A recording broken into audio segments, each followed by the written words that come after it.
Hello, folks, and welcome to Drinking with Andrew, which is currently cooking with Andrew because I'm in the kitchen making my dinner because I've been a bit delayed.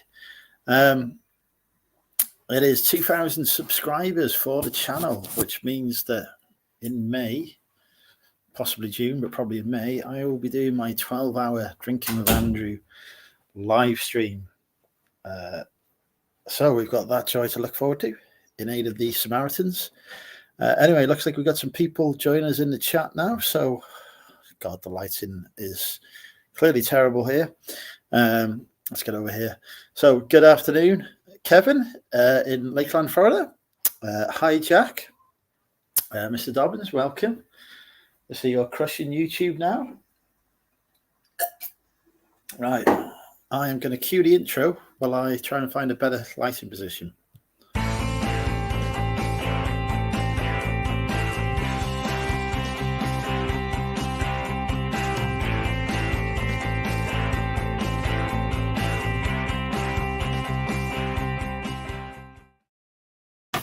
Which I've singularly failed to do at all. There we go. That's better. Time for me to make some dinner while people arrive in the chat. And tonight, no takeaway because, well, A, because I'm poor, and B, because I'm healthy in 2024. I'll be back in a minute. Oh.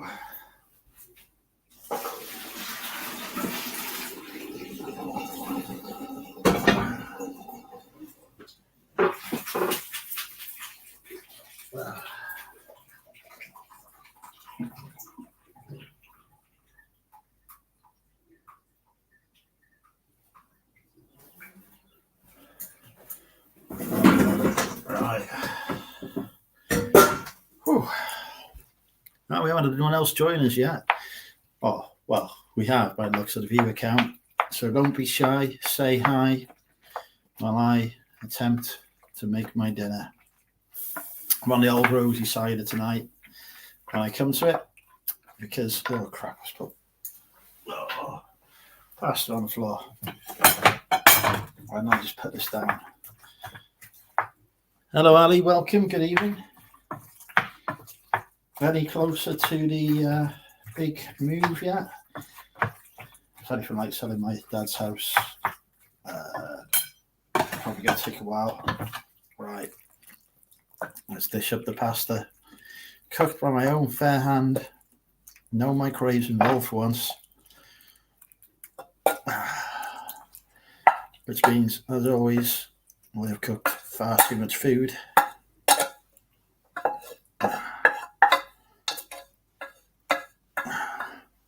Hello, Chris. Welcome. It's like somebody is messaging me, but I can't read it at the minute because I'm trying to serve up dinner.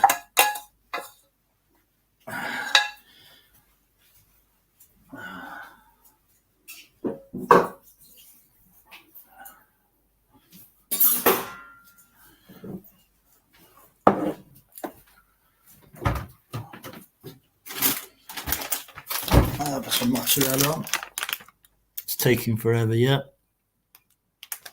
Too much to me. Welcome, Sean.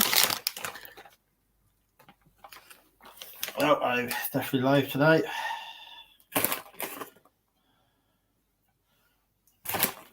Just a bit held up going live because I was out buying slow cookers.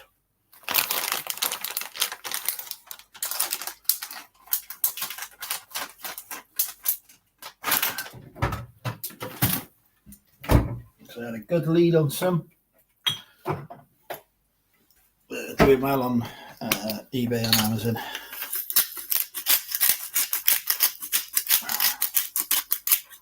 Oh yeah, there we go. Ooh. Right.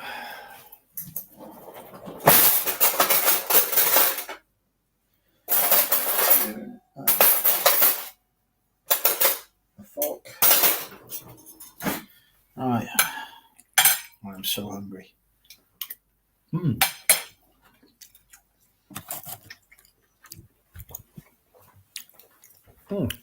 Tastes good.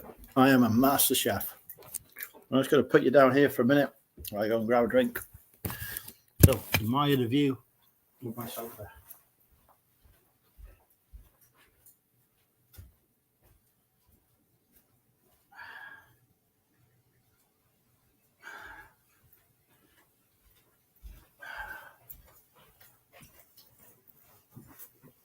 Without charge.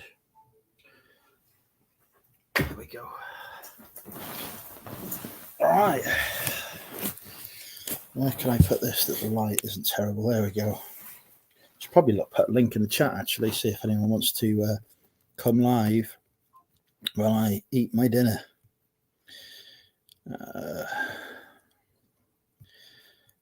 Rumour has it Ali Evans wants to come live.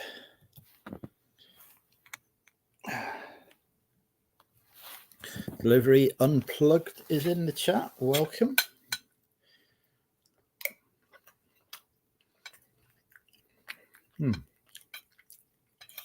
No deliveries here, unfortunately, as I cook my own food.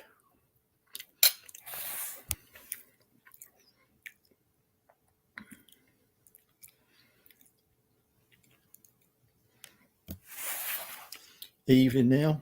We got no chance of catching me at it.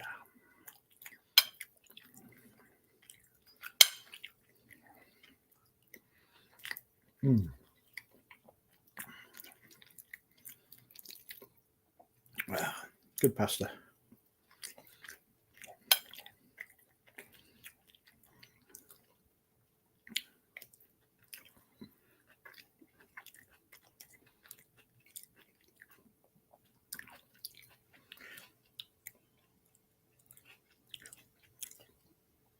Thank you.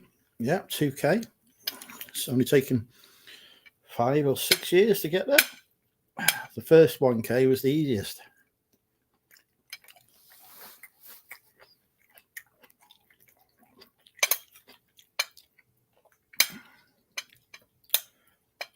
But we've had 50 new subscribers in the past month.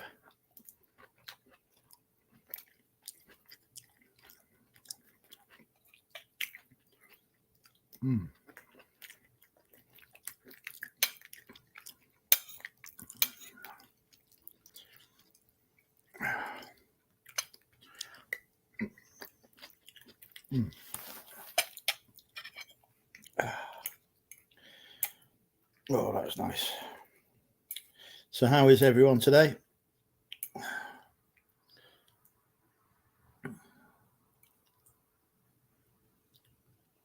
Daily videos is working as algorithms. Yeah, possibly. YouTube does like consistency.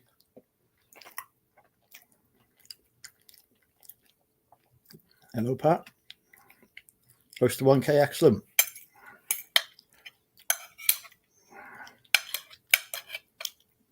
Well, there you go. Maybe we can help Delivery Unplugged get over 1K by subscribing to him today.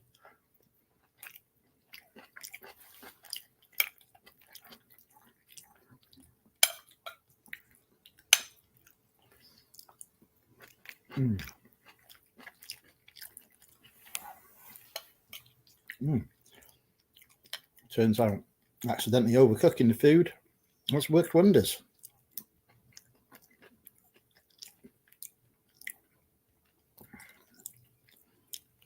No spoons this week. No, I haven't been in Wetherspoons for ages.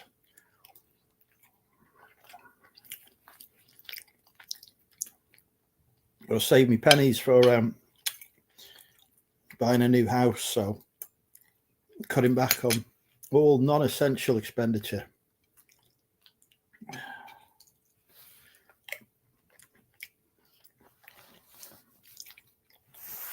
Although we will be going to Wetherspoons probably in August to celebrate my 21 plus 19 birthday.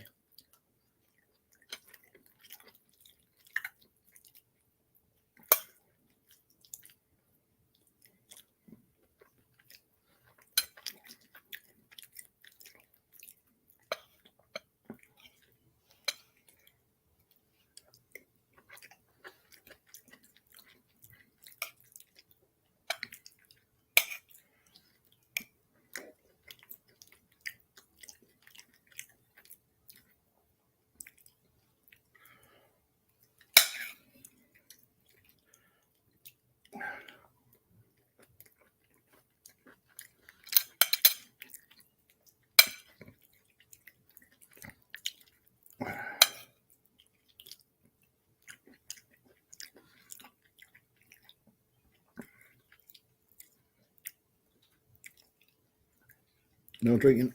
I will be after the VTV meal, so I'll enjoy my meal first. I'm a bit late eating it tonight. A busy afternoon and even a busy day. Broke my van door this morning, but I managed to fix it. The cat peddler's in. He's the cat peddler. Cat peddler. He's here to steal your cats. He's the cat peddler. Don't forget to subscribe to Cat Peddler.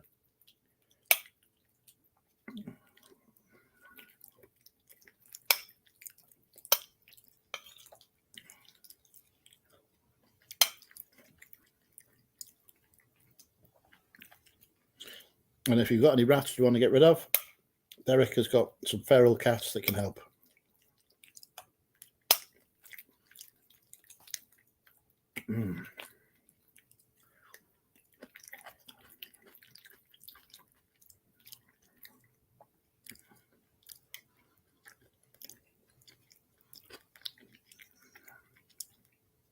So that's down the market. Next week's going up. Apparently I have to sign some documents and prove my ID and such like, so sorting all that out on Tuesday.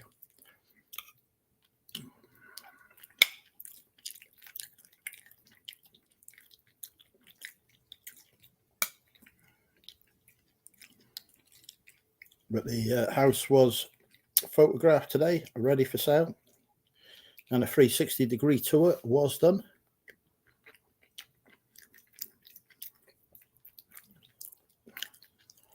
But it was a bit awkward because I had a videographer from work turn up, and I thought he was here to take the pictures of the house and had arrived an hour and a half early, so I sent him packing and told him to come back at 12:30.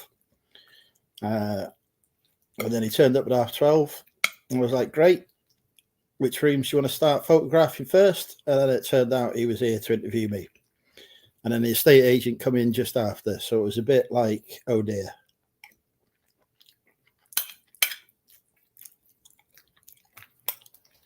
So a lesson there, if you ever get filmed by work, arrange to do it on a different day to when you're having your house photographed.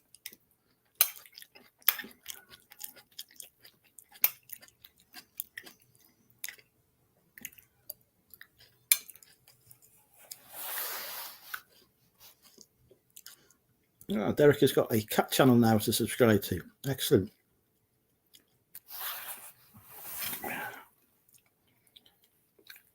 How much is a cat worth on the black market these days? I imagine the internal organs must go for a bit.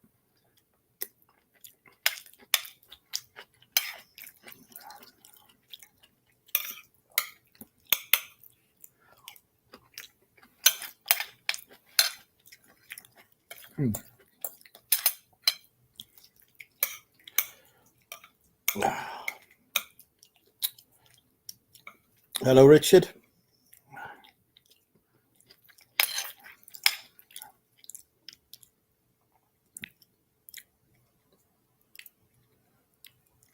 I have a fluffy white cat. I'll pay for you to take. Don't think Barty would be too happy.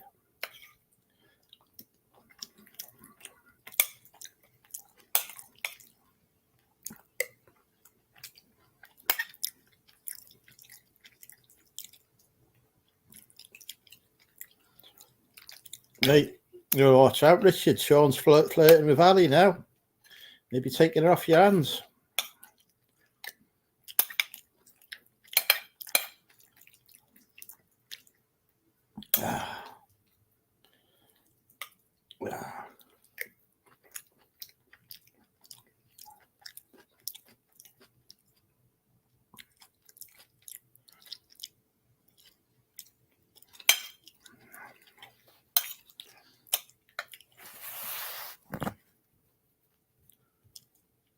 Richard is refusing the offer of cats. He's not like his brother, is he? He's very different. Ali is also refusing for him. The hand of Todd is in. Welcome, Todd. Congratulations on 2K. Thank you. And Sean has offered to take your cat, Derek. So there you go. He says he's happy to help where he can. So, Derek, Sean will take your cat.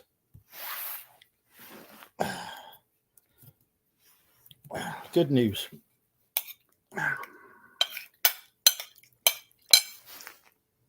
Oh, about 15 minutes in, and I've already found a new home for a cat.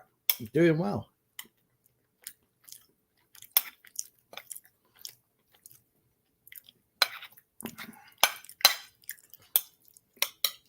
You see now Ali's flirting with Sean.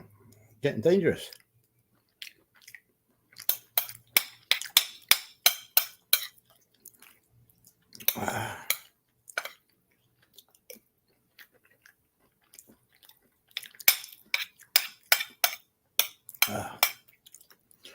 It appears, despite having made a large amount of pasta,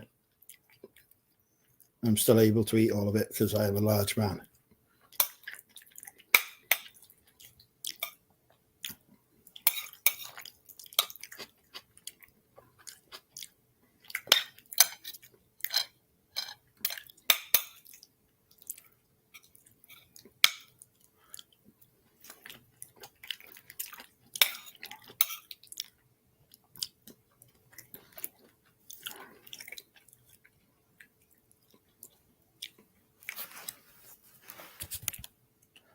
It entered life, but the little wifey has other plans for me. That's very inconsiderate of her. Tell her no.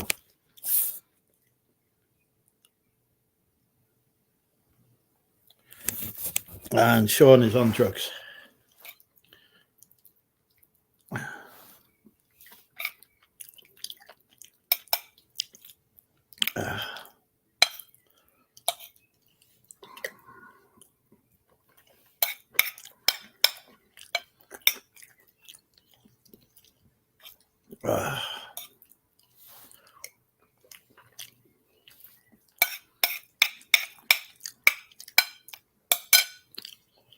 It is getting a bit heavy going to finish the food now. So what I'm going to do is speed up my rate of eating to confuse my body into eating more.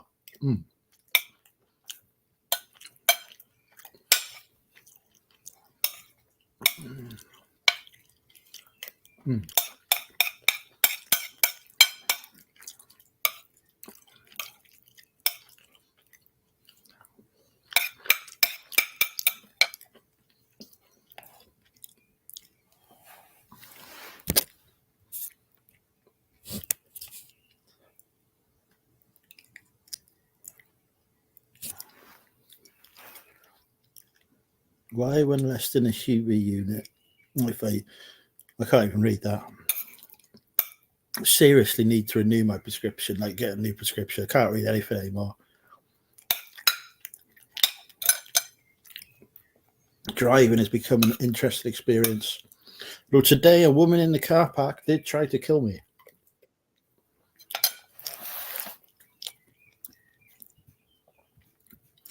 Oh, there we go.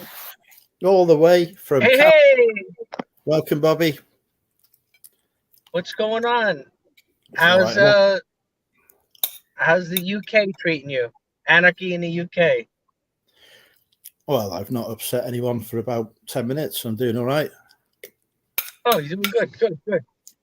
So what are you having, a little pasta over there? I am indeed, cooked by my own fair hand. A what? Cooked by me.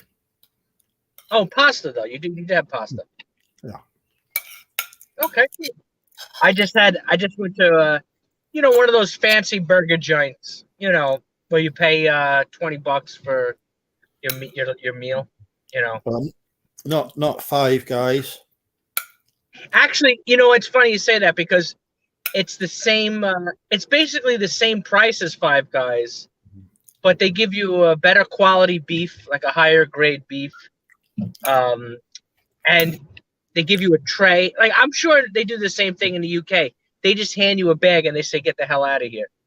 Like, this place they have that I go to. They have they have booths like with a cushion on the booth, and they have televisions with games playing, stuff like that, So the atmosphere. It's a little bit better. And they actually have at this place they have you can get draft beer, which I'm sure would be a plus for you. Okay, so what you're telling me is you've been to a bar. No, it's not a bar. There's no bar. It's like imagine Five Guys. I don't know. Maybe it's called right here. Can you see? It's called Black Label Burger. Black Label Burgers. Excellent. And that is the beer that you bought, is it? No, it's a soft drink. BlackLabelBurgersNY.com.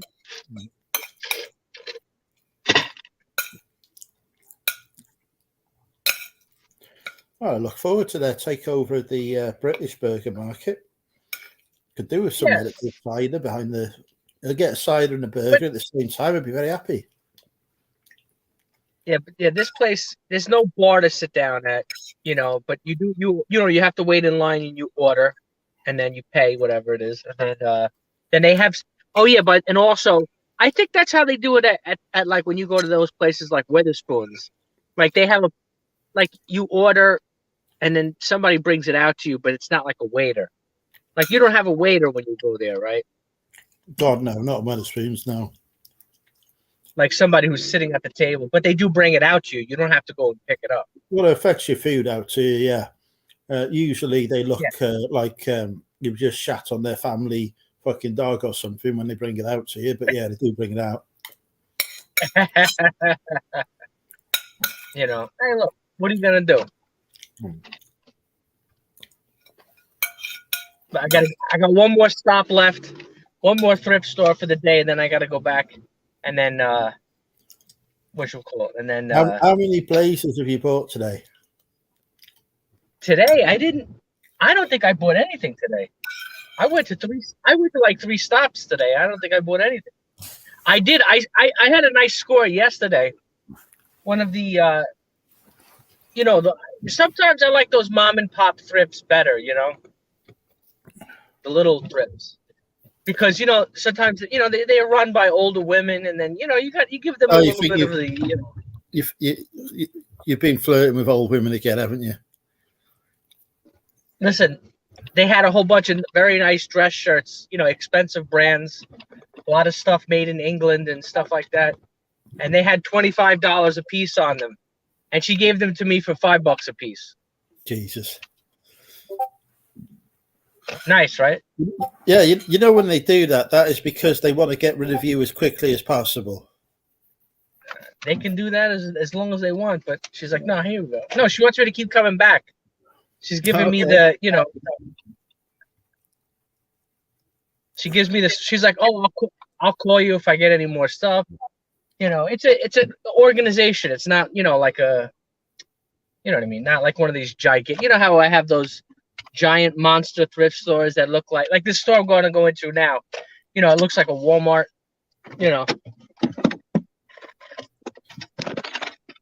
Apparently, your best mate Bill has become a dad again.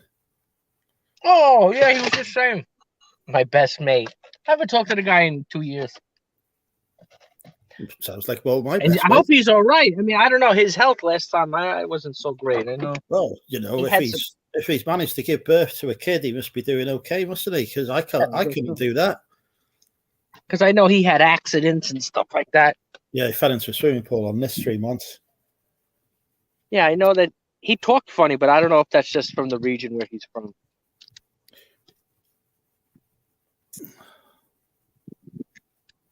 I don't know. People just talk certain ways.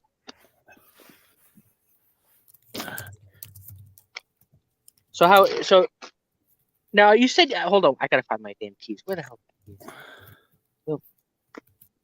Ugh. You said you're leaving Wales? No, I'm not leaving Wales. I'm moving deeper into Wales. Oh my God. The 3rd largest city in Wales. I'm moving to a small town. Why? Well, because it's by the coast. I want to live by the coast. Now, okay. But I thought, it's funny you say that because I just always heard like the coastal towns in the UK, that's like those are the crummy towns. Yes, I don't know. That's what I hear. Some are, some aren't. There's one just down the road from it, probably about 2-3 miles. That's crummy, but for Like starting what? right Like in let me the- ask you. Like I see different like Blackpool, right? yeah, I used to live Some there. pictures some pictures look nice. They have the carnival rides there and everything, and then like some pictures they show are like all messed up. Yeah, those are Is the it? proper. That's what it looks like. The second lot of pictures, ignore the first lot. Yeah. That's just PR. Yeah. Yeah. Okay. Yeah. Well, is it? Do they? Is it? They own like certain times of the year when is good weather that people go there, Yeah, and then when it's warm and sunny, people like to go to the beach, don't they? The ones that go to Blackpool, problem with Blackpool, well, the problem with any coastal town really is when you've got a seasonal economy, you get a lot yes. of people who are only in work for a few months of the year and then they're out of work. So there's not a lot of money there out of season. So it becomes quite deprived as a result. Yeah. Yeah. We have a city called Atlantic City, Yeah, I'm and familiar with it. oh, you are okay. That's where, Well, it's where all your casinos are. wait, hold on. I gotta go downstairs here. Hold on. But I know there's a lot. There's a casinos, but there's slums around there. So So oh my god, more resellers. Yeah. Right, hang on, I'm going to clean my glasses and see if I can read the chat properly. Oh boy. I really do need to get a new prescription. Hold on. All right, let's see if we can find something. We've got life in the first life in the first lane. That is Big Steve, isn't it? Welcome, Big Steve. What is Bobby Stallcorn on eBay? No clue. It's an American Frankie and Benny's. I don't know, but my Frankie and Benny's, when we had one, used to have a bar. All right, you see this, Andrew? You see how big this place is? Yeah, that's what we would call here a warehouse. Oh, and by the way, this is a 2-story place. There's a second floor. Jesus Christ. You could just spend the whole day in there. Well, a lot of people do. That's what I was just talking to some of me mates. You wouldn't need to go anywhere else. Just go there for the day. There's some blazers here.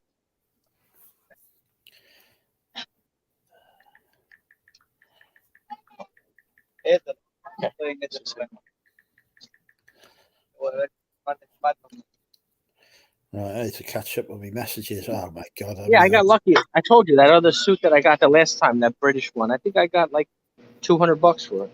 I paid $25. That Turnbull-Lasser. No clue.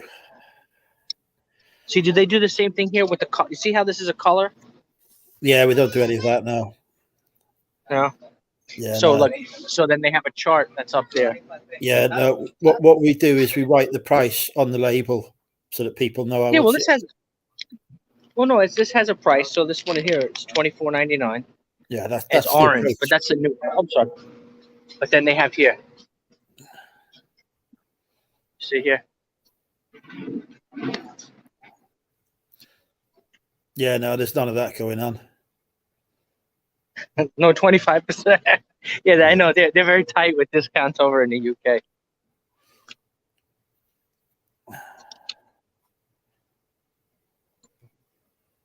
Rubbish.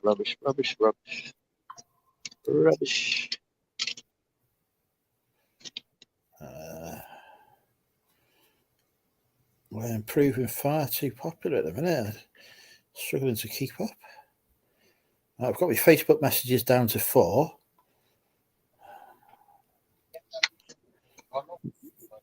None of them are naked ladies, so that's disappointing. No, Instagram, that's where the ladies are at. True. Yeah. I guess the other guys scooped up the good stuff.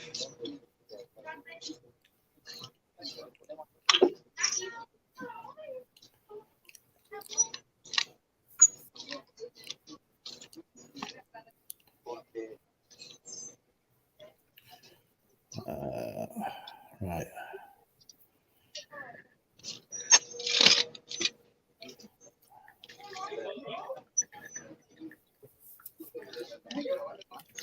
Right, I'll open the cider. Today, I am on the Old Rosy cider, which is strong, but we are celebrating. So when are you moving? You said. Well, depends on the house sales, Bobby. Oh, when you have to sell your house first? Is that what you said? Yep, yep. Let's sell it so I can afford to buy another. Oh, I thought maybe you're gonna go rent something. No. Oh, Okay, this is. Oh. Okay. This you have to pour into a glass. So this, I'm gonna have to find a glass now. I was not expecting that. I thought it was bottles. Well, look, nothing yet. Took the ride for nothing. So I think it's time for me to go back home and not go out and look for more stuff, right? What do you think?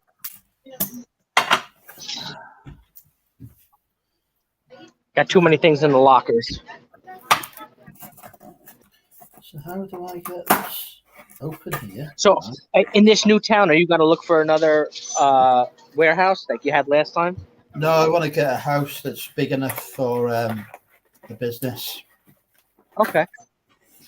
Yeah, but the thing is, it's in the but now when do you still have that government job?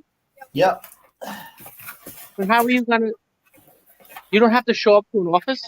Everything is remote. My office is in London, so Okay. Yeah, okay. So it doesn't matter what part you live in. Oh, I see. no, not really. You have to go there like once a month or something for meetings. Yeah, I do. Sometimes more, but once a month usually. Now, what do you drive there, or you take the tube? I go on the train to London. Right, how the hell do I work this? This is incredibly hard. Is there an instruction manual?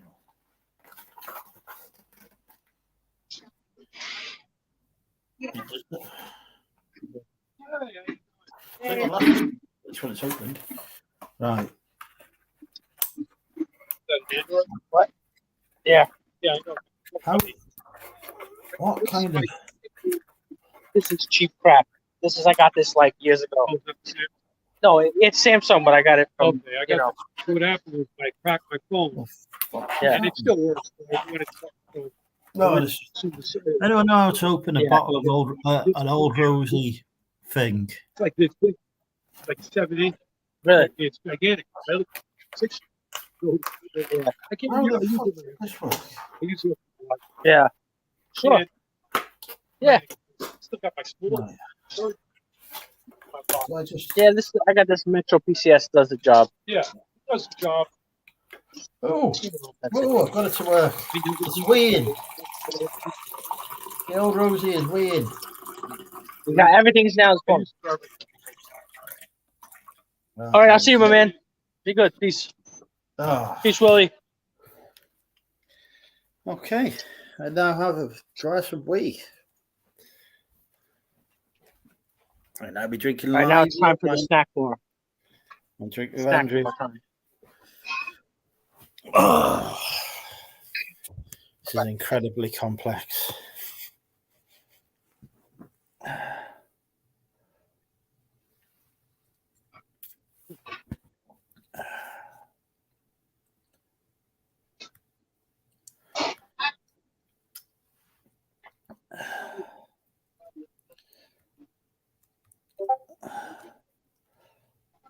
Oh, I can't keep up with the chat. Hang on. Right, what have I missed? All right, so what do you think?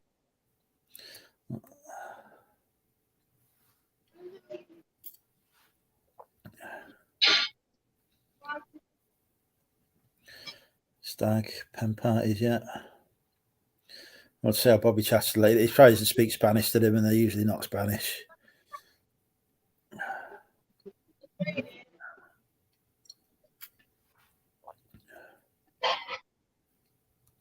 Nothing is easy for crisis manager. Yeah, I'm not getting any knives out. I know. I need an extra shift light, you know. It'll be fine. It'll be fine.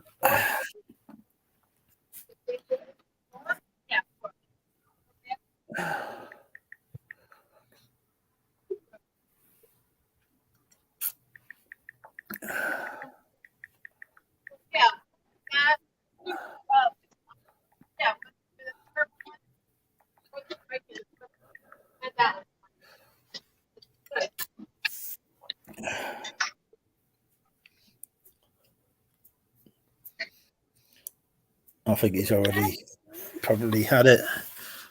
Neil, he's already probably had it live on stream. Right. That has reminded me though.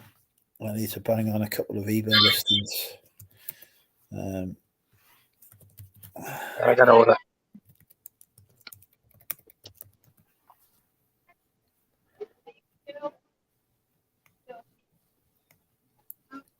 Hi, one pretzel, por favor, and then Diet Coke Grande. Grande. Fucking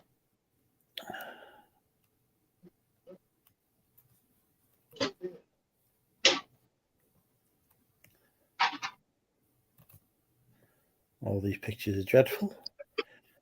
People, you all need to take better pictures on eBay for me to steal.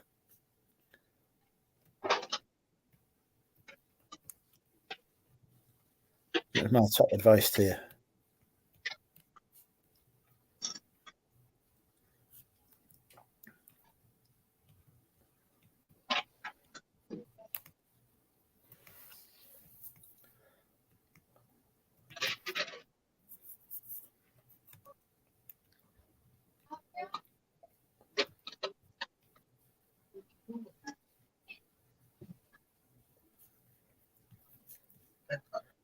Gracias. Fucking hell. Okay. They're banging out over there.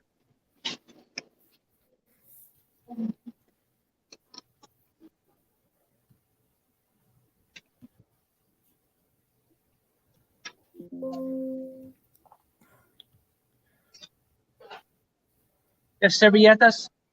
Gracias. All right. Okay. She's probably Okay. Adios, señora. Gracias.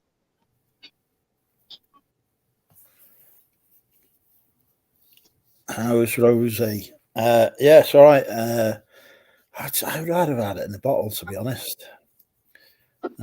Mostly because it would not have confused me.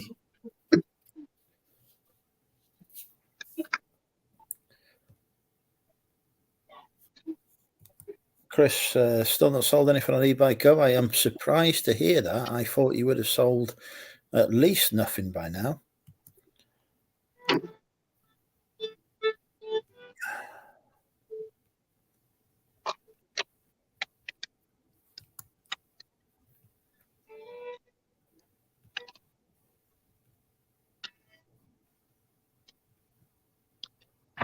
So, Andrew, That is my name. how do you like my Spanish? Terrible. It was as bad as your English. My English is perfect. Uh-huh. Me English.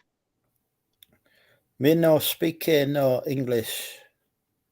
No, you talk the late. You know, they give you a little bit of extras. You know, when you say, you know, you call them, "Hey, señora, cómo estás?" And then sometimes they call you baby and papi. They flirt with you.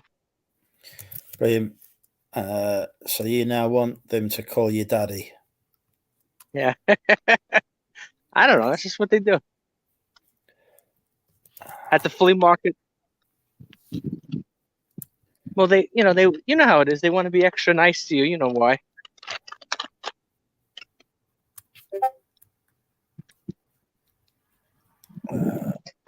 If you came here, they would think you're American. They would Really? think you're a gringo.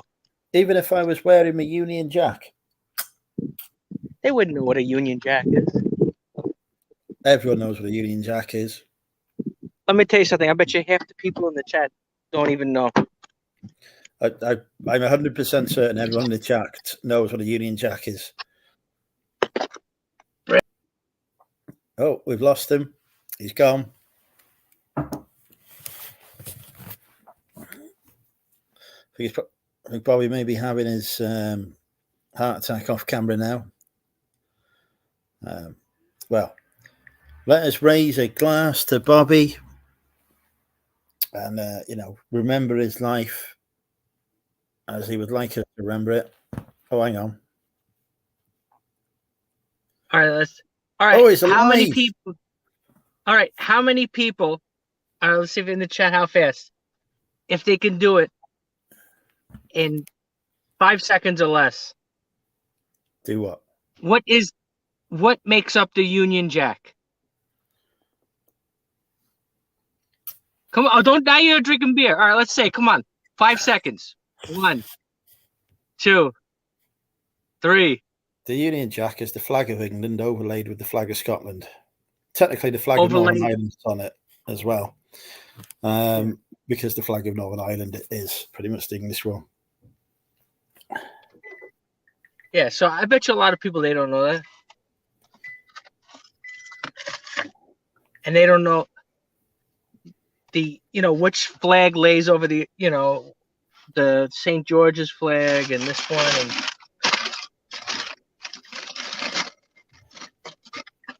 And you just had the holiday. You just had St. George's Day. Well, not in Wales. Well, yeah, but aren't you English? Aren't you born in England? Yes, I am. Yeah, but they don't have St. George's Day in Wales.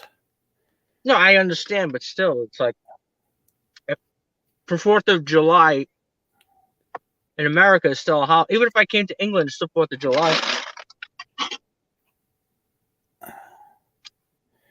Yeah, you definitely not see anyone celebrating the 4th of July over here.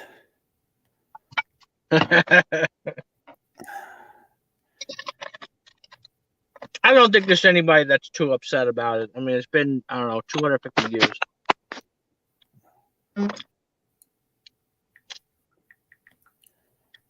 Is it how many more years? 250? Almost. 1776 minus 2024, so it's almost a couple more years. It'll be 250. Yeah, I can't even remember what happened yesterday, let alone 250 years ago. Yeah. Hello, Porky. So let's see in the chat. How many people in the chat knew what makes up the Union Jack? All of Do they them. know? All of it. Most of us are just told. You have a question. Somebody wants to know if you are in Brooklyn. Wait, also, is there a difference between the UK and England? Well, yeah, the UK.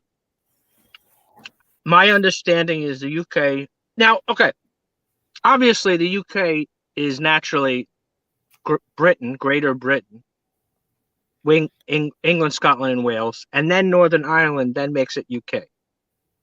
But now, if you're on one of those islands, like I know there's islands off the coast, whatever it is that still considered the UK? You can have crown dependencies, depends on the island. Do you know what Great Britain is? I believe Great Britain is just that one island that has the Scotland, Wales, and England. That correct? Is correct. That is correct. That's just Great Britain or Greater Britain. That's, Yeah, that's Great and then Britain. the rest. So the United Kingdom is actually the United Kingdom of Great Britain and Northern Ireland, to give its full name. Right, and that's what's weird too, because technically you said Northern Ireland is not in Great Britain. But no, if you were to say, well, that's because it's great, but you would say the British flag, right? You would call it. You don't call it the UK. You call it the British flag, right? The Union Jack is called what? It's just called the Union flag. Yeah.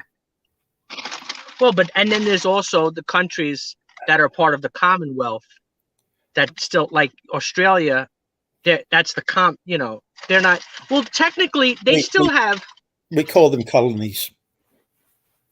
Yeah, but no, but on a technical thing, like, cause I like, do they still have like in Australia? It's not called a Royal Air Force or a Royal Navy.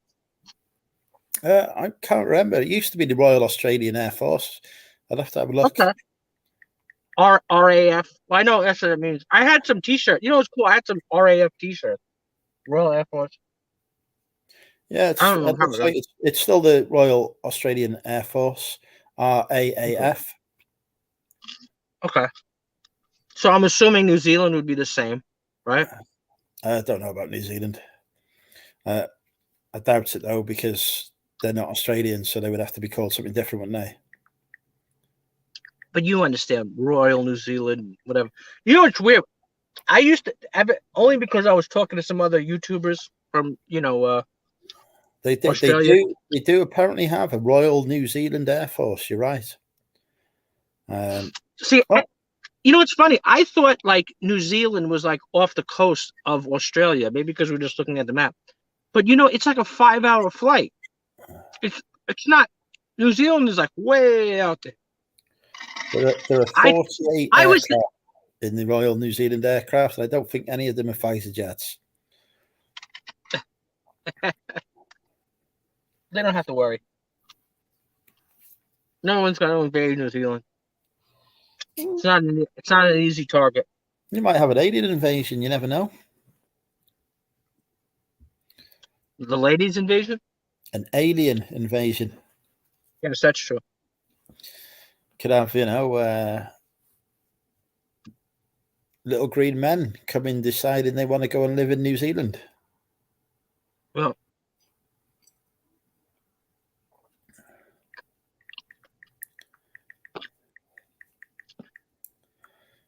yeah, the Union Jack has to be okay. Oh wait, what is the Union Jack has to be on a ship, otherwise it is the Union flag.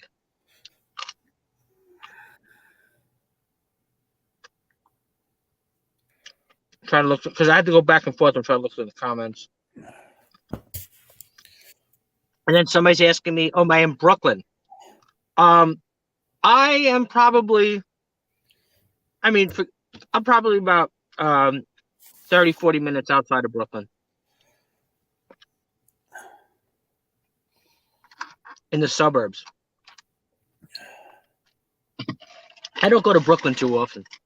There's not. Sometimes they have some good concert venues I like to go to. Actually, it's funny because I like. There's actually a band they're playing. I think they're playing tomorrow night. Is tomorrow the 28th or the 29th? I think they're playing tomorrow night. Tomorrow is the 27th. Yeah, they're playing. I think they're playing on the so it's Friday. Maybe probably sometime this weekend. This a Scottish band that I was gonna go see. The Proclaimers. Not the Proclaimers. Okay. They're called the Teenage Fan Club. I don't know where they get their name from, but they were popular back then. I have a teenage fan club, so they probably got the name from me. I don't know, but they there's a lot of when I was young, I used to listen to a lot of Scottish rock bands. I don't know why. It just happened to be a lot of bands that I like from Scotland. I don't know. There's actually one song. It's funny because do you know who the Cocteau Twins are? The who? I'm sure somebody in the chat is gonna know the Cocteau Twins or a Cocteau Twin. I'm sure I'm saying it wrong. My knowledge of music is not great, to be honest. But anyway, they're a Scottish band from I want to say late 80s, early 90s, and the singer, it's just a different kind of music. It's hard to explain it. But the woman, the singer, there's no way you could. If I played the song for you, there's no way you could decipher the lyrics. You'd be like, "What the hell is this one saying?" But it's a song. It's one. I feel like every conversation I'm having in my life is like that, to be honest. With women, yeah. Well, was that a poster of New York City you had over there? The taxi cab. Yeah. Yellow cab. Manhattan. Yep. Uh, Yeah, there's that down the has avenue. that has followed me around every house I've ever owned. Actually, I think I even got it before I owned a house. I think I got it when I was still renting. Wow. Yeah, that's an old car. Not old. I mean, that's from the 90s, that car. Yeah, so probably shows the picture. Okay, I got somebody asking me about the Bundesliga. Why didn't you win the Bundesliga? I have not been following. I'll tell you what. I used to talk to some people about soccer, or you call it European football. Well, we don't call it European football. We just call it football. Well, okay, whatever. You know what I mean. We call it European football. Or actually called soccer. But anyway, I had that friend who was from Germany, a million years ago. He was from Germany. I mean, he's been here forever now. But we used to go watch soccer games. But we used to go to some of those Irish bars because there was you have to get all those special channels. But I think he only wanted to go just to meet those Irish broads. So anyway, but after COVID, a lot of stuff closed down. And I think even the Champions League, they changed the schedules. I don't even remember. But so my friend, we kind of split up, because I got different jobs and everyone's got different schedules now. So I haven't been following so much soccer, football, whatever. So I don't even know why. I used to follow Bayern Munich, but only because of him. Even though he's like a poser because he's not from Munich, but he used to follow Munich, So what you're telling me is that you've now become a Lincoln City fan? No. I don't even know where Lincoln City is. It's in Lincoln. Where is that near? Is that near something? Well, it's in Lincolnshire. And what is that, like the third largest town in Jersey Island? No.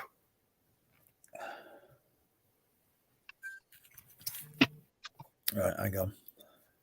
So what are you eating today? Yeah, you saw me. I just ordered that pretzel. You saw me order it.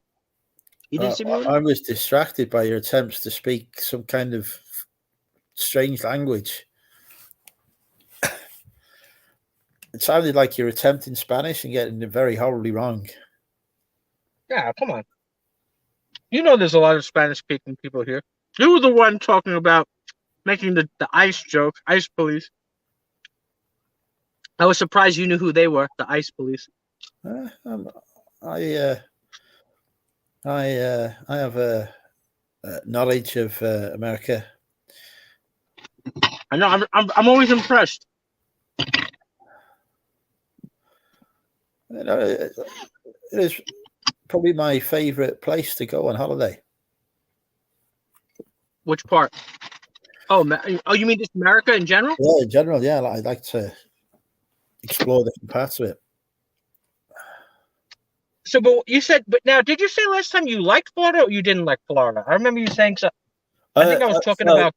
I went to Miami, and it wasn't that great. I preferred New York and Los Angeles, to be honest. Yeah, I've never been to Miami. I would like to go to Orlando, but I need to become rich first, so I've got to work on that. Evening, Tom. Happy birthday. We need to sing happy birthday now. Tom the English Picker is 21 plus 19 today. So, Bobby, are you ready? Happy birthday to you. Happy birthday to you. This is terrible. Happy birthday, dear Tom. Happy birthday to you. Gotta clap after. Now, where does I don't? Okay, I was gonna say, where does Tom live? Don't say, oh, he lives in England. He lives in England. Yeah, I think that narrows it down. I don't think Tom the English Picker lives in Mexico. Well, I follow a chap on Instagram, that nice lad, called the English Picker, who lives in New York. Believe it or not. Where? There's an English Picker in New York? Yeah. In the city? I'm probably going to go to New York City to see. I told you I have another place I go. in a place called Queens, New York. Okay, and it's kind of actually it's a borough. It's outside of Manhattan. It's not on Manhattan Island. But it's connected to Brooklyn, whatever it is. But I go to one flea market over there, or like as you guys call it, like a car boot. We call it flea market. But over there, there's it's I was it's funny. The last time I went, there was only one vendor that spoke English. Okay. Have I ever told you about my visit to the flea market in America? Oh wait, hold on, let me say real quick. There was only one English-speaking vendor that was there, and it was an Irishman missing half his teeth. That was it. Brilliant. No, I went to a flea market in Los Angeles. Oh really? Which one? Do you remember? Well, gosh, look at that, was years ago. No clue. But do you know who? Well, because was, no, I'm just saying. I'm sorry to cut you off, but I'm just saying only because it's like a world famous flea market. It's in a place called Pasadena. It will be the famous one. I'll tell you why. Because the reason we went there, my nephew was obsessed with Jaden Smith, who is Will Smith's son. Okay. You know Will Smith, don't you? Fresh Prince. That's the one. Yeah, his son was there at the flea market selling whatever brand he's done clothing there. So we had to go to the flea market to see Jaden Smith. So somewhere there's a picture of me and Jaden Smith together, and I have no clue. I had no clue who he was, and I still couldn't pick him out in the crowd now. Yeah, it's probably the flea market in where they have the well, I mean, you would notice if there was a giant there's a big stadium. Well, I couldn't remember. Yeah, where the it's a college over there. It's the university in Los Angeles. I had so many margaritas afterwards because they had a margarita stand. All I can remember is meeting the margarita. All I can remember is meeting Jaden Smith, and I probably only can remember that because there was a picture. Because sometimes your memory is triggered by a photo or something. Otherwise, I wouldn't probably remember that. Oh, yeah, just old things in. Welcome. Hello, Jonathan. I hope you're well. Yeah, freshly squeezed margaritas with fresh lime and tequila. That's pretty popular over there. I don't even like tequila, but in a margarita, and it hot as well. It killed me. I was absolutely smashed. Yeah. The margarita. Random fact: something I helped make in Jaden Garden. Oh, and you want to laugh? Next week is Cinco de Mayo, which means 5th of May. And it's a holiday that they don't even celebrate anymore in Mexico. But here, they make it a holiday, a drinking holiday. So everybody goes to the Mexican restaurants and gets smashed off of the margaritas. When I lived near Blackpool, they had this thing in a place called Living, where everyone would just spend the day getting smashed. No idea why, but I used to go every year to get smashed. It was brilliant. What are you drinking? I am on Old Rosie from the box.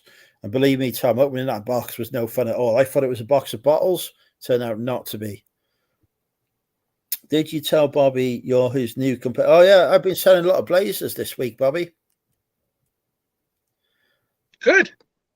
Anything I would know? I've sold one today. Well, they're all Marks and Spencer's. Okay, but that's the store.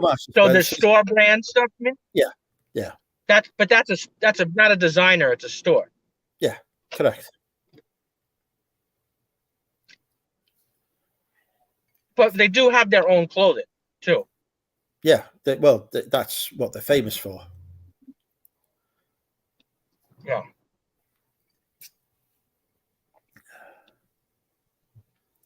Henry Westerns. I like the Henry Westerns. But you'll find over there Paul Smith that sells over there in England. Don't forget, Paula, stop be flirting with the men now. Don't forget, she's got to be flirting with me. I'm going to be in San Francisco. So I've never been to San Francisco, but that's one of the places I'd like to go. I want to go San Francisco, Orlando. I want to do New York again, but it needs to be like, you need to get rid of the pollution there because I couldn't breathe. That needs to change. Oh, come on there. You got to go. The air pollution there was awful. Where's the clean air law? Where's the congestion zones? Stuff needs sorting out. They just put in congestion zones. So now you got to pay $15 to enter the congestion zone. Let me guess, everyone just pays it. Well, they do it now. It's all done by obviously. It's all done by cameras. You know, so when you go into the congestion zone, it hits your license plate, and then it mails you a bill. Yeah, we got those now. They don't let my Land Rover in the congestion zone unless I pay. But fortunately, Wrexham has actual clean air, so we don't need a congestion zone here. It doesn't make it. It's actually, yeah. Well, whatever. And it's actually really not from the exhaust, the pollution. It's from brake dust, from the car, from stopping and going, the dust from the cars. It's not the. Well, the exhaust does put out quite a few carcinogens into the atmosphere as well. No, that's gases, but the stuff that's making you really cough and stuff, it's a brake dust. Well, I up my rear. This guy's like going to Vegas. Yeah, I would go to Vegas, but the gambling addiction, as a recovered gambling addict, I don't think Vegas is probably a sensible place for me to go. So I'm probably going to avoid that one myself personally. God knows whether I'd make it back or not. But yeah, I want to go back to now. Have you been to all the big cities in Europe, like Paris and Amsterdam and all these places? I've not been to Amsterdam. I've been to Paris a couple of times. I was going to go to Paris this year for my 40th, but rather inconveniently, somebody's put the Olympics on at the same time, so everything was very expensive. Oh, yeah. I was like, I'm not paying. About that, yeah. I'm not paying extra money to go there when I'll just go next year and celebrate my 40th a year late. But you said you've been there before already. So what do you see the biggest difference between, say, Paris and New York? Well, in New York, I can't breathe. In Paris, I can breathe. In New York, I can understand what people are saying to me. In Paris, I can't. In New York, there's a heck of a lot more skyscrapers. Well, in Manhattan anyway.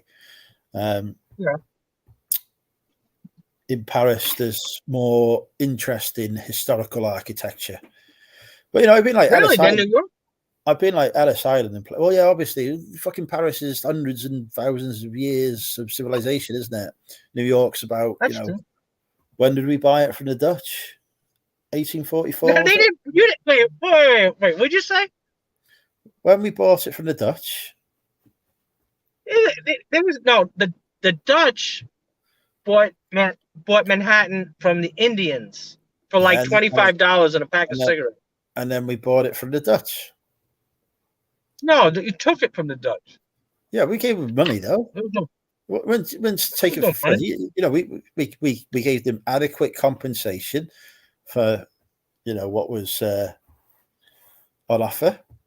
It's not like our fault. They had a shit military. So now, because Brooklyn, that's a Dutch name.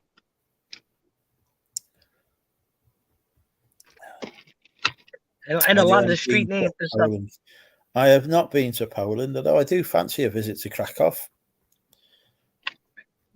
The only part of Eastern Europe I've been to is Prague. Now that's a city I know that has ancient history, right? I mean, Prague. That's like.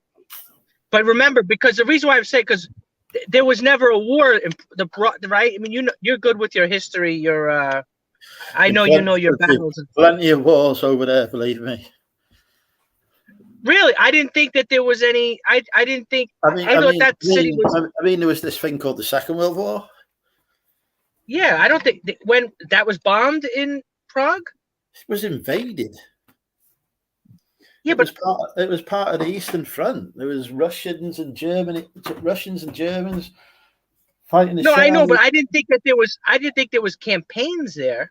Of course, all over mainland Europe. Yeah. I just thought that the city was like I thought it was like an untouched city. Like there was. No. You know. Okay. That's why it became part of the Soviet Republic after the. I know the whole thing with the tanks and everything, but I didn't think there was the resistance. I thought they just gave up instantly. There was no like. Well, it wasn't like. It wasn't like Britain that got bombed to smithereens. Well, it was very much contested between Germany and Russia during the Second World War. No, I know politically it was contested, but I didn't think that there was. I mean, with actual people dying. Yeah. All of Europe was aflame, and probably not a meter of it that wasn't fought over at some point, and hasn't been over the last few centuries, usually by us. Yeah, and everybody still gets along, right? No, nobody gets along. I always love the commentary, like when they're like, on the soccer football games, when they're like, France is playing Germany, and it's like France shares a border with Germany, but that's the only thing they share together in common.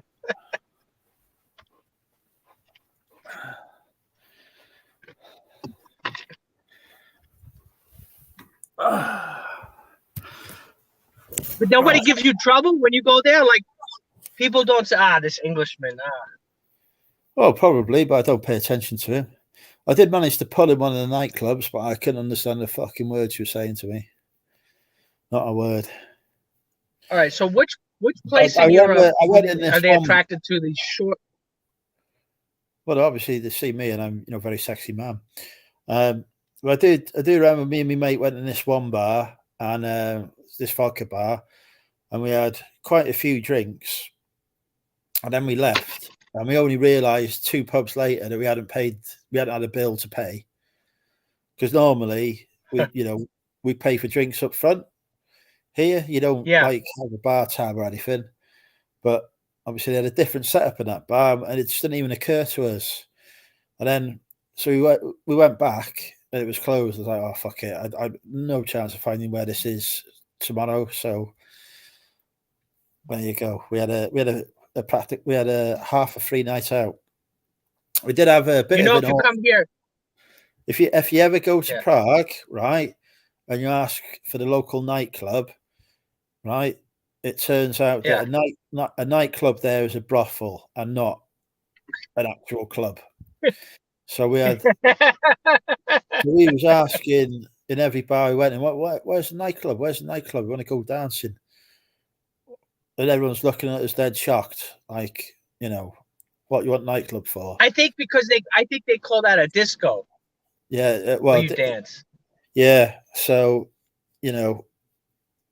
eventually we got directions to this nightclub, and we go in. Right, but how was the brothel? But how was the brothel though? Well, we went down some stairs into this nightclub, and through some fucking drapes and shit, and then there was a bar there. I thought, all right, okay, the dance floor must be in a different room. So ordered a couple of drinks, sat down, and these 2 girls come over, start chatting to us. I was like, all right, okay, we've done well here. We've not even hit the dance floor, and we've already pulled. I thought, brilliant. And then this one girl turns, she goes, how you like to pay? I said, oh, it's okay, we've paid for the drinks, don't worry. No, it's not for drinks, for sex. I said, what do you mean? You pay for sex, that's why you're here. They're like, no, I'm here to go dancing. Oh, you want the disco? Brilliant. And then I made us go round all the bars that we've been in before to explain to him we did not want to go to the fucking nightclub and get fucking prostitutes. It was not what we were there for. Probably thinking typical Now, English were they girl. attractive? Well, number one, were they attractive women? Well, they were all right. Well, I don't know what fucking Okay. diseases Now- they've got. They were, and also, what was it saying? They're attractive, and then were they like native Czechs? I guess. How the fuck would I know? I didn't fucking ask them their life history. I could be fucking Polish, Romanian. I've no clue. They could be fucking trafficked. I don't know. When you come here and you go to the brothels, my friend goes to these places. I'm not going nowhere near them, but he goes to these places, and they're Chinese. They're obviously not. Right. Yeah. No, they weren't Chinese. American. They were Eastern European. But what you've got to remember is that to me, a Romanian accent sounds the same as a Czech accent. I know. So I know what you're saying. I If she don't was know. from Moldova, you wouldn't know. I have no clue. They Yeah. were Eastern European ladies. That's all I know. Okay. All right. That's good enough for me. I'll take that. But yeah, so we did go to a couple of strip clubs on the trip. Don't get me wrong. I don't mind a strip club, but Yeah, but the strip club, you're spending all that money, and then it's like, ugh. yeah, then I'm pissed and incapable, and I go home and pass out. So it's basically a standard night out for me. The only difference is I've actually got to see some boobs for once. Yeah, I'm just talking about the accommodations and stuff like that. Price wise, it's relatively inexpensive.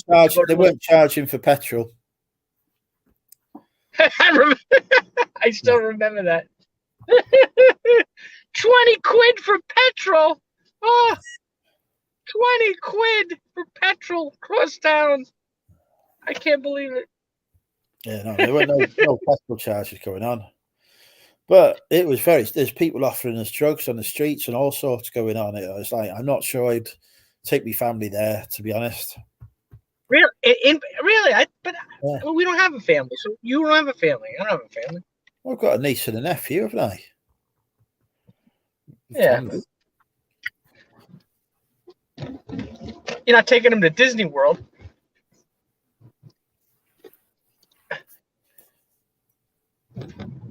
Well, this is more like a fucking druggies Disney World. Well, what are you gonna do? Now, what other country? What about Austria? You've been to like Vienna? I think I have been to Austria, but only passing through. And Switzerland? Again, only passing through. Okay. Spain again, all right, only passing through. I've been to Germany. I've been to Cologne or Cologne or Köln or whatever the fuck they call it now. In America, we call it Cologne, but there they call it Köln. But now, what about which country they like overweight American men, middle age? Which country is that? None. You're thinking of Tijuana in Mexico, but they only like you by parents. Thinking of like thinking like a fucking donkey. You want to go see a donkey show in Tijuana? No, in the Far East. Yeah. No, it was just funny because I don't know. You know, people, they put those memes out online. There's this meme, and it's funny because it's like, I forgot what the thing behind it, but it's a guy who's like 60 years old. You know, a Western. He could have been American. He could have been British or whatever, Australian. A Western guy at an ATM machine in like, I don't know, Cambodia or Thailand or somewhere in Southeast Asia. With like Vietnam. 2 young Vietnam, ladies. they love Americans. Vietnam, they love Americans there. Yeah, Vietnam. One of those, but it's funny because he has 2 ladies next to him, shorter ladies. There's one tall guy who's probably about in his 50s at an ATM machine taking out money for the 2 girls.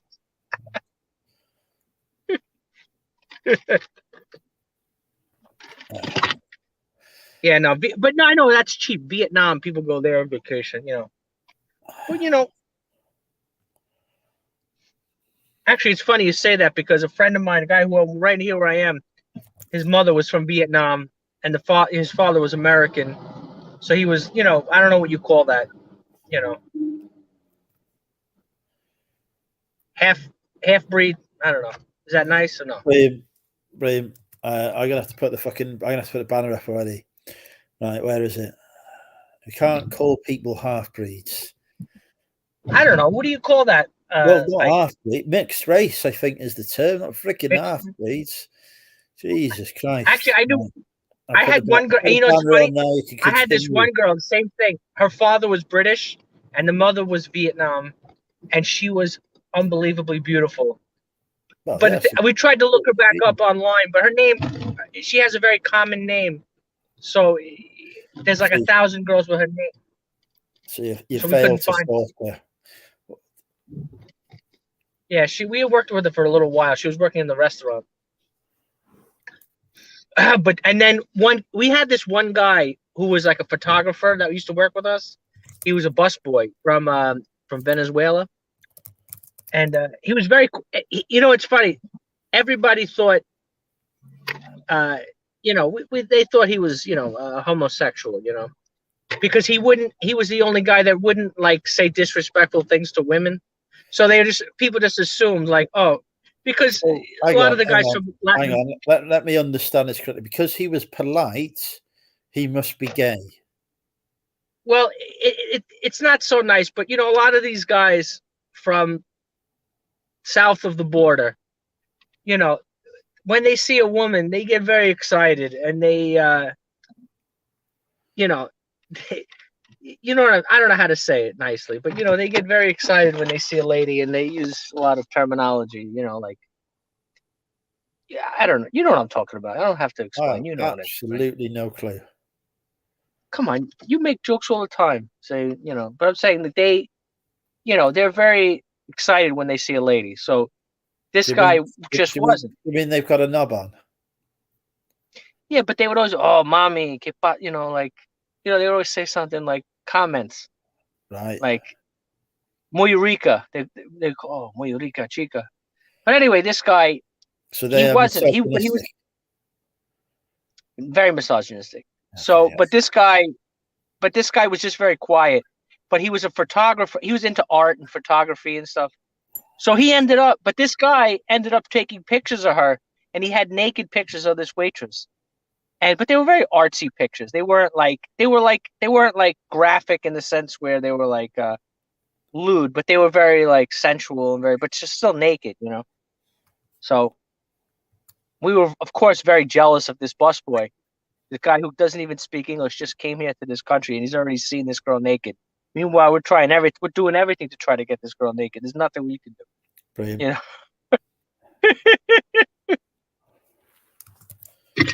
From Venezuela, you know, they're having some trouble right now. You know, Venezuela was always having trouble. Yeah, so this guy was here just cleaning tables, but then he ended up, you know, leaving. He ended up being some kind of photographer, you know, but artsy stuff, you know, like, you know, he was very talented. All right, I'm gonna go. I got to go into the dry cleaners. Okay. Wow. And I don't think you want to hear me speak to more people who don't speak English. Well, yeah, just remember to be polite to them, and then, you know, they might think you're gay. And then that's how I sneak. No, but then they'll think there's something wrong. Like, oh, how come you're not saying, you know, what do you call it? The patriarchy. Might give you a discount if you're nice to them. You never know. No, yeah, well, I do. They like when you're. That's what I said. They like when you're flirty with them. Okay. Well, good luck in the dry cleaning. It's different. Listen, it's different over there than where you're talking about. They're not like Western women. You know, it's much different. You know, different culture. You know? All right. I'll talk to you later. No worries. Peace. Take care. Bye, Bobby. Peace. Right. I will put the link in the chat in case anyone else wants to come on.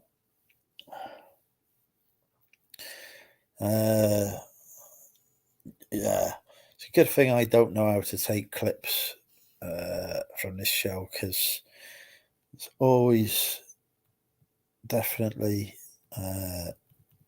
some interesting conversations that come up.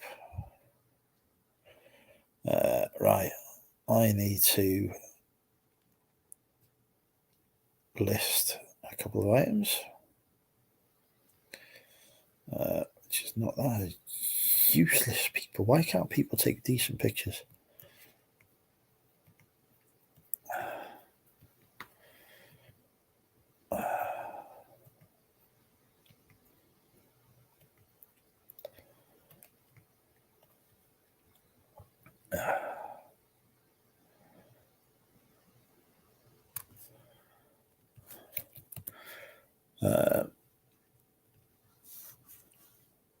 How am I feeling? I'm feeling like I've had a pint and a half of cider that is too strong for me. That's how I'm feeling.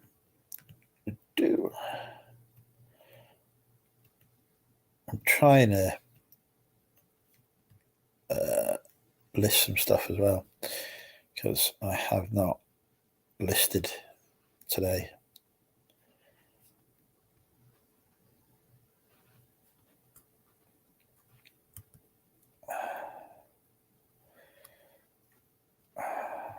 I'll do. So I'm just putting a couple of listings live.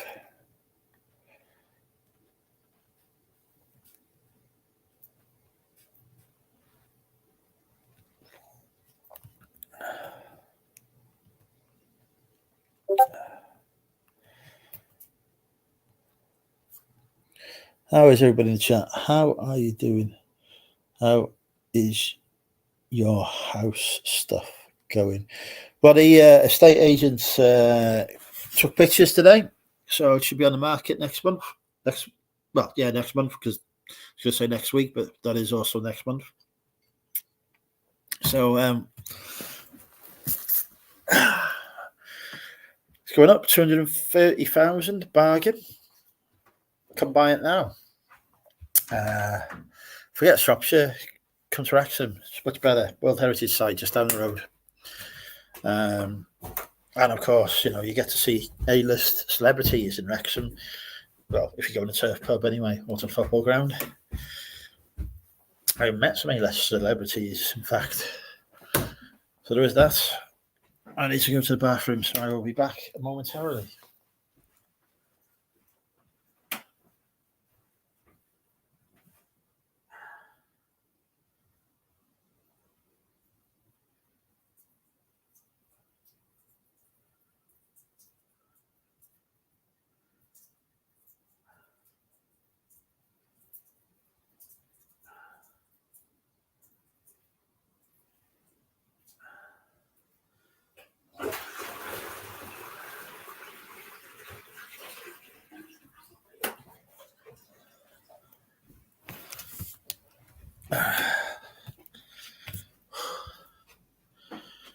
Have I properly run the current house?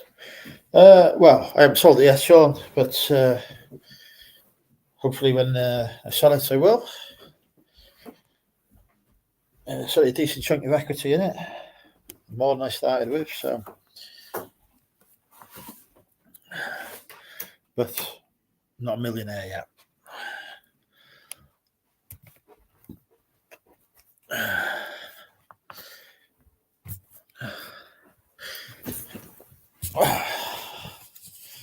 Right.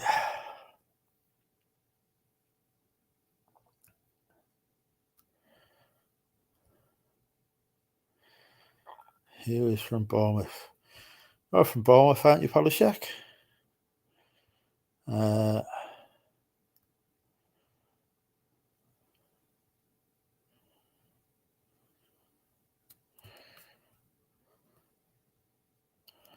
Right, let's get this listing done.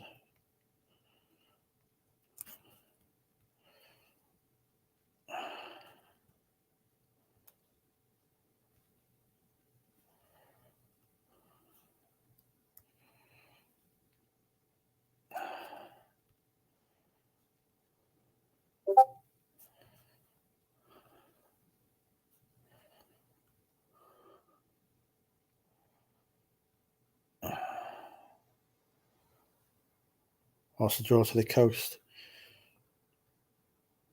I feel like the clue's in the question, isn't it? you know, the coast is there. Nice walks, lovely beaches, great retail park for retail arbitrage as well. And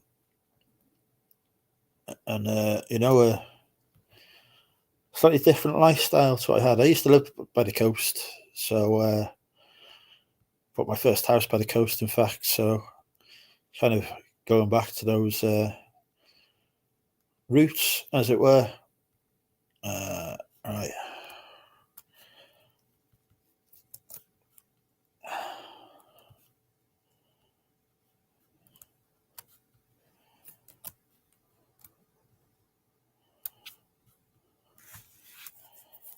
I'll try 1995 on that. Right, that is live.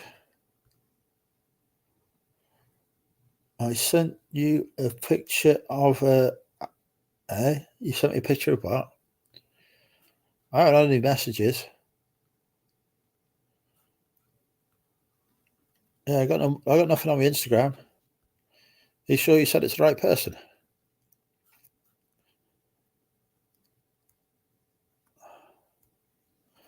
So the chippies aren't that great in Prestatyn, actually. There's a couple of okay ones in Rill, just down the road, but the ones from Prestatyn are not. We've got one called the Crispy Card, which I think is dreadful. One called James's, which everyone hates. A couple of others that only open during the tourist season, so I haven't tried them out yet. There's Carl's Chippies, all right, but it's not brilliant. I prefer the Chippies in Wrexham, I must be honest, but a couple of good ones in Rill, certainly. Right.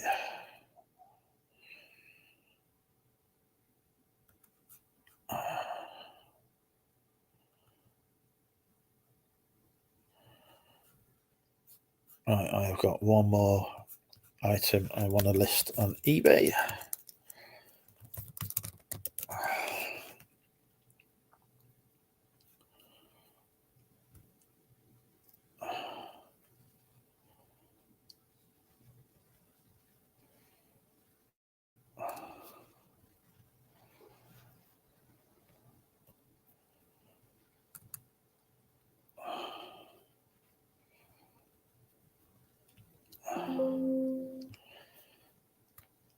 I'm going to put on as a multi-quantity.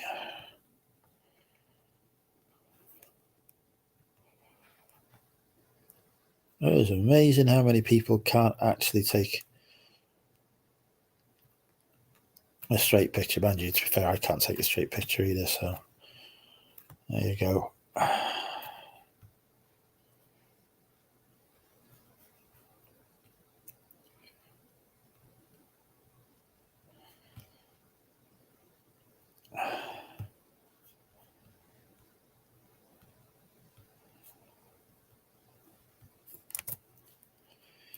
Cool.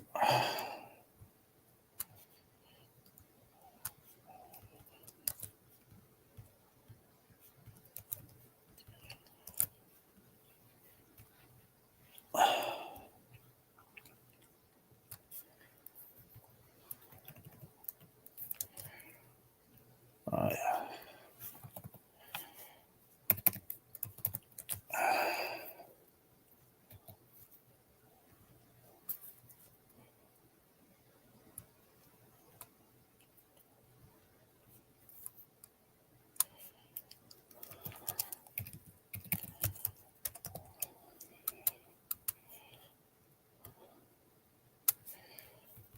Let's get that live.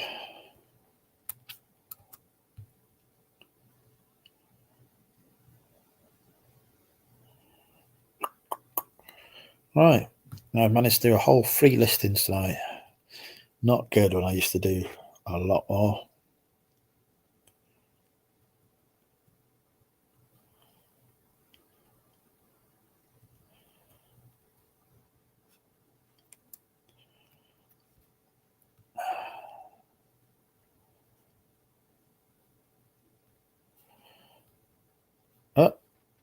There you go. That is what it is.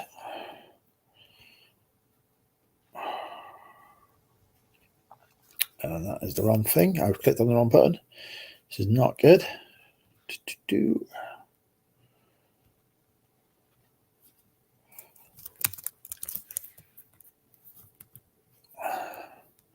Right, there you are.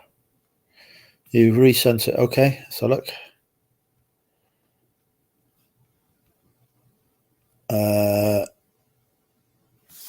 No, I don't actually. Bryant in Scotland. But to be fair, there's a heck of a lot up there, Bobby. So, but no, looks vintage though.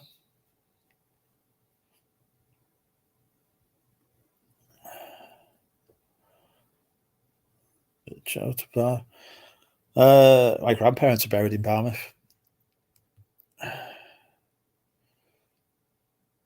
Hear about when it was kicking off at that chippy? Which chippy was that? On the Monumental.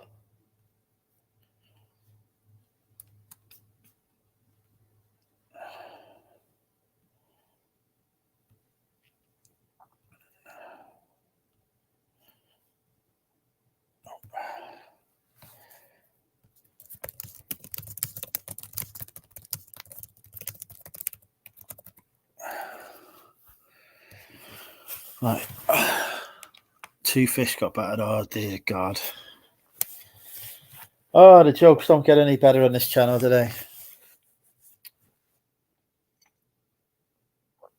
Sal Rosie is quite strong. Good evening, Mr. Mandry. Welcome. I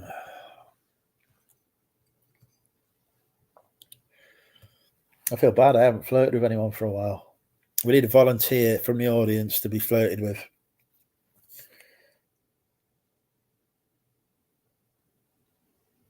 No. The store's not called. No, that is Nepal, as in the country Nepal.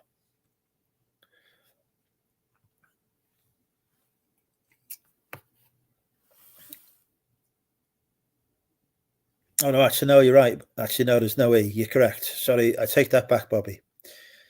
Yeah, probably is a store called Nepal, but yeah, no, not one I've heard of.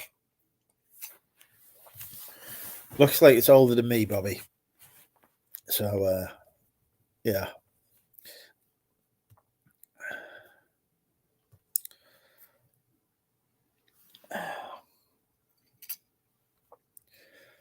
Right. Well, I managed to list 3 items. Amazing stuff.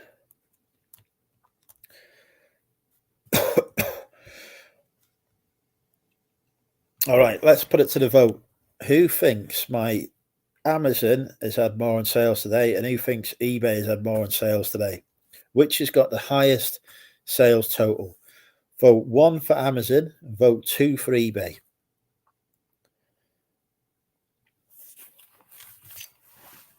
And we will compare the scores on the door.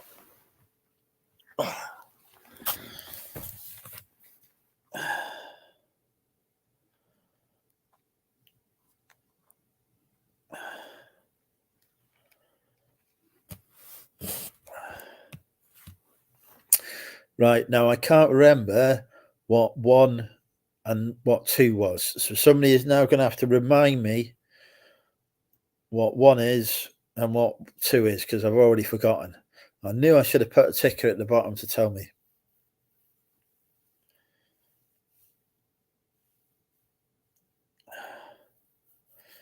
Sold about 8 items on eBay. I sold more than 8 items on eBay today.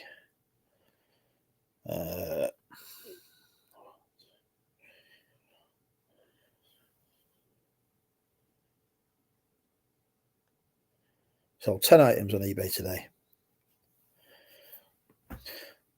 1 was Amazon, 2 was eBay. Okay. Thank you for that, because I completely bloody forgot that. So I'll have to count the votes now. Now, this was a stupid idea, wasn't it? 1 for eBay, 1 for Amazon, 2 for Amazon, 3 for Amazon, 2 for eBay,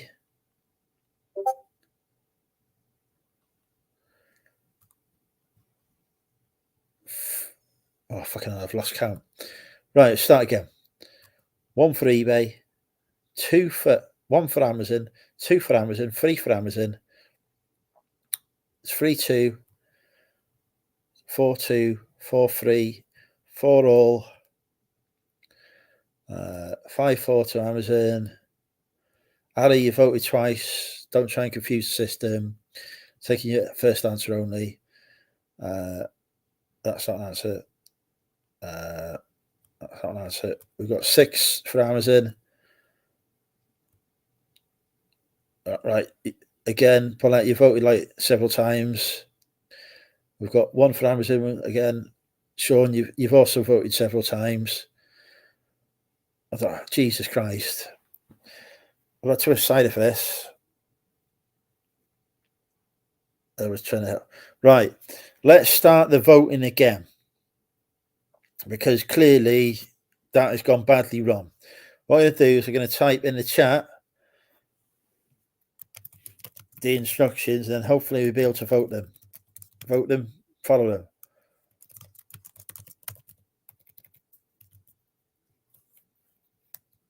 Right. Right. The voting starts now. There we go. Right. You put your votes in. Right. Right. Ali, you voted before I've even started the voting. So, right. Oh, Jesus Christ. I need somebody to count these votes for me now, because this is already getting too difficult for me brain to manage.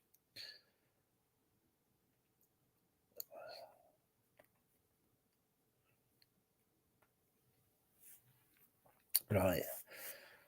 Right, I'm going to have to stop the voting in a minute, and then I can do the counting with no more voting. Right. I'm going to type in the chat in a minute for the voting to stop. 7 is not eBay. Don't try and confuse me. Right. Voting stops now. Okay. Right. Right, let's count this. Right. Ignoring any comments that are not a 1 or a 2. Right, so we've got vote 1 for Amazon and 2 for eBay. So we've got 1 vote from Ali for eBay, 1 vote from Cat Peddler for Amazon. We've got another vote for eBay. We've got 2 votes for eBay. We've got, bollocks, I pressed the wrong button. We were at Polishek, weren't we? Right, we've got 3 for eBay, 4 for eBay. Cat Peddler has voted twice. Ali's voted twice. Paulette has voted for it. So 2, 4, 2, 5, 3, 5, 4, 5, 5 all. But we did have a telephone vote in for eBay. So eBay is currently leading on 5 votes, 6 votes to 5. Right, it is time to reveal the total. So far at 22.14 on Amazon, we have got £164 with 8 units. Looks like I'm doing well on OXO on Amazon. So Amazon is £164. eBay is on, drum roll please, £120. So Amazon has won.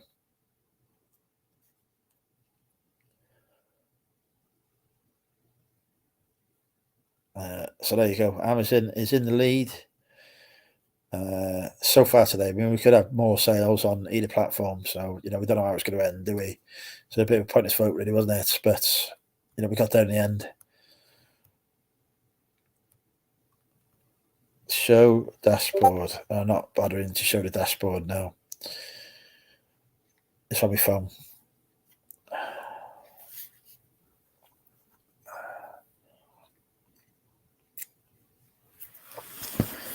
So not even on the £300 day. It's terrible. I need more sales. Most it's not. It definitely does exist. It's not like fucking ghosts or something, is it?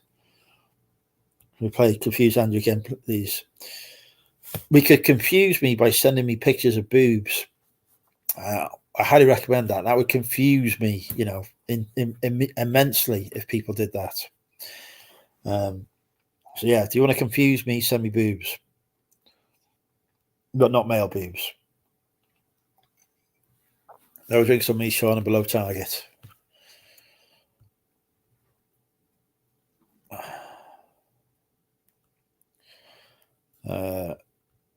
We've got no more guests, have we? Might make a pot noodle in a bit. Feeling a little bit peckish. And the pot noodles were half price in Tesco's today, so I thought I'll treat myself to a pot noodle, which I think actually is not on my diet plan, but never mind. We won't mention that. If anyone asks, I've been entirely well behaved, not had anything unhealthy at all. No unhealthy drinks or food have passed my lips.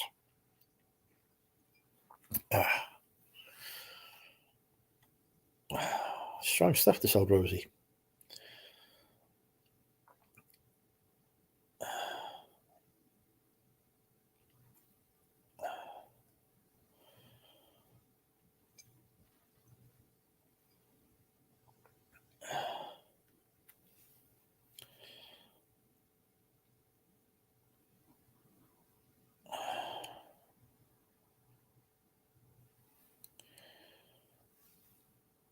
Why don't you accept one of Chris Tyler's challenges? What challenges? No, I got chicken and mushroom. Not aware of any challenges to be accepted.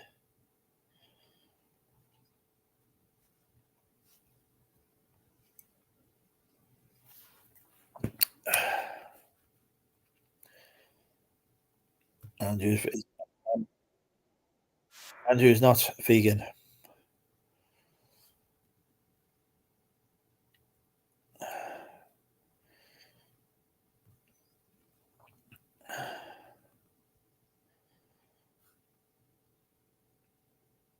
Oh yes, I forgot about the KFC.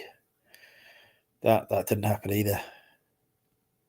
So all right, we've got this legislation that's coming in Wales this month now, that all businesses must separate their waste for recycling.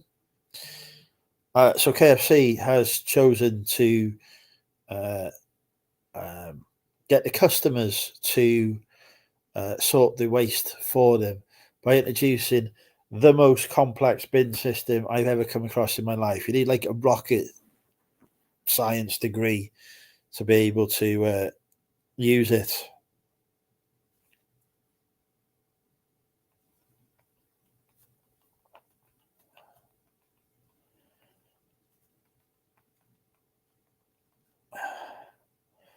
Let's see if I can find a picture of it. I'll put it on my Instagram.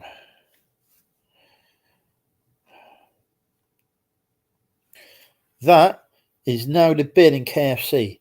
You see how they have different holes for each different type of waste, and you've got to follow the line to work out what the waste goes in. But what happens is, right, there's one for plastic, right? And there's also one for food. And I had barbecue beans yesterday. Now, I don't know if I can make this big enough. But if we look at the plastic and the food one there, let's see if I can get this to, if I can put it sideways. Can I put it sideways? If I got the picture on my phone, maybe I've got a picture on my phone.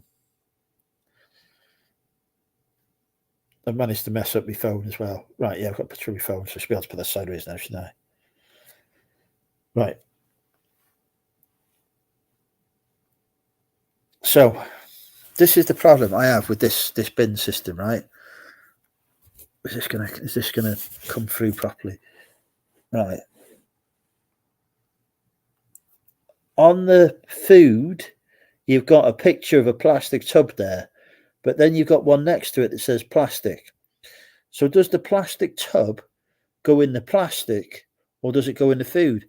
I've no fucking clue. No clue whatsoever. Like some plastic tubs can go in the plastic, but the gravy tub is in the food. So I had to guess where my barbecue beans tub would go. I think I put it in the plastic in the end. But it's just how are you supposed to work that out? It's crazy. Really sauce this weekend. I'm going to see my good friends Bernardo's tomorrow. They've got some stock put aside for me to root through.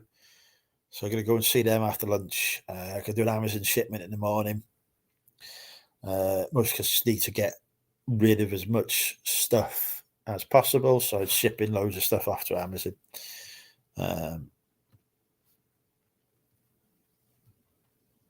It's not straightforward at all. You tell me which one the barbecue beans tub goes in. Does it go in the plastic or does it go in the food? Because it's not clear.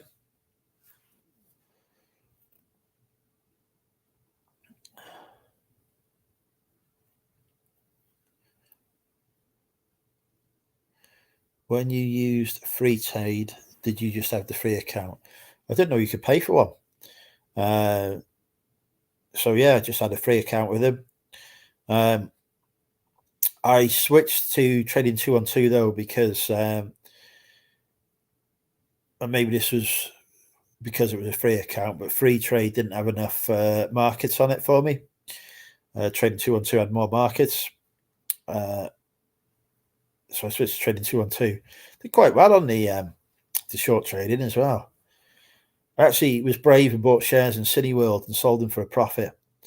Don't know how I managed that because, like, you know, they're never out of trouble. I did really well Rolls Royce shares as well. Can't remember what else I had. I remember the Cineworld and the Rolls Royce. The Rolls Royce ones, I remember because the share price went up and it reached the point where I was going to sell it. And Putin invaded Ukraine. And on that day, share prices just plummeted. And that was the day where I was going to sell them. So I was just like, could he not have waited a day? Because, yeah, as soon as the stock market opened, it just plummeted. But I sold them on like 6 months later for a healthy profit. So it didn't do him any harm in the end. Linda McCartney, yeah, not a fan of those.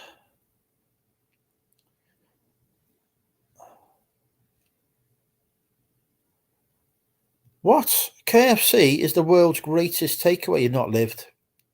You've not lived. You need to have KFC.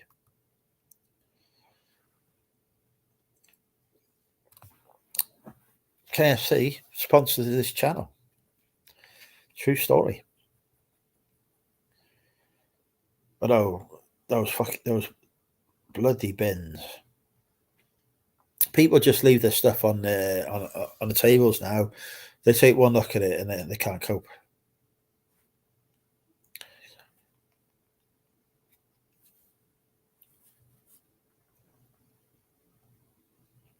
Right, I've got my Facebook messages down to 1 now. I'm doing well.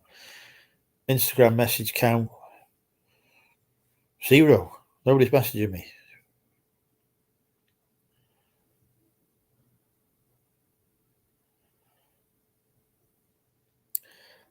I want Hargreaves and hello Diane, how are you? It's Diana, isn't it? Not Diane. Hargreaves and Lando. I use Wealthify now. I just let the AI manage it. Because I know I was doing well doing the short trading. It began to feel a bit like gambling again. So I decided to just take that step back and let the AI manage things, and I just give it money every month. Actually, I don't think it is an AI with Wealthify. I think there might actually be some human involvement. I had another one, Invest Engine, that was AI, and I just preferred Wealthify. I found it just a bit better. get me better returns than Invest Engine was. But I made about 50 quid from Invest Engine when I pulled all my money out of it. But I think part of that was the sign-up bonus. But yeah, I use Wealthify now. Very happy. So happy with them. In fact, I've started a private pension with them now as well. And that's doing all right too. So yeah, sticking with Wealthify.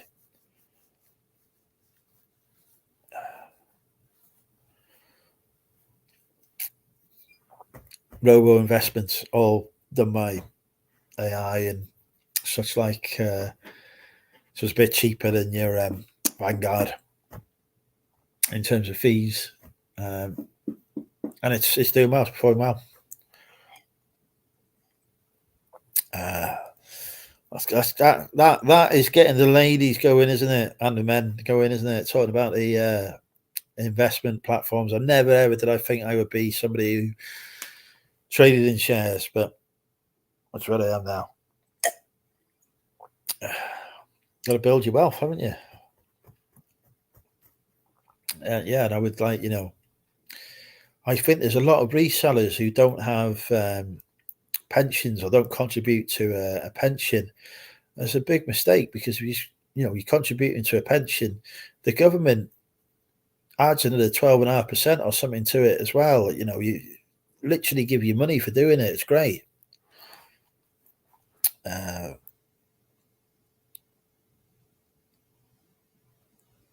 So I would definitely, look into that. I'm just like putting money into it each month, and even if the stock market doesn't do brilliantly, the top up from the government helps my wealth grow anyway. So, and not that many years off until I can take it out.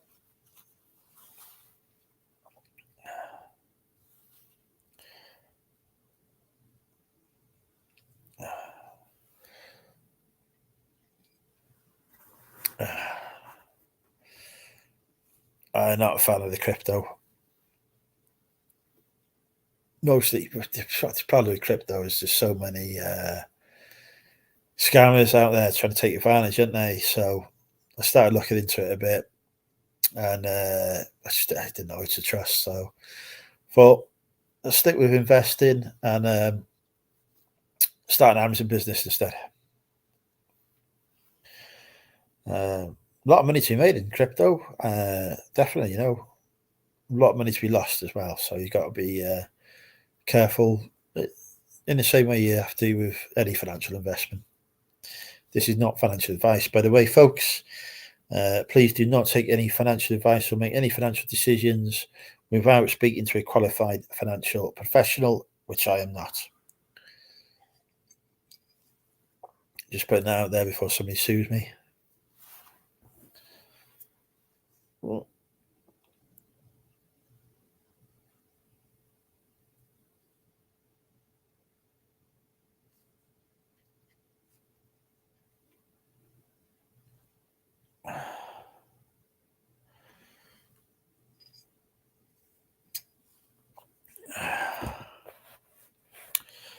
would you consider an investment? No.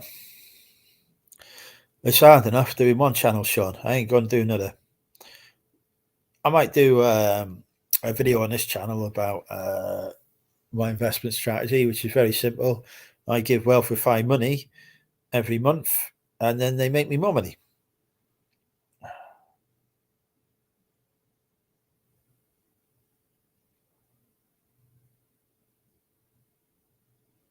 I just sold all my investments, put into SeaWorld. Same taxes, a pension, self-employed. Yeah, many different things can be done. Oh, I've had a beautiful lady message me. So I'm replying with the word guess.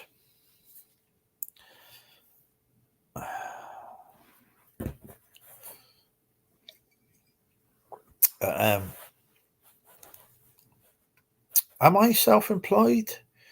So I'm a director of a limited company. Does that make me self-employed or not? I'm never quite sure. Is this the right group to order a nubile virgin 2 grams of marching powder? I really need to change my prescription. Glitter thong and a baseball. There's too many freaking hands in there, Sean. I can't keep up with this. Yes, everything's in the ISA. No, nobody's going to sue me. I have a crack legal team, Todd. Bofix accountants give me all my legal advice, handle all legal issues. If anyone has any legal action they wish to take against me, my name is Aaron Patrick, the QuickBooks chap. So Marlborough House, Derby. Just type in Bofix Derby onto the internet and you'll find my address. And just remember to address anything to Aaron Patrick. And that will handle all legal complaints.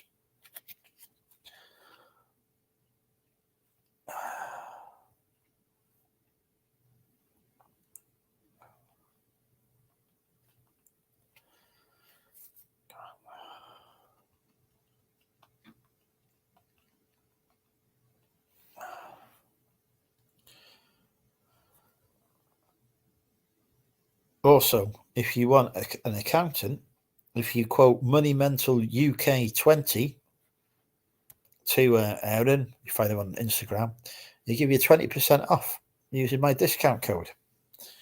He loves it when people do that. It's he's very fond of people using my non-existent discount code.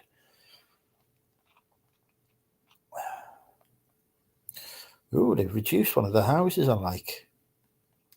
So this is one of the properties in Prestatyn that I was looking at, that I like the look of. It's probably a bit too small for me, in all honesty, but it was 240 grand and it just reduced it to 210 grand today. So that is tempting.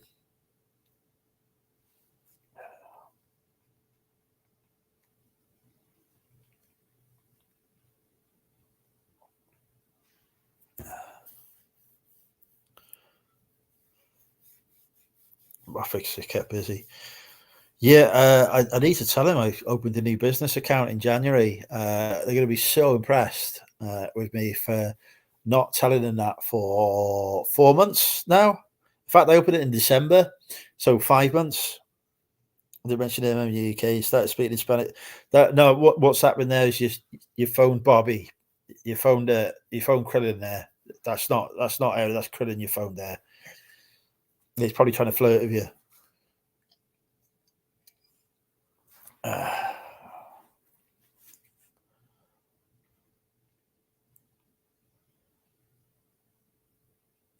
How does this?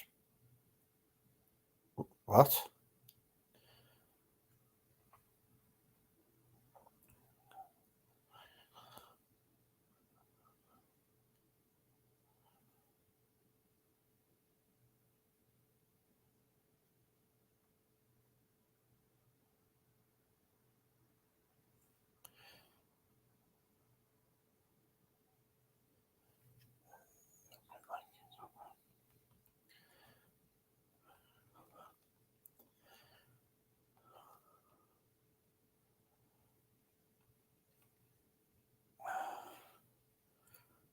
Would you let Bobby do? I would not let Bobby do my accounts now.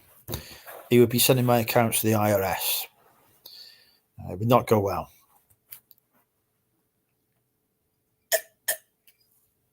Not go well at all. Right, we need to get some guests on, don't we? It's just me getting progressively more drunk.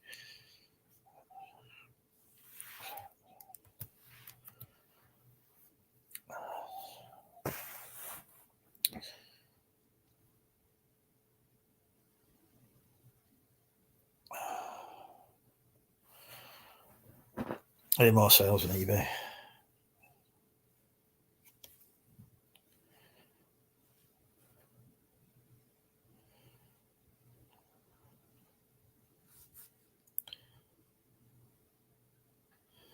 I don't think Bobby was coming back. I think he'd He's distracted himself now. He's off buying cashmere jumpers. Well, still have made me pot noodle, have I?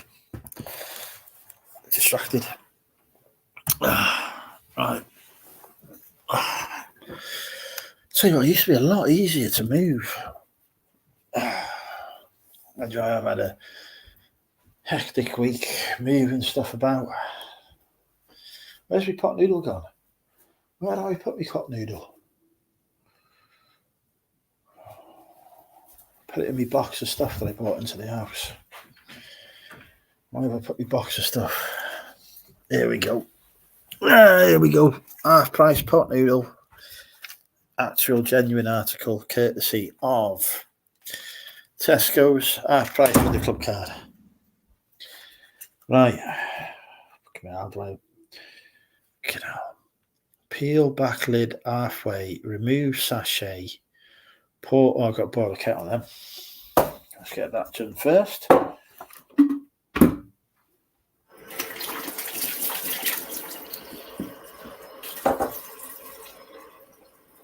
I hope we're all watching the daily YouTube content, by the way, folks.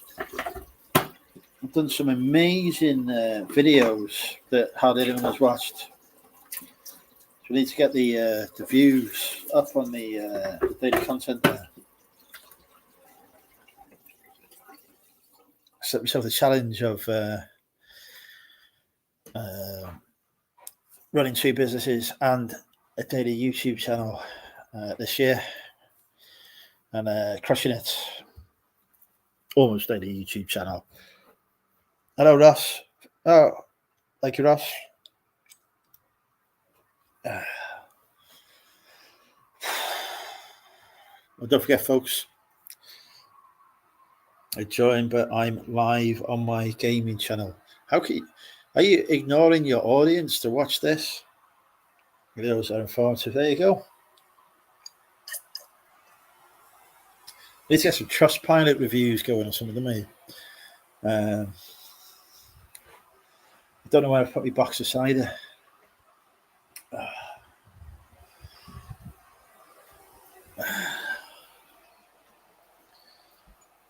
Right.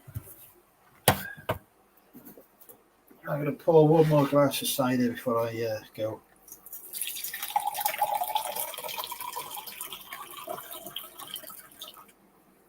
There we go.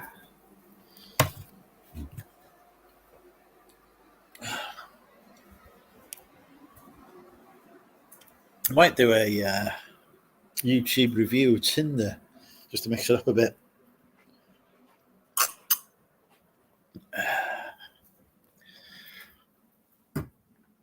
Do a video about my experiences using the Tinder Bell app.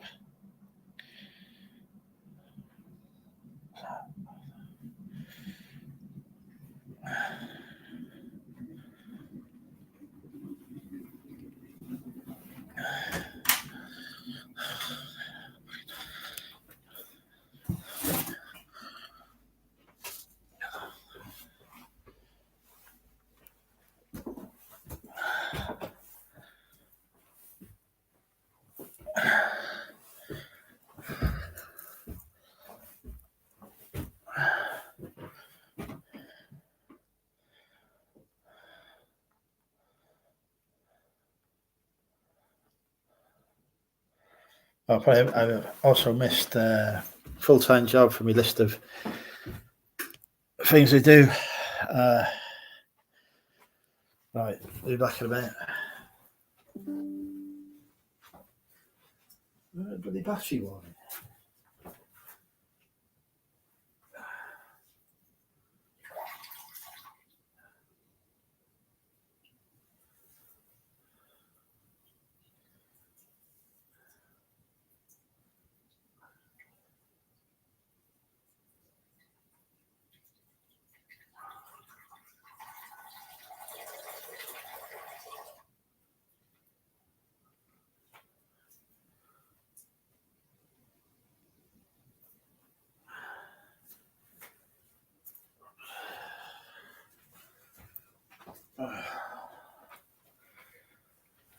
Right.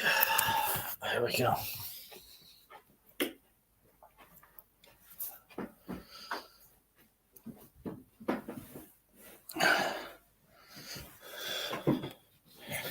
There's Nintendo Switches for £550. I don't know them. Nearly bought a Nintendo Switch at the car boot once, but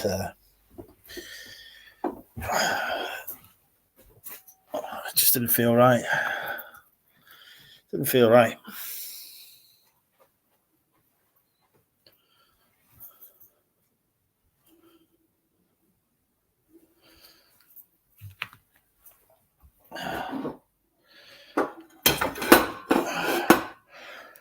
I give up Solitaire Unlimited. I must admit, I used to do it, but just got pissed off with it. Right, I've still got to try and work out how to do this pot noodle. How can I cook a spaghetti bolognese from scratch, but I can't do a bloody pot noodle? Remove sachet, right. Oh, this lid opening is not going as intended. Right. Remove sachet. Pour boiling water to fill line. I fucking clue what that is. I'm just going to chuck some water in and see what happens.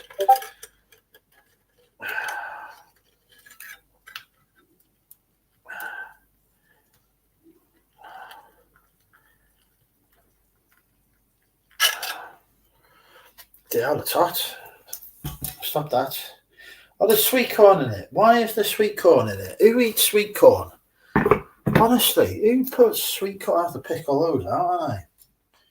Right, so I've got to leave that for 2 minutes. Then I've got to stir in the sachet content. Right, we need to count 2 minutes. 10:44, 2 minutes, right. I don't know how.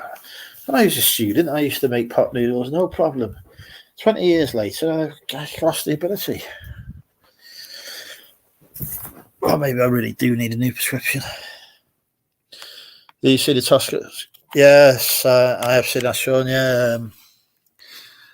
I guess a good RA from the Entertainer. But they haven't taken over the Tesco's near me yet.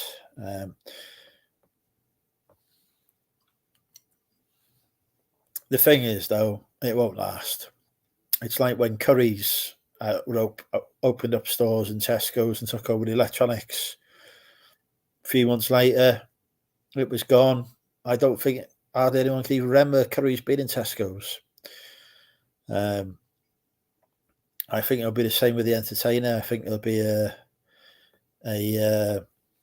flash in the pan. I think they'll try it out for a bit, realise they're not making the money that they expect to make, and it'll go back to Tesco's selling them, or Tesco's not making the money they expect to make. Because, really, Tesco's obviously they're doing it because they want increased footfall coming in. But I can't see how it's going to work. And will you have club car prices on the Entertainer stuff? Probably not.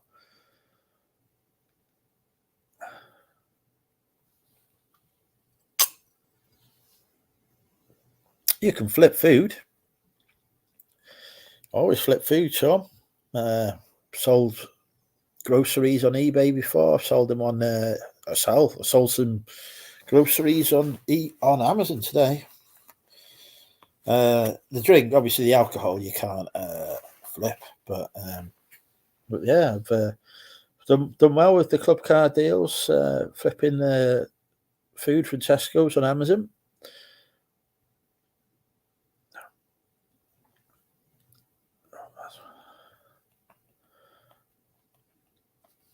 Has it been 2 minutes? No, it has been 2 minutes.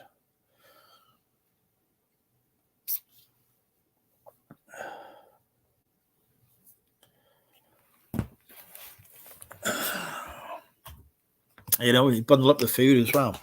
Create little, if they're doing 3 for 2 or whatever, you buy 6 and you sell them on, lots of things you can do with it. I once did well with pasta from Tesco's, 19p a bag. Doing it for Napolitana, is it pasta? And 19p a bag they were selling it for, and I was selling it in bags of 6, which cost me just over a pound for 15 quid including shipping. So yeah, opportunities definitely out there. You're surprised at what sells. That was on eBay, that was. I cleared all the shelves. To be honest, I cleared the shelves myself, and I was like, oh, hang on, I'll just have a look on eBay. I was like, oh, sell these. So sold quite a lot of them. Right. Is there supposed to be this much water in it? Seriously, I need to learn how to cope in life. Oh, I've got to stir in the sachet contents and leave for the 2 minutes. Right, there's not. Right. Come back to that in 2 minutes, which will be 10:48, even though it's had 4 minutes already because I can't count.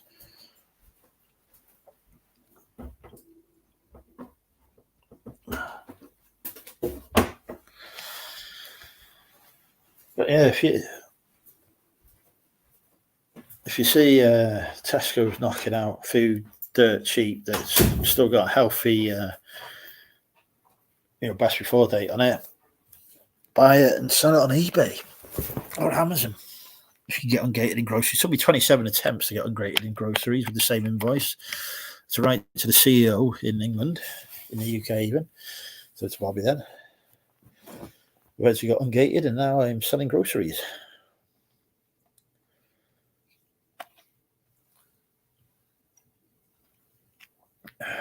for a profit.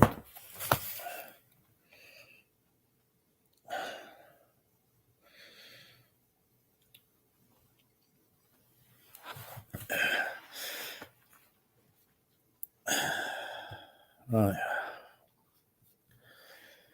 This is going to be my last cider because it is making me quite pissed. But we're going to have my pot noodle first. Bed by midnight. Before midnight. Unusual for me. I don't know, a lady guest tonight. No Natasha or Mrs. Tonks. Or Lindsay. And or Alvin. I think it's because I announced the show quite late due to buying slow cookers, which doesn't help. But on side it, yes, brings me back to my student days, Ross. Brings me back to my student days. When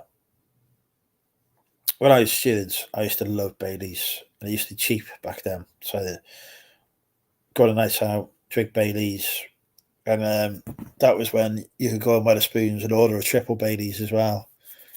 And it was like, £2 or something crazy for triple.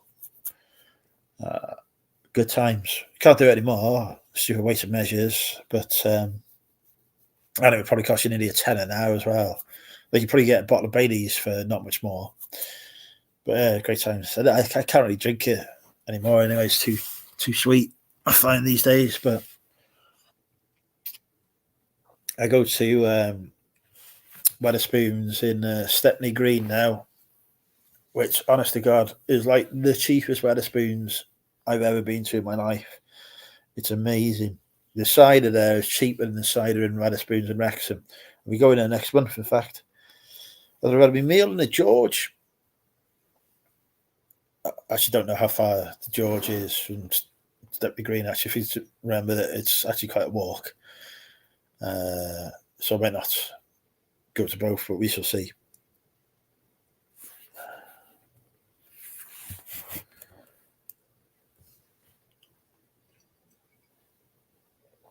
I'm doing Zoe now. Who the fuck is Zoe your wife? Future wife?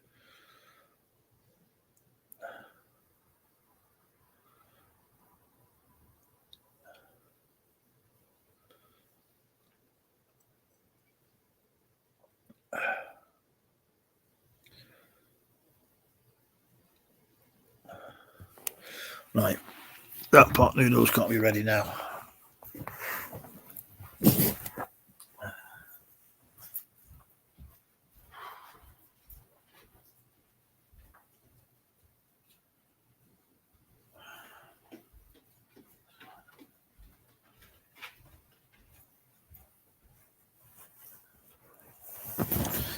I'm sure when I used to have pot noodles, didn't have as much liquid as this in. I thought the noodles absorbed the liquid. Still not impressed about having sweet corn in it though. Still got that taste. It's a shame that they've had to reduce the salt content now. Salt was the best bit about pot noodles. Get your recommended daily allowance at about one noodle. Eat an entire pot and you basically emptied an entire salt mine. Zoe is what? I literally cannot understand that sentence.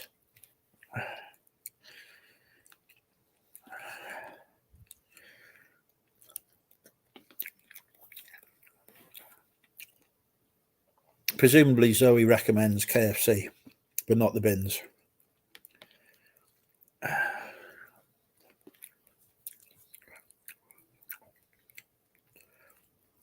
The show was poorly advertised. Google Zoe. I'll ask Siri. Hey Siri, introduce me to Zoe. Introduce me to Zoe. It's giving me find my location. No, right. It's now giving me my home address. Siri, who is Zoe? No, I know where I live, but literally, it's giving me address. No matter where you are, Zoe Clark live from Whelan's, Dublin. Yeah, Google is not helping.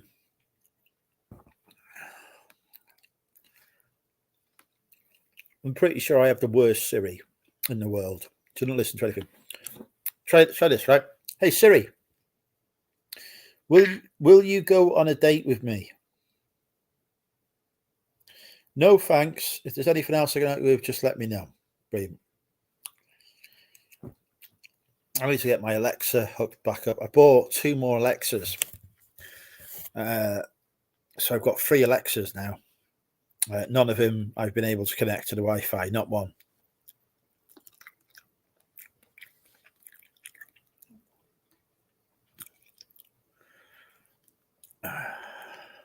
Siri's dire. Well, my Siri's dire.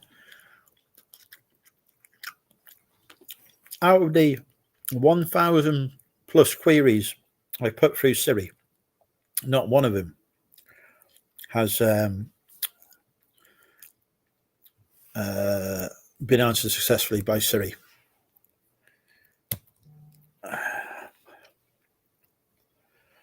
Oh, I've had a sale. Oh, it's a personal item on Vinted.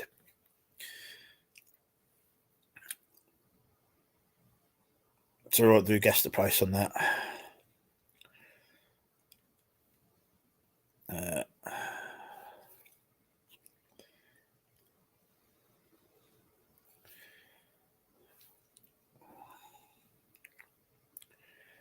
Have to get that sent out on Monday.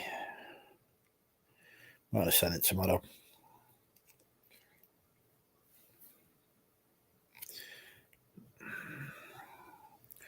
To log into my personal eBay now. I can take off my personal eBay. Remember login details for this. All right, hang on. Me. No, that's the wrong account. Oh, this is not going well. Oh, stop it. I want to log out. Let me log out so I can log back into my eBay. Take this item off.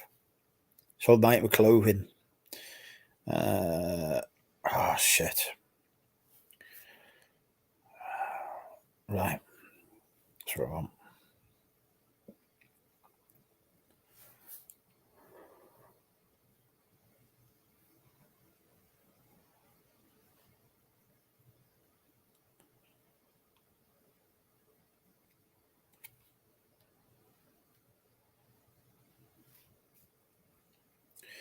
Right, that's done.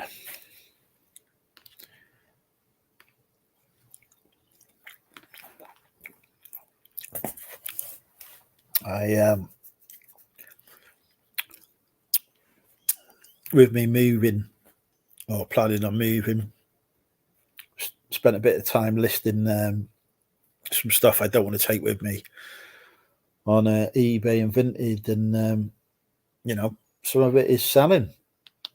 So good stuff. Less stuff to move, more money in my pocket, more money towards the house move. I want to raise 10 grand for the house move, so need a fair bit of cash.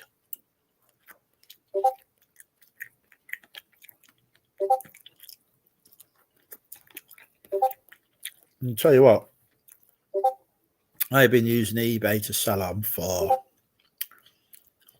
and buy on for a couple of decades. I've been using Vinted to sell and buy on for about a year.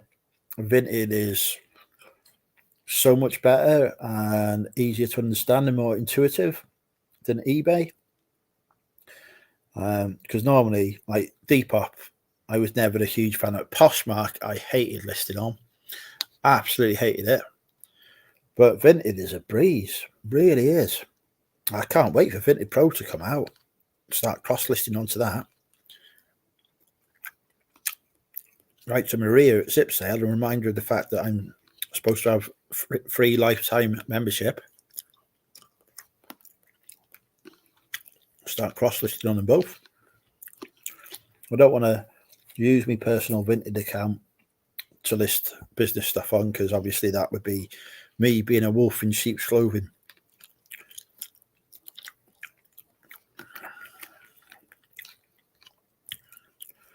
But cracking through some personal sales on it.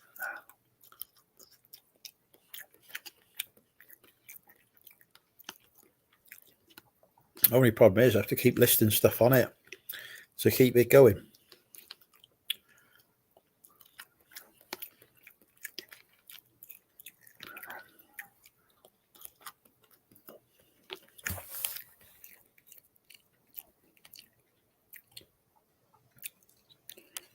Starling turned me down. Monzo. Use Monzo.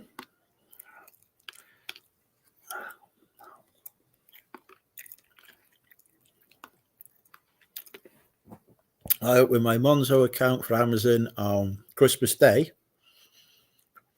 Literally on Christmas Day. It took about 20 minutes, and 10 minutes of that was because I had no signal. And it was open, done, sorted.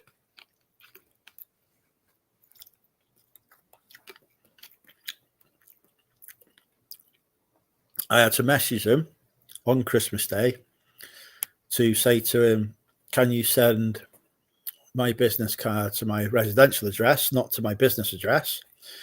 And they replied within 10 minutes on Christmas Day, yep, no problem, we'll do that. I'd already sent out my card to my business address as well. So Lucas had me debit card turn out. I was like, don't worry about that. And they got me card sent here as well. So all sorted. So yeah, Monzo been really good.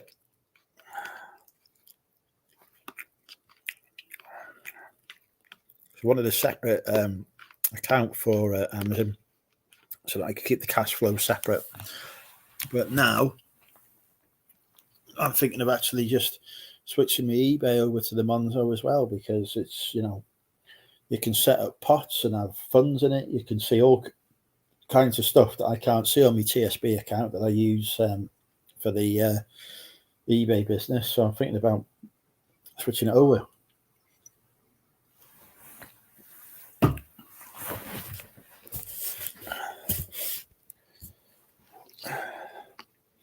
I did open an account with Tide actually, but I don't know what happened with it.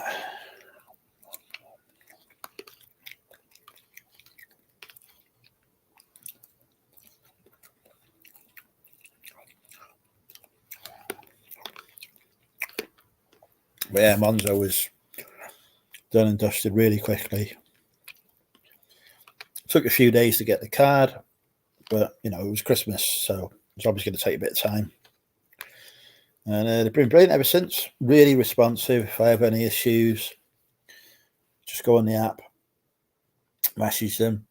I think I've only had one problem. Sometimes I pay for stuff on Klarna.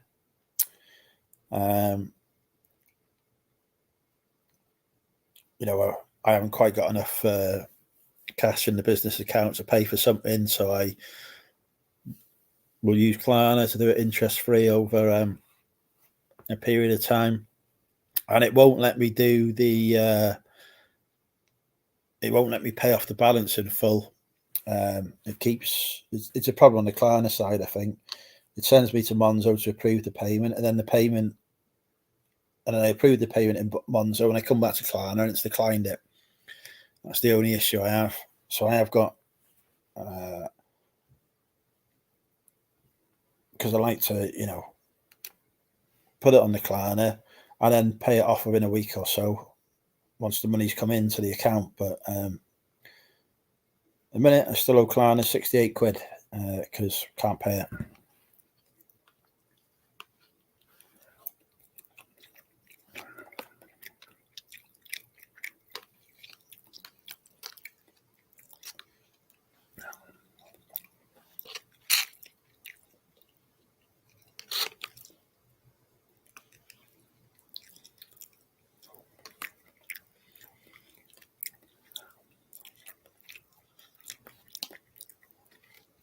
Yeah, other than that, I'm buying an issue. And I could just transfer the money from me Monzo to my TSB and pay off the Klarna on my TSB card, to be fair, but I just can't be bothered messing about doing that.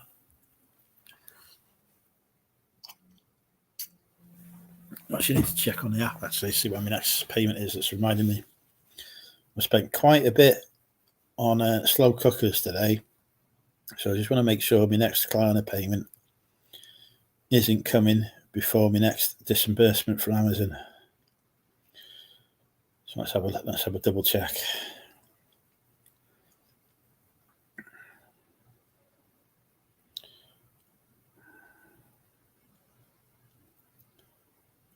Budget, wallet, purchases. That's what I want, isn't it? Purchases. Oh no, next payment's on 5th of May. It'll be fine.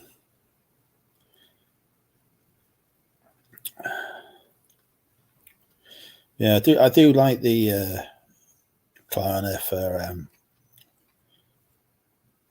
buying stuff because sometimes the cash flow isn't quite there to make a purchase when you see a really good deal, and then you see they accept Klarna, so you just put a little bit down, and then you pay it off in a week or so later when the stuff you bought sells.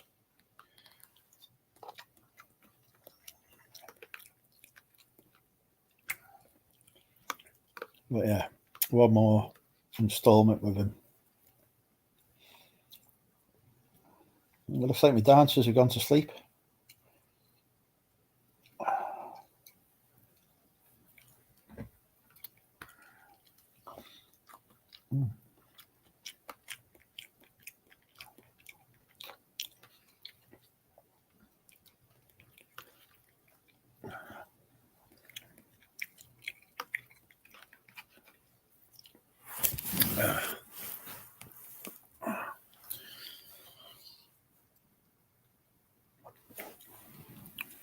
Maybe I should do a video about Klarna, actually. How I use Klarna to pay for stock and then use the money from the sales to pay off the Klarna. I think I could get away with that without it being financial advice.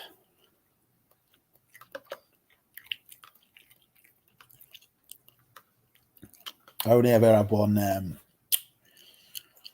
I only ever do one transaction at a time, though, and only when that's fully paid off do I use Klarna again.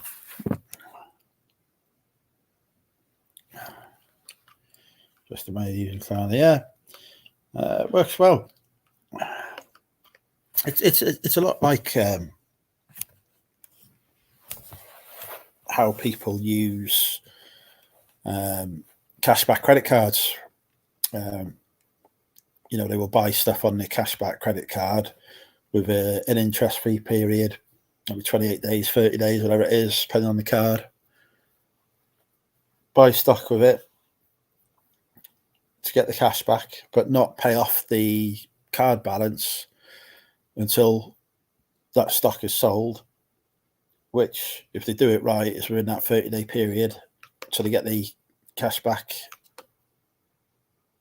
the profit on the stock, and pay off the bill as well. I think actually they don't. It's not the 30 days. There's a 56-day card that people do it with. Amazon sellers do it basically.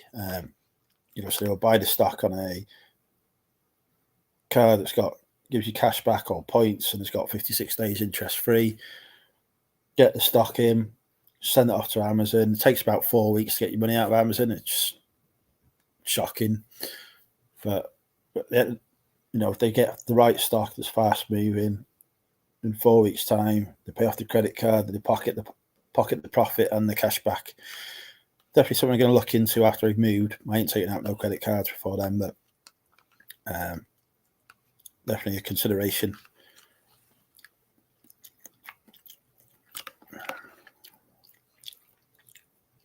Because 56 days. I think it's an Amex one. I'd have to double check.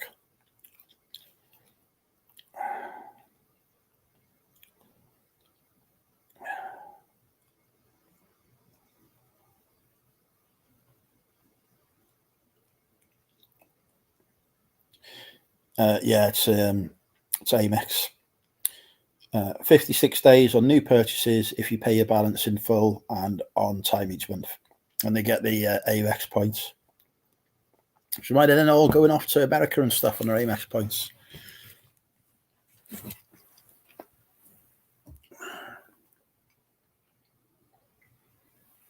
So yeah, I actually plan to do that because I want to go back to America.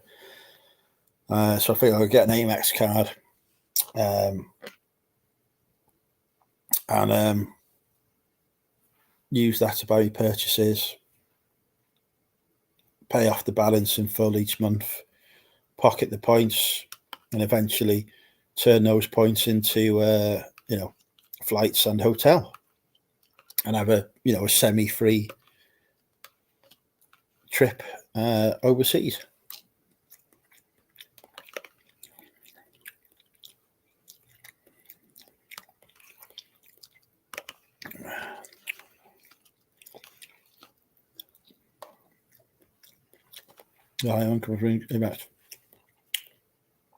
Yeah, no problems on the income front.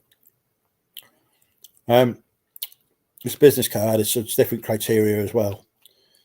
It's not. They're not. I'm not talking about Amex personal cards. So I think the you know, I have a limited company that's been running for years, so plenty of history there for Amex.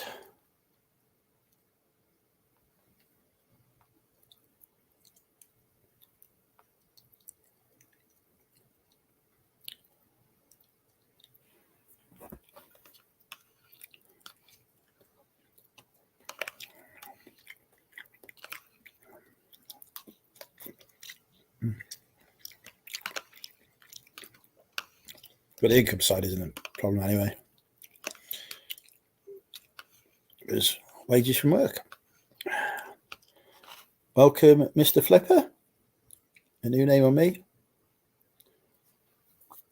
Klarna's not business, but you just use your business card on it. You know, don't give a shit about that.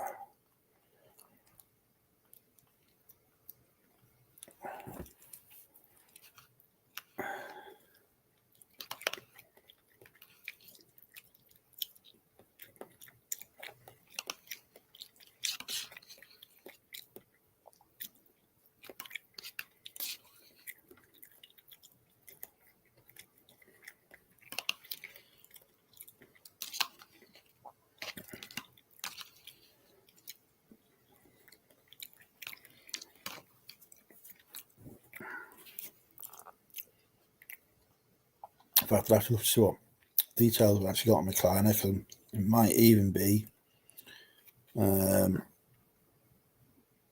my business details that are on Klarna.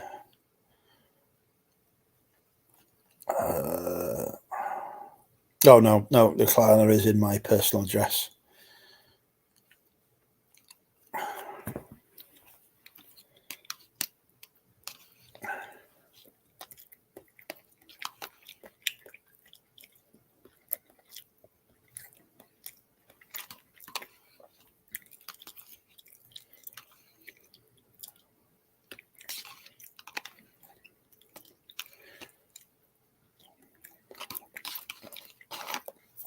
Yeah, various different options to fund business. I've had working capital before from PayPal when I moved into the cow shed, and then when I didn't take any working capital when I moved into the Money Mentor UK HQ. When I left the HQ to move into my current units, I had working capital from Newland to fund that, which was okay. Wasn't any different to the PayPal working capital, really. But those are only 2 times I've used working capital. Never seen a pot noodle last long. I'm enjoying it, Cathy, you know.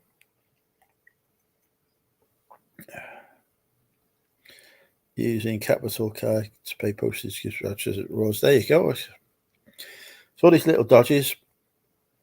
Absolutely good. Thank you, Cathy. Yeah, I might get a Capital and Tap card as well, when that gives cash back or something. But you always got to make sure you pay that balance off in full. Especially with AMEX, fucking 92% interest or something ridiculous.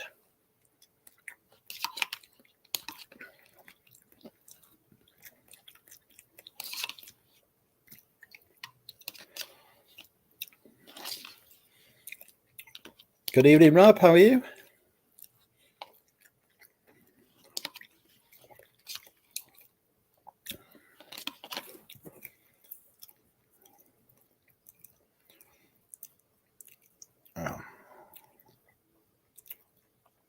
eBay been quiet tonight. Not a sale since R8.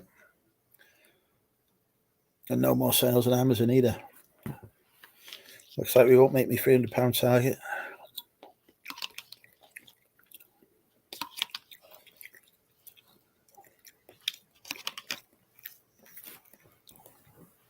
After I move, I want to be on 500 a day. So I need to work out what that actually is per annum. Where's the friggin' utilities now? I hate iPhones.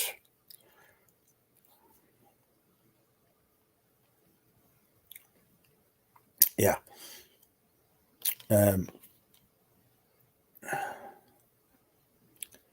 Do you know where the Manchester is? I think it's at the Wetherspoons that we were at for the meetup that I came to in Manchester, Cathy, if you remember that one. I think it's at that Wetherspoons. I've just paid for my hotel for it, and I can't, for the life of me, remember the details. I'll have a look now. Is it Emma Reselling? Is it Adventures? Yeah, it is Emma's Reselling Adventures.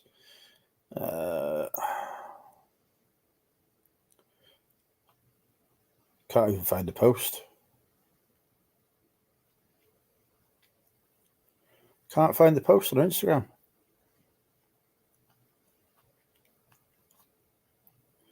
Don't seem to be any posts on Instagram anymore since September 2023.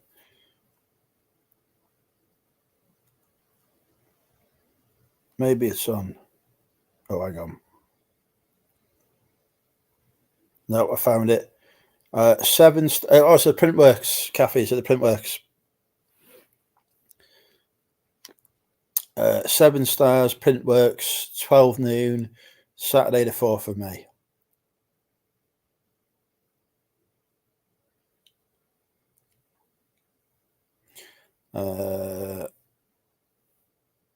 Couldn't tell you who's going.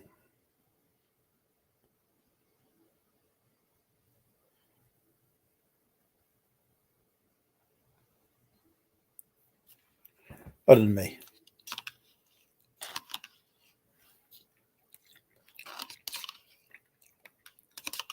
And I don't think I've actually told anyone I'm going.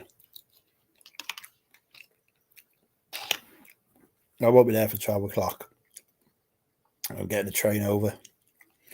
Didn't actually realise that the print works.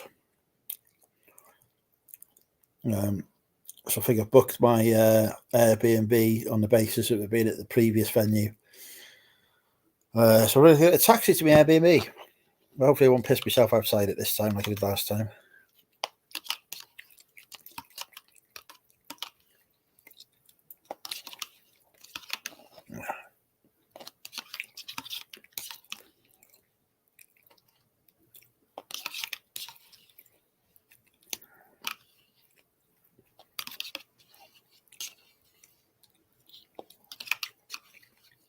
Yeah, my eBay will be slowing down.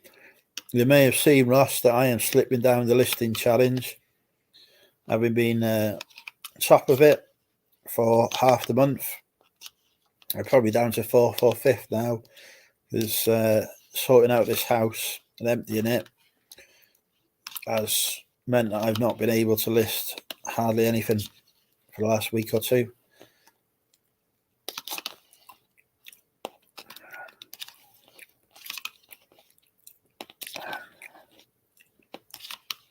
So I don't think I'll have my podium finished this month.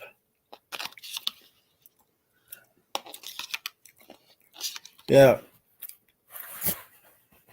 I've been in that by the Spoons and Printworks before. It's on 2 floors, isn't it? They've got a downstairs and an upstairs. So I don't know whether it'd be upstairs or downstairs. I have no clue.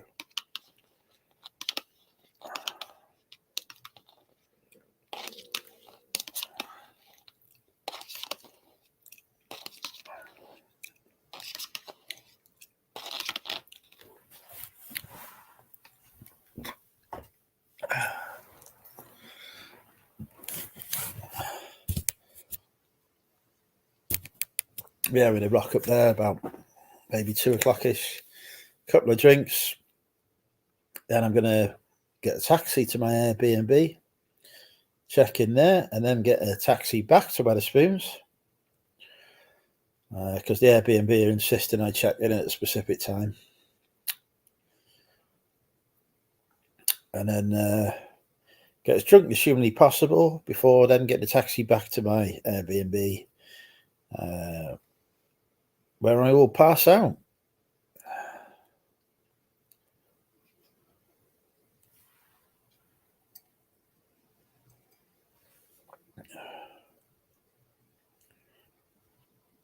Where's the B&B? Couldn't tell you. Manchester, somewhere.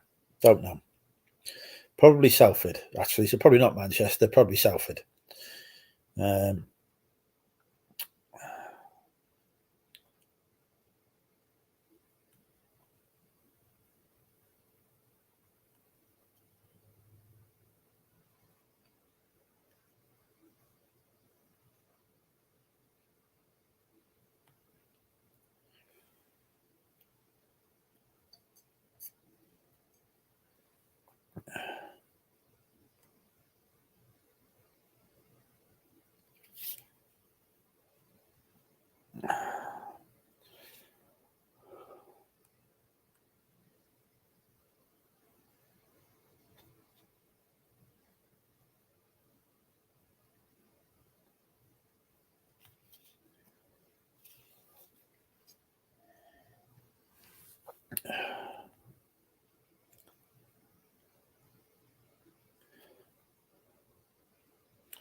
I'm trying to find the email now.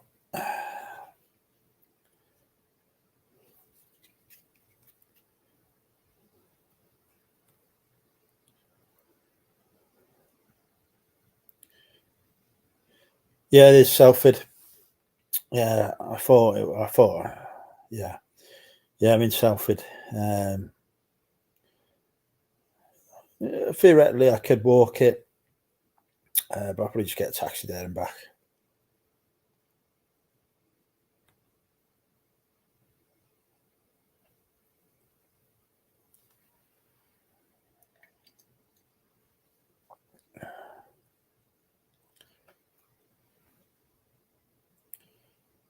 You should try and persuade Cherry to go. You live with her, don't you? Just right. Tell her I'm going to be there and I'll be naked. That's all you need to do. Once she hears that, Kathy, she will be there. Job done. So, in fact, tell her I'm going to be there. I've got my own place that she's more than welcome to come back to. Give you and the husband an evening of peace and quiet. She can have the sofa.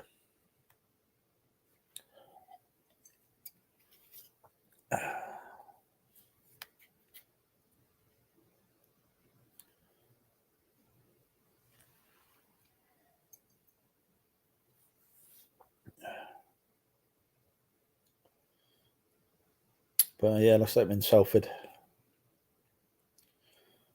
I said persuade. I'm sorry that will persuade her. Very attractive man.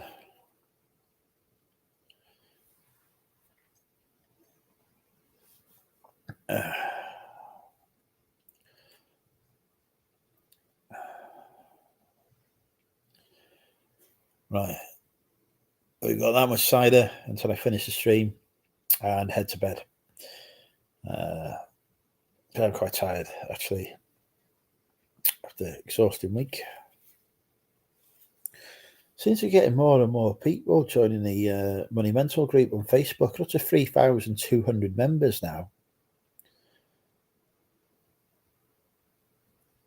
New people joining every day.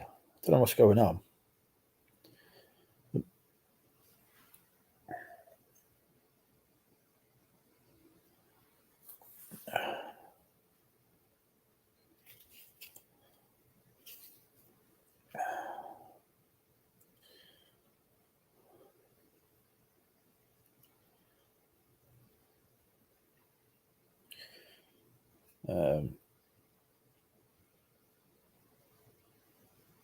I will create a post in the group if I remember tomorrow to ask who is going.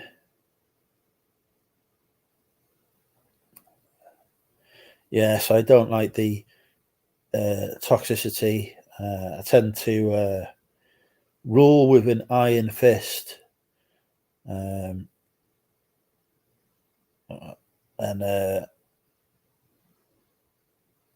sort of a zero tolerance policy.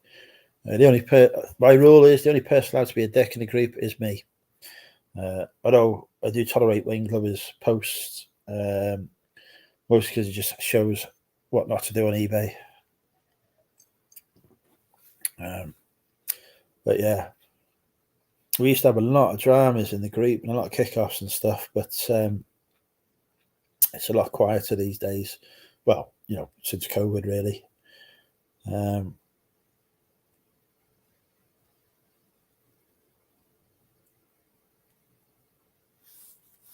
But yeah, I'm banned from most groups anyway, so start me on. Job done.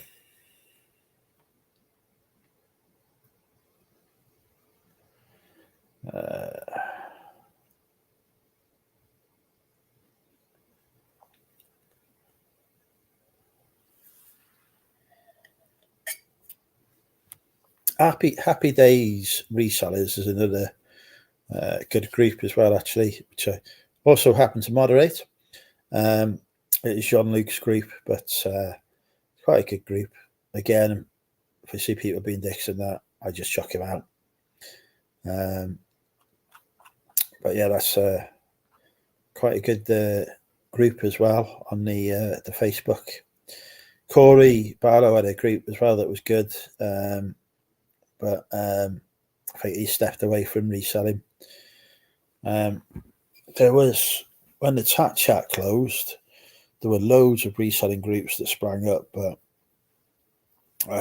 you got chucked out of most of them. So yes, yeah, sure. Feel free to pop on. Maybe put the link in the chat. I can't even speak, but hopefully there's a link appeared there for you, Tom. You're going to tempt me into having another cider now, aren't you? Just as I was thinking I've lost the ability to speak. I only drink this cider tonight so that I don't have to do it. Drink it on the 12-hour stream, because if I did, I wouldn't make 2 hours.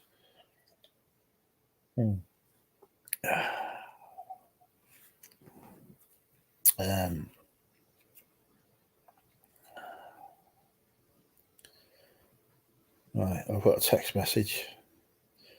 Don't share this code with anyone. Your Zabel verification code. Oh, hang on, don't share. Yeah, I thought I was going to share it then, didn't you?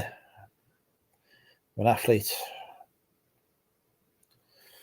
Right, I need to set a reminder to post that Vinted order on Monday. I'm not going to do it tomorrow. What day is Monday? Is the 29th. Post Vinted order. It's great, these mobile phones. Like having a PA in your pocket. Obviously, I ignore all the reminders on it, but alert at time of it. The only thing I don't like is I have to tell it to give me an alert. Like, why am I putting a reminder in and it's not alerting me? See if I can join the phone. No worries. I could just follow through on that. That's not good. We'll pretend nobody heard that.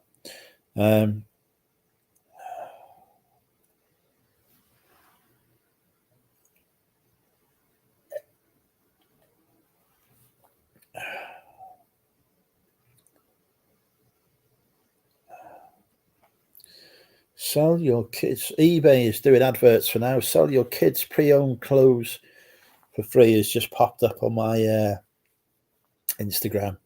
So the targeted adverts are going well because don't have any kids.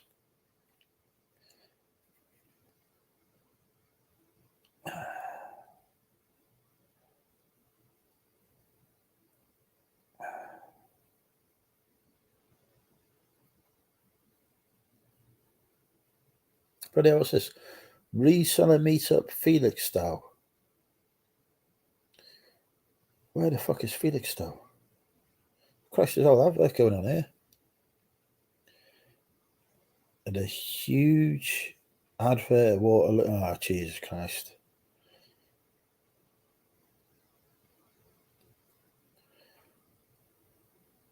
Where's Felixstowe? Yes, I can't go to the. I was tempted to go to the Milton Keynes meetup, but the date the date has changed on it, and I can't do the date that it's changed to.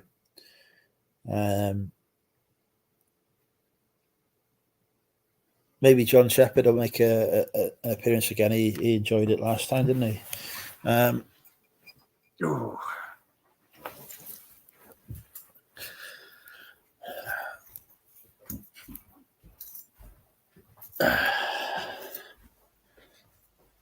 Felixstowe is Suffolk. That's all. I'm not fucking clue where Suffolk. I don't know where Suffolk is.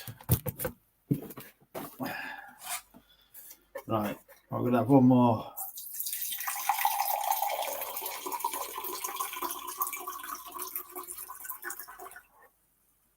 Cider. Don't know where Tom's got to.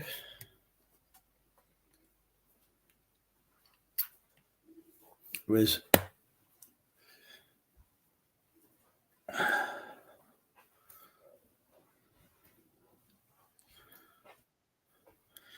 Oh, hang on.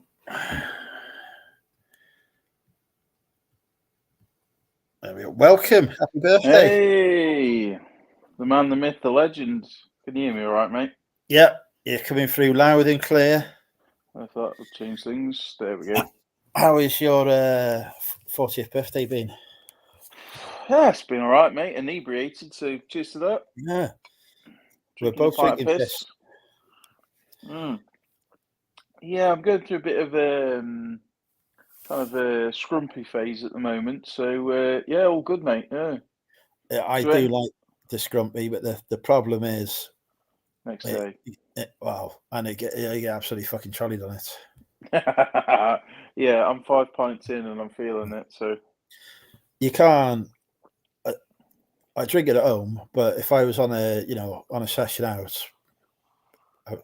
first time I had Scrumpy, my mum was driving past the university in Wrexham, saw this comatose person on the street outside, and then realised it was me. pisser. Well, you got to do that, mate. Yeah, so it was great for me. I got a free lift home. Happy days. It wasn't so great for a car seat that I threw up on. Jesus. So you're moving soon then, mate? Yeah, well, Hopefully. if somebody buys the house. Happy days. Further into Wales. Oh. Further Well, away it's from good Turk. It's good news about the 20 mile an hour business. You know, that changing at least. Aye. So that was Drayford's big legacy, this 20 mile an hour thing. 5 minutes out the door, he's gone. Yeah, Fucked off. They said, oh yeah, we're still going to do it. We're just going to adjust it so it's outside schools and hospitals. I was like, well, hang on a second. It was already outside schools and hospitals before. So you just basically just turning it back to what it was.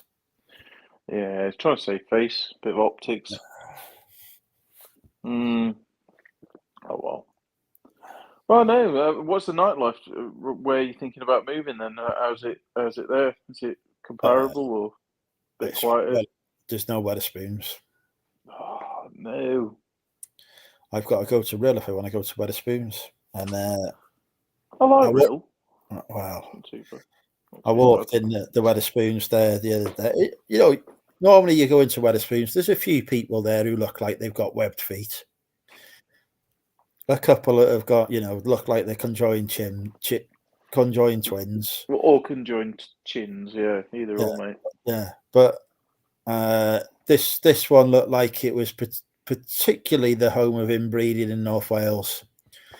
So I was like, I'm not really sure I want to make this me local. I don't know, mate. You could be the one to diversify the gene pool. Fucking hell, Christ, I'd walk out of there with more STDs than a mate, you've already got them all, haven't you? Clinic. Oh well. Yeah, so they've got Prestatyn had this bar, Lola's Bar it was called, which was downstairs was a bar, and upstairs was the dance floor, like that one we go to in Hitchin. Is it the George? Yeah, yeah. Same setup as that. And I went there a couple of times. That's all right. This. As soon as I decide to put my house on the market, gone fucking bust. Fuck's sake. But I read today it's been taken over now by this Jamaican lady. So she's going to turn it into a reggae bar. I don't even know what reggae is. Bob Marley. That's all right. Yeah, well, I used to live in East London, and yeah, jerk chicken, rice and peas in Brick Lane. So yeah, used to that. No, it used to be curry on Brick Lane. As long as you not Brick Lane, I can't think. Peckham is where it was more rice and peas. But yeah, if you like Red Stripe, because they like Red Stripe in those sort of places. I'll give it a try anyway. Yeah. Seems to be open. She seemed quite fit anyway, so if nothing else, is nice, good stuff. Eye candy there. I still remember in Hitchin the last meetup when that bloke tactically got in the way. I won't discuss it live on YouTube, but that was I'll never forget that. Yeah. That was the the greatest moment of the night, ruined and turned into the worst moment by two I was not happy attractive with females embracing each other, cock blocked by a massive unit. So yeah, That's all we I shall mean, he say. was the biggest bloke in the place. He was massive. Yeah, he's massive. Yeah, I know. Wounded. Oh well. Yeah, I hope he's not there next year. Do you reckon it'll be in Hitchin next year? Don't know. It's up to Nick, I isn't it? don't know. Yeah, he seemed a bit like hesitant about Hitchin again. I don't know. Maybe we'll be in bloody Norfolk. Yeah, are you going to any of the meetups? Because it's the Manchester one soon, I think. Yeah, going to the Manchester one. Mm. I've not told anyone that I'm going, but I'm making a guest appearance there. Nice. I think That's like is that like a week away or something? Oh, it's 4th of May, which I hadn't realised because that's like when the fuck is it? Tomorrow or something? Is that next weekend? Yeah, it's not. It's like a week tomorrow or something. Fuck me. Well, I've not planned that well, have I? Yeah, so we're in Manchester next weekend. That was news to me. Oh, sound. How are you finding the upload schedule? Because I've seen you've been smashing it with the YouTube. Are you feeling like you're getting burnt out yet, or? Well, no, because what I do is I film him on a Saturday, do all the stuff on a Saturday or a Sunday, and then batch it out. It's just I don't release them in order, so sometimes I think, oh, this is more relevant today. So yeah, so I'm just, and there's no editing, so I'm just talking for an hour, video done, uploaded, pop it live. Nice, mate. Are you seeing any benefit from like viewer numbers, that sort of thing? Sort of any traction? More comment. I've had more subscribers in the past month than I had in the whole of last year. Whoa, that's ace, mate. That's just that. Yeah, so it's good stuff. It's helping grow the channel, but obviously the advertising revenue is rolling in now. I say rolling in, 30 quid this month, which is, you know, compared to January when I had £3. Mate, you done more than me. I'm on $14 for the last 28 days. So yeah, fair play to you. But I'm enjoying it. eBay is the gift that keeps on giving. As soon as they announced their free clothing thing, I was like, well, free videos out of that. Thank you very much. Don't even need to think of content ideas. Did you watch Married to Reselling's video about that? Yeah, I did. Yeah. A lot of people got a bit, you know, testy about it, you know, about them encouraging it. I mean, I don't know, man. I don't sell clothes, so it doesn't really affect me, but it is a bit mental. If I was starting off from scratch, I'd be going in my wardrobe now, getting all my clothes, putting them on eBay, selling those to get the money to fund the business. So I think it's good from that perspective. But I wouldn't be looking to set up a private account to sell stuff on, because other than my own stuff, because especially if you're on YouTube as well, imagine the hate you get from people. Oh God, yeah. It's bad enough that there's people already who are in the community that are selling off a private account, you know, big YouTube types. But there's a guy, I won't say who, but there's a guy who is selling courses on how to start a business on eBay, and he's got. And I thought, well, okay, whatever, fine. If people want to buy a course, they do, don't they? People want to be spoon fed now, whatever, fine. And he's got a link to his eBay store in his description of his videos. So I'll go and have a look at that, see what he's selling, you know, start the competition. Oh, bloody private account. So I was like, well, hang on. How can you be that stupid as to actually put a link to it in your YouTube? That's ridiculous. So I was like, I don't think that's going to be the best person to be buying a course from. Well, no, I get what you mean. Like people starting off as a springboard to get a bit of capital going to start the business. I mean, that's perfect. I mean, you could even say, look, you do that, you get to grips with listing, maybe buy a bale from a wholesale or something, get that listed, and then you move over to a business account. But I've dealt with I've got two eBays. I've got one which is purely media and one that's like front facing for YouTube, and they're both business accounts. One and one my name and one under the business name. But and that's hard enough because if you don't check them both, you can miss an order coming in easily. So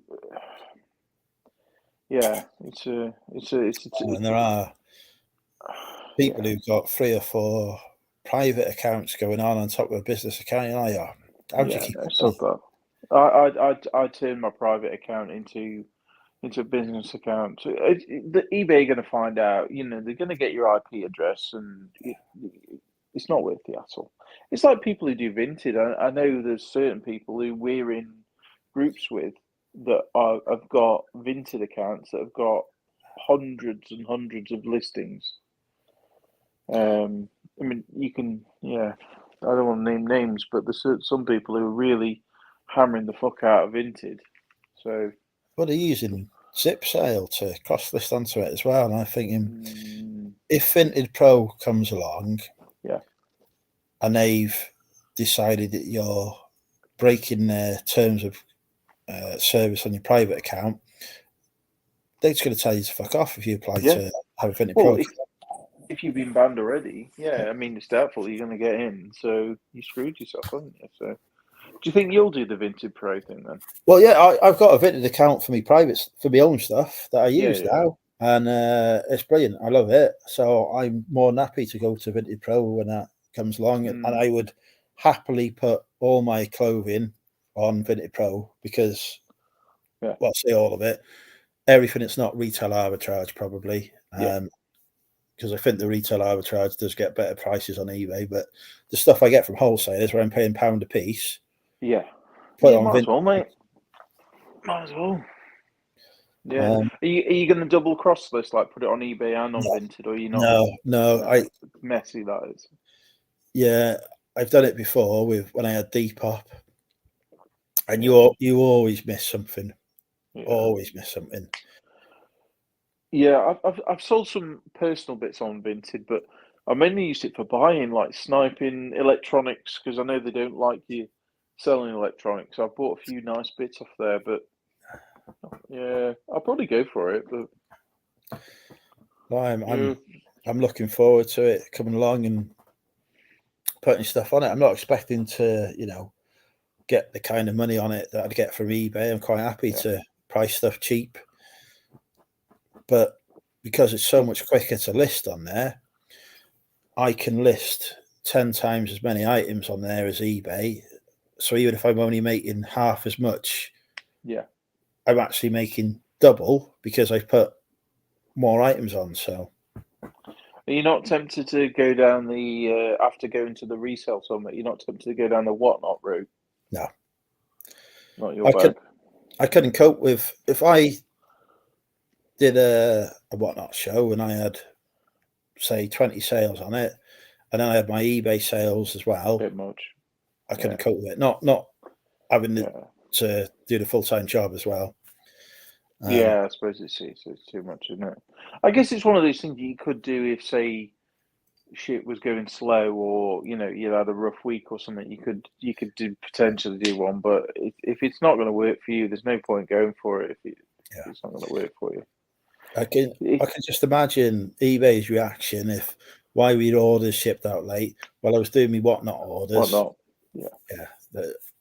How you've done a couple of shows, haven't you? How have you found it? Yeah, I think I've done 6 or 7 shows, something like that. It's a lot of work, and it's a bit demoralising when I think the problem I had is I was putting too niche shit on there that you need mass market shit that would appeal to a lot of people. Otherwise, you're not going to get. Like I was putting stuff on there that there was a profit margin in it for people, but it wasn't. It's good. I think it's good. I mean, like Brom is smashing it. Nick's going to do all right, but that's purely because of his viewership. He could sell absolutely anything, and he'd sell it well. But obviously George is doing good, and I think if you've got that social media thing, you're going to do good. But yeah, I think it's all right. I like it. What I like is that you can live stream on YouTube at the same time, so you could literally go live on YouTube and be sorting through stuff and put the odd listing up, and it does. You're not obliged to sell anything, but it's just you could be live on YouTube at the same time, which is quite cool. I think it's a good place to source, actually, to be fair, because there's a lot of people selling stuff cheap, especially newbies. I bought some bits on there.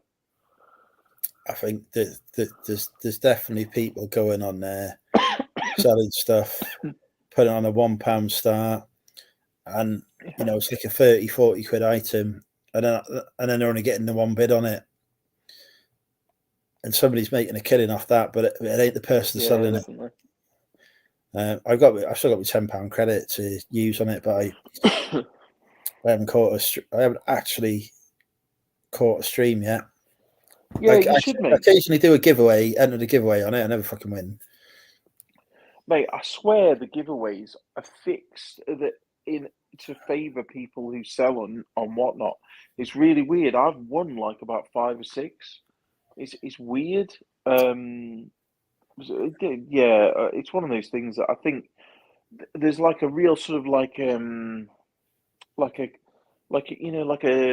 social class system of people selling on there. There's the upper echelons like Pete and Lola and George Ross and luxury pickers and that sort of style, and then there's the sort of meat and potatoes people who are doing Funko Pops, sports cards and stuff like that, and then there's Pete newbie type sellers who are really grinding out selling stuff too cheap.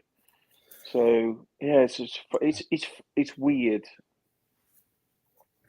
I think you definitely get deals on there. Yeah, and people are saying that it's only targeting resellers, etc. But when I've joined those collectible shows, the ones doing the Funkos and whatever, to try and win a giveaway, the people in the chat there are collectors, by and large. So there is definitely and there are people who've heard about Whatnot in America from American friends, and have joined it. So it is doing better than Poshmark in that regard, I think. If you've got a clothing stream, then it's just resellers. Yeah, it seems there's if you can get the stock cheap enough and you're willing to wing it and take a law of averages, you're probably going to do all right. I'm sure that's what Pete and Lola do. They work on some things they'll make a loss, some things they'll make a profit, but overall they'll do okay. But I think for Funko Pops, comics, collectible cards, you're going to get maybe gaming. Gaming's pretty decent. There's CB Retro on there.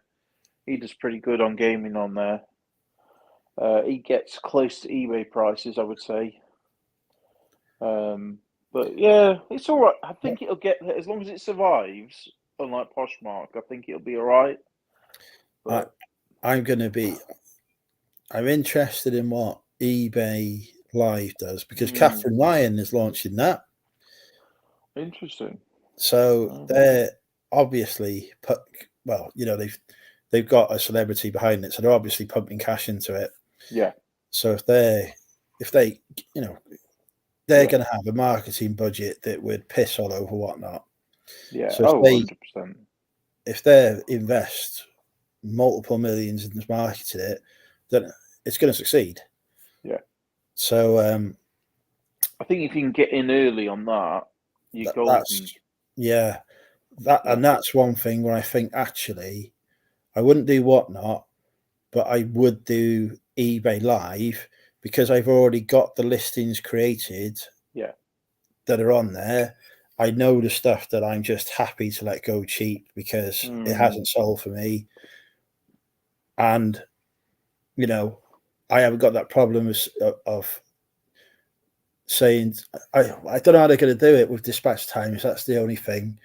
If they give the option to say, 3-day dispatch on eBay Live items, I would do it because I've got 3 days to do it then.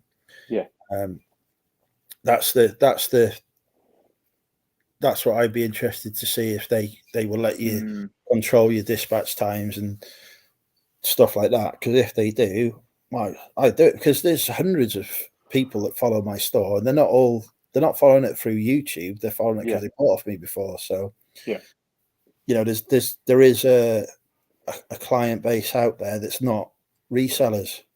It depends if they're going to make it like an auction house, or like a bricks and mortar auction house, or if they're going to try and go down the trendy route, like Whatnot, and make it. I think if they do make it a little bit more professional than, because Whatnot is a bit of a wild west. I mean, I have no idea how returns work.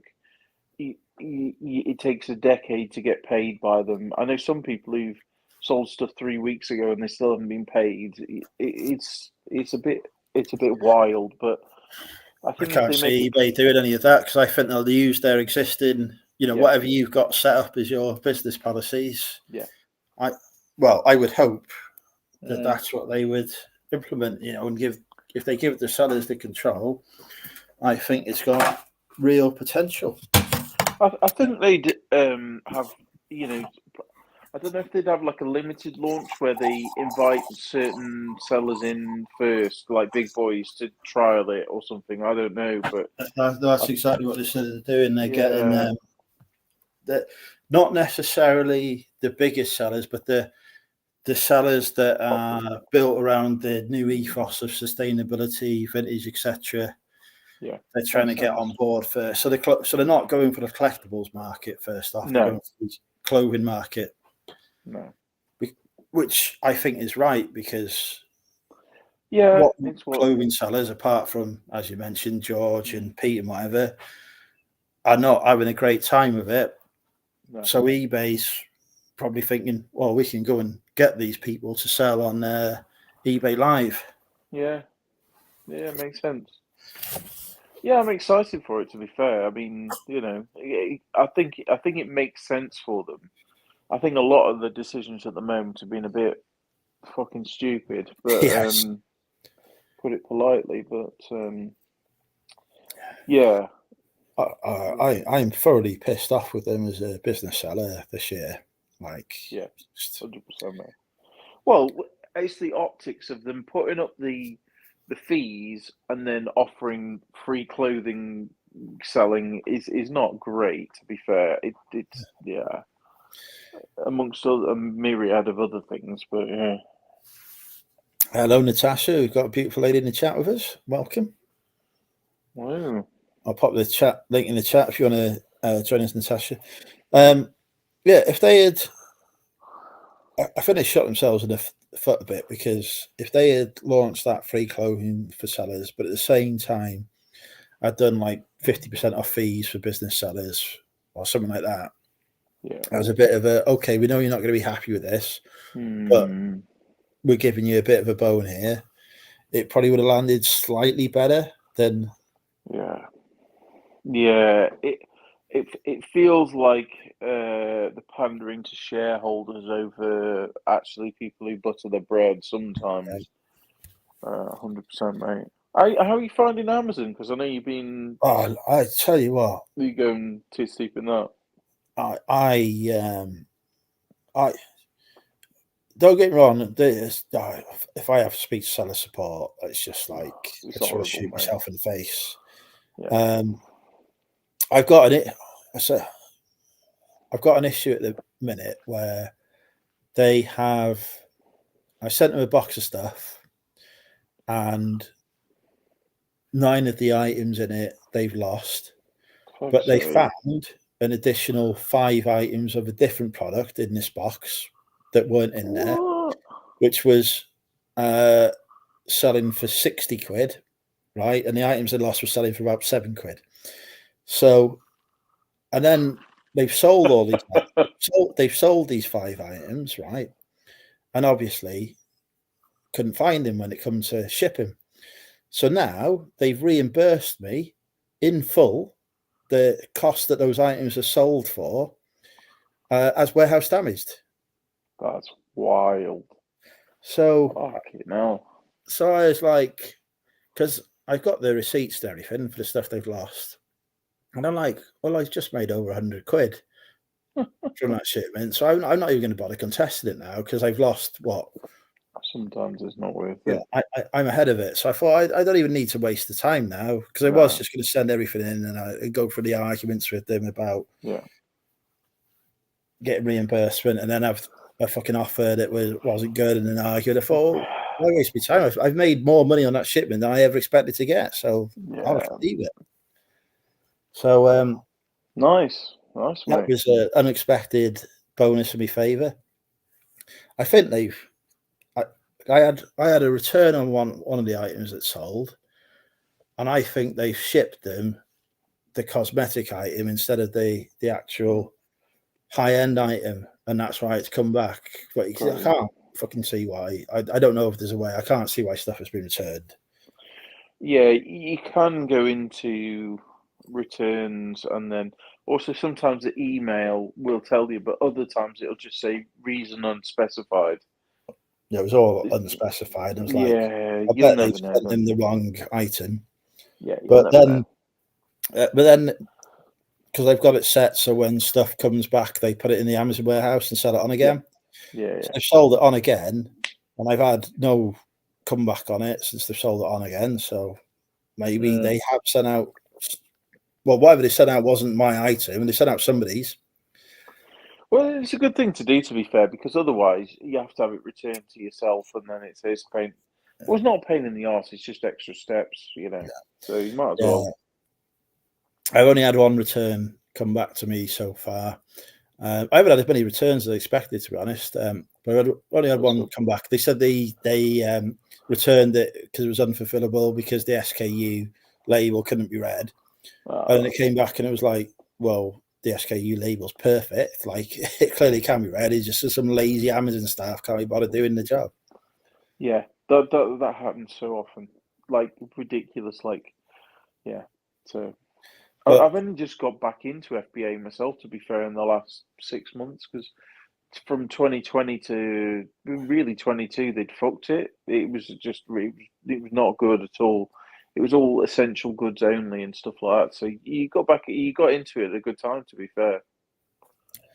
But yeah, it's just the sell-through rate on stuff just is staggering compared to eBay. Like I sent in they unpacked the box, a shipment today from me. You know, receiving and checking just seems to happen like within a minute of each other, and then like half the box is sold within an hour. It's like, fuck me. Oh, nice. Imagine doing that on eBay. It just doesn't happen. No. If you got the right products and stuff, and if you're in, if you're in groups, or if you land on something in, wherever you go in RA, then TK or Boots or something, and then you're laughing, really. I mean, it's instant, really. It's a beautiful thing. I just don't like how long it takes to pay out the money from the sales. That's just mate, they've absolutely fucked it. They've the whole reserve, whatever it's fucking called. Excuse my language, but whatever it's got, account reserve or whatnot. Yeah. So I'm waiting to be paid for stuff from the end of last month. It's fucking ridiculous. Yeah, and when they initially instigated it, it absolutely fucked me, like dry. It was ridiculous. Like, I was absolutely shafted because basically for 6 weeks I was without a payment because they instigated it. It was ridiculous. It is a mental system. When you think on eBay, if you want, you can get paid. You can get payment in your account the next day. Yeah. On Amazon, I'm being paid for stuff that sold 6 weeks. And if I have a shit day on Amazon tomorrow, it'll be weeks before I feel it. Weeks. But when I feel it, it's probably going to be exactly the time I don't want to feel it. Yeah, 100%. So probably it's like you say. You can withdraw stuff sooner, but then say you wait 2 weeks and then it's 7 to 10 business days. I work on basically 3 to 4 weeks between point of sale and getting paid for it, pretty much. And I'm 75% Amazon, I'd probably say at the moment. It's shit. It's proper shit. Yeah, and they did this whole thing of, oh, you know, we've received your feedback and we'll let you go back to the old system, but only until it was something daft like February the 10th or something. They let you a couple of months. I was like, there's no point going back to the old system just temporarily. I might as well stick with this new ridiculous system. Yeah, it's daft. I do the daily withdrawals now, but then it's like you've got to work out exactly when 24 hours is from. And if I've done me withdrawal at like 1 minute past midnight or something, that's fine. Yeah. But if I've forgotten to do it and it's like 9 o'clock the next day, it's just like, right, no money for sourcing this weekend. I just wait for that 2 week period to come in and just wait for it at the moment, because I was doing the daily withdrawals, but it's more transactions in QuickBooks and I can't be arsed. So, but yeah. How did the reseller summit go then? Was it all right? I've not spoke to you about it. I enjoyed it. Well, you know, since I went there, I went there basically to get pissed. That was my standard reason. So my standard reasons for going to a meetup: get pissed, meet hotties. I would have met you the night before, mate, but my lad had chicken pox. As I said, I would have come down and met you and Aaron, but yeah. Yeah, we had a good time. I mean, the sessions were okay. It was good to hear from people. But since I've come out of it, I have listed more stuff and I have done more YouTube videos.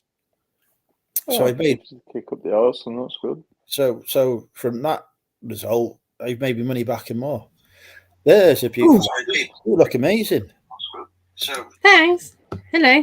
You might have a tab open though. Oh, yeah, might have a what?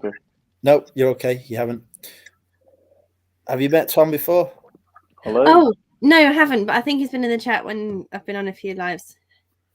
I don't think you've been on a show, Tom. When I've I don't think so. No, I've been somewhat elusive, so I've only come on because I felt sorry for Andrew being on his Todd. Oh no, what's happened? I did watch last week actually, but I don't even know what I was doing. I must have been like really tired or ill. Oh, I was ill.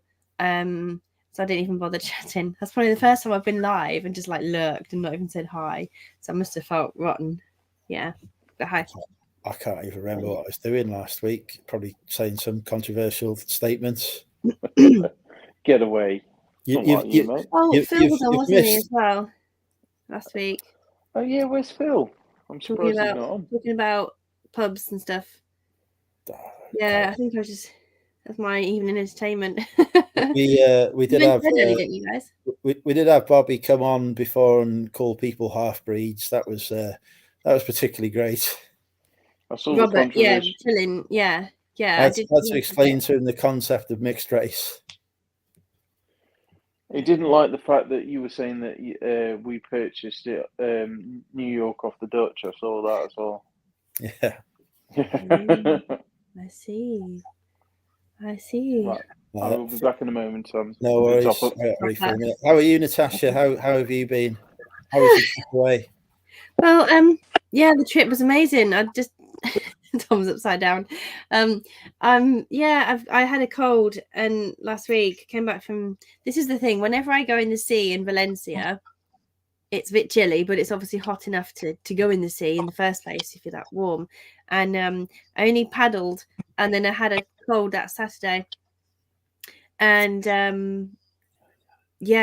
managed to get rid of it by the weekend, and I've got it back again because I had a few too many late nights cracking on with some work. So I think adjusting to being back in the UK is where, I mean, I've lived abroad, I've traveled abroad a lot. This time was weird because I had 3 weeks away, and there's nowhere I could have gone 3 weeks without work because I'm self-employed, so if I don't work, I don't get paid. My passive projects are small; they don't bring in a lot of income. So I worked. And as you might have known, I've maybe not. I'm not sure. I tailored all my work to be just Monday to Thursdays now with clients. So that was amazing for traveling, not just for summer holidays with my daughter, but the fact that I could just work Monday to Thursday, and then in between that have a bit of daytime, and then for sightseeing, touristy stuff, and circular environment. So I think that's probably what was harder for me, was because I didn't have a full 3 weeks off, and I didn't have but I had such a long time living the dream kind of thing. So coming back was a lot of adjusting, because I had a lot of work to do, because I couldn't just do my admin while I was away when I had a little girl to look after. I just had to do the paid work. And then have you thought about any more about your plans to move to North Wales?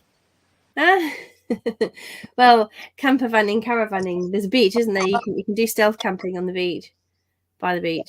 Don't need to do no camping. There's spare room. Bless, thank you. My house is. I haven't thought about going west, actually. Go west. Is that the song? Is that the lyric? It is. It is. Yeah.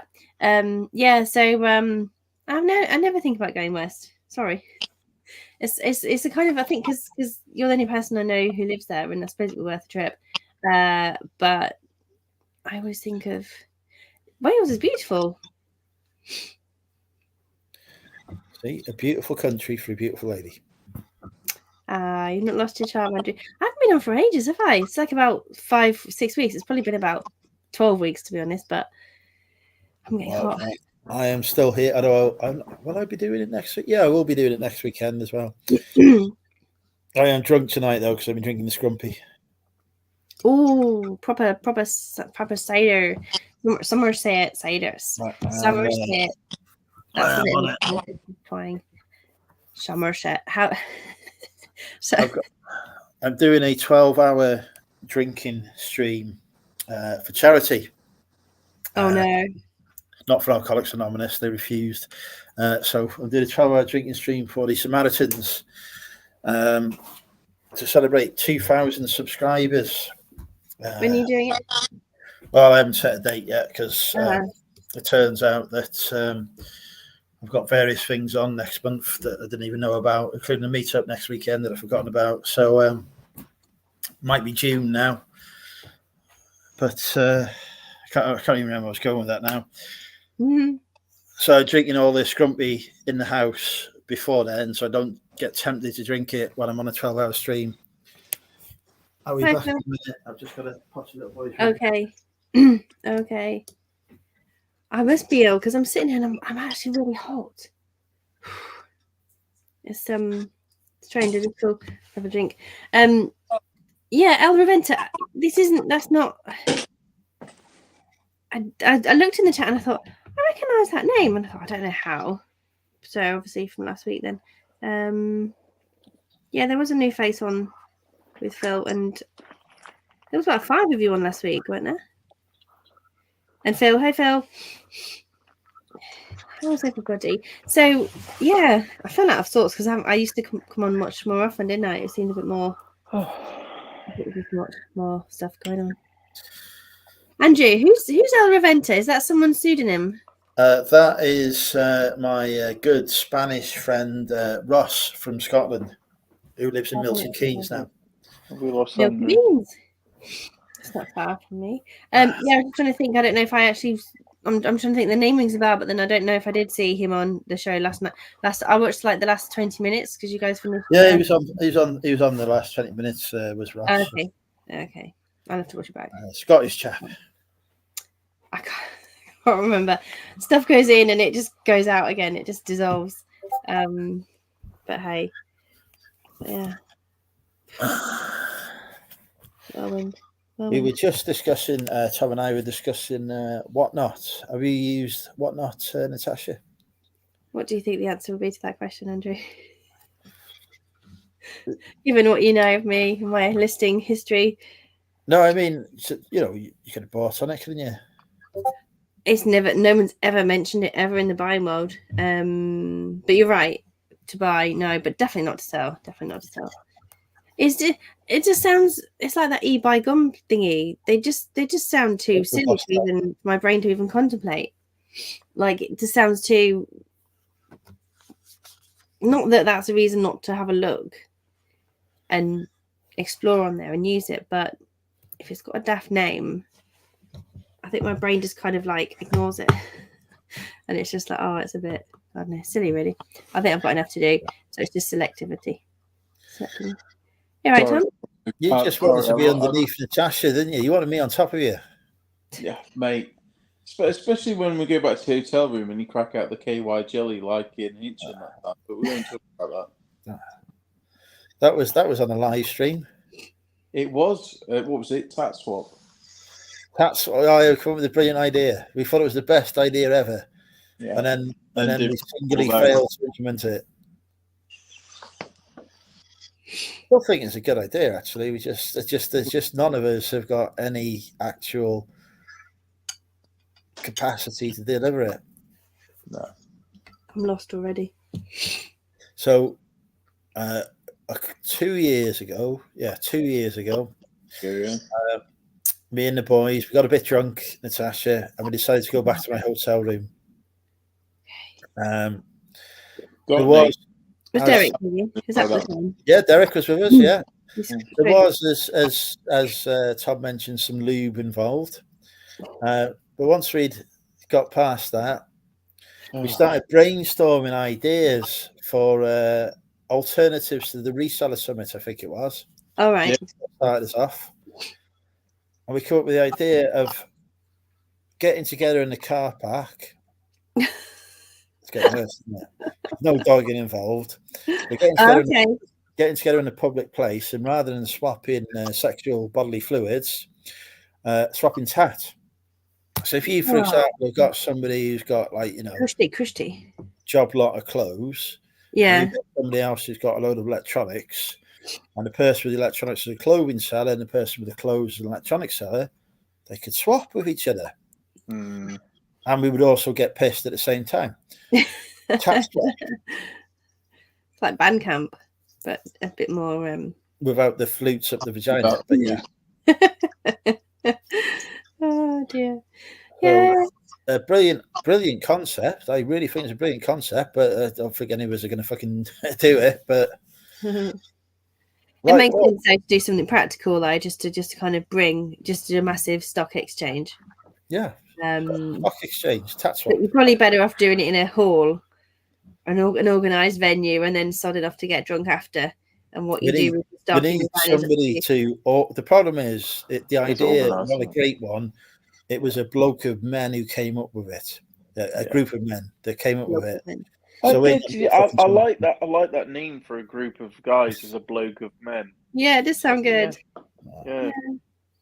I too drunk to be able to talk coherently anymore. This is what I was like at the Reseller Summit.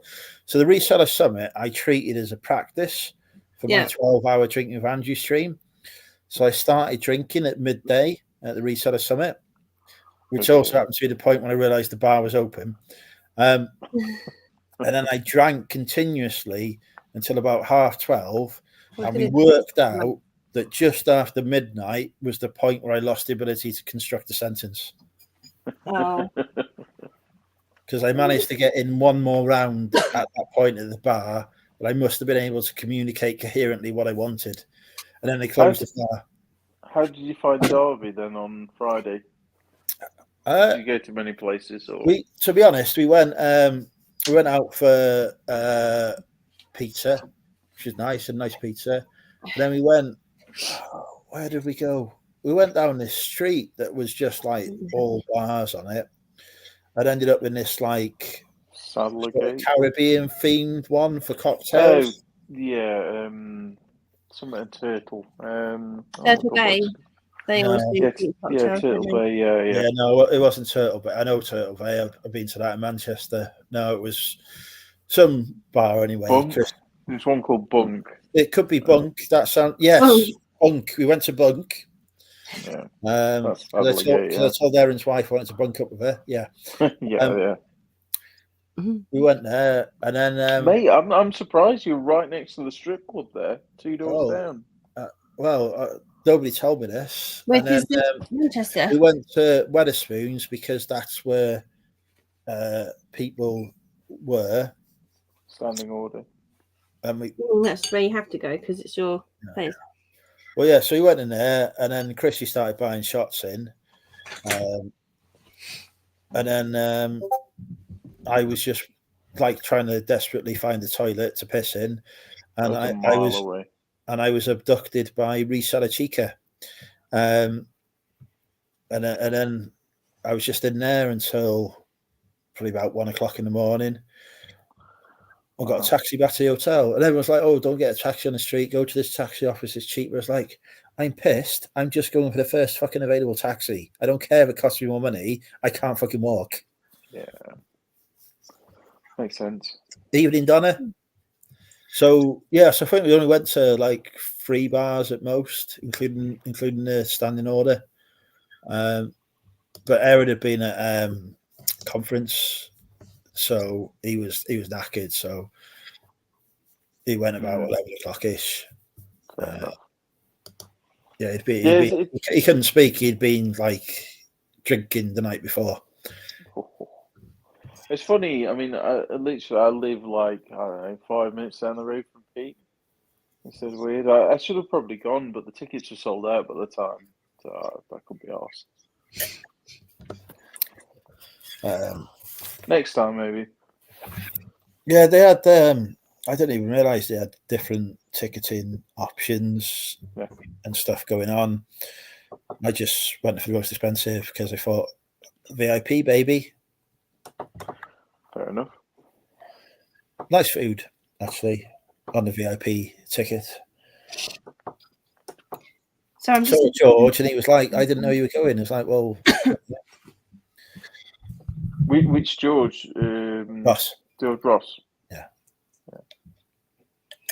Fair enough. It's like, well, I didn't announce my presence. I thought I'd just rock up. That's the way to do it. No.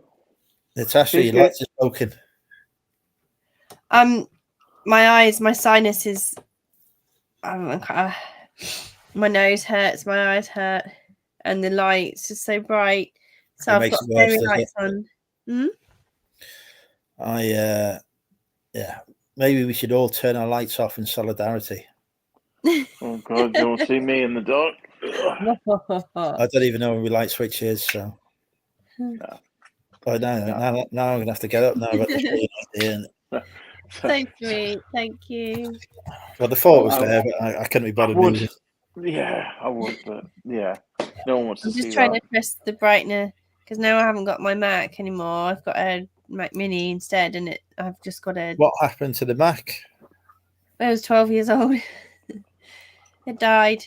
I tried to keep it going, and it was just driving me mad. I had what I call tech anxiety, where you've got such crappy old tech, and you keep it, try and revive it, and you try and fix everything, and everything just stops working. The browsers, the apps, the programs, the mouse, and everything, and you're just like, oh, I need a new one. So I've got this little monitor, Kurai monitor,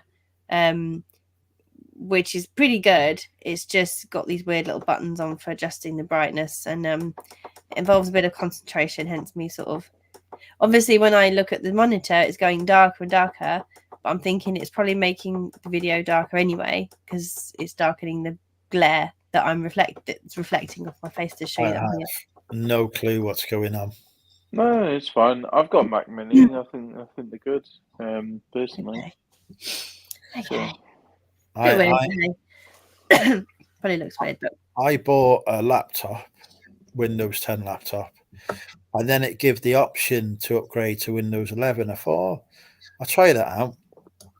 So I upgraded to Windows 11, and then I connected this laptop to my Zebra printer. My Zebra printer decided it don't want to work with Windows 11, and I didn't realize you can't roll back to Windows 10 after 7 days for some reason. Then I had to buy a new freaking printer. So I was so pissed off. I was speaking to Zebra, you get free life support for life. even if you bought the Yeah. printer secondhand on eBay, which I didn't know. So speaking to their live support, and they're like, "Oh yeah, yours did work with Windows 11, and then they did an update, and now it doesn't work with it, and we can't figure out why. But it might work again in the future." Just like, I'm just gonna have to order a new printer, aren't I? Is it a GX? Was it a GX420? No, it's LP2844. Oh yeah, okay. Yeah. The So proper old one. school. Old school one, yeah. I mean, I didn't even have Windows 10 out when it came out, so I've seen loads of people moaning about eBay recently, saying that they're getting proof of postage attached to the postage labels. I saw a post about that on Facebook today, but apparently it was a temporary issue. I've had it when I sent that thing to Guernsey, but that was just because I had the export thing attached to it. Yeah, the CN22. Yeah. Tell you what, I went to the post office today to post because if I sell perfume or aftershave, I just do it Royal Mail if it's under 150 mils because they won't destroy it if they find out it's perfume, unlike fucking Every or somebody. Oh yeah, fucking hell. So I went there and said,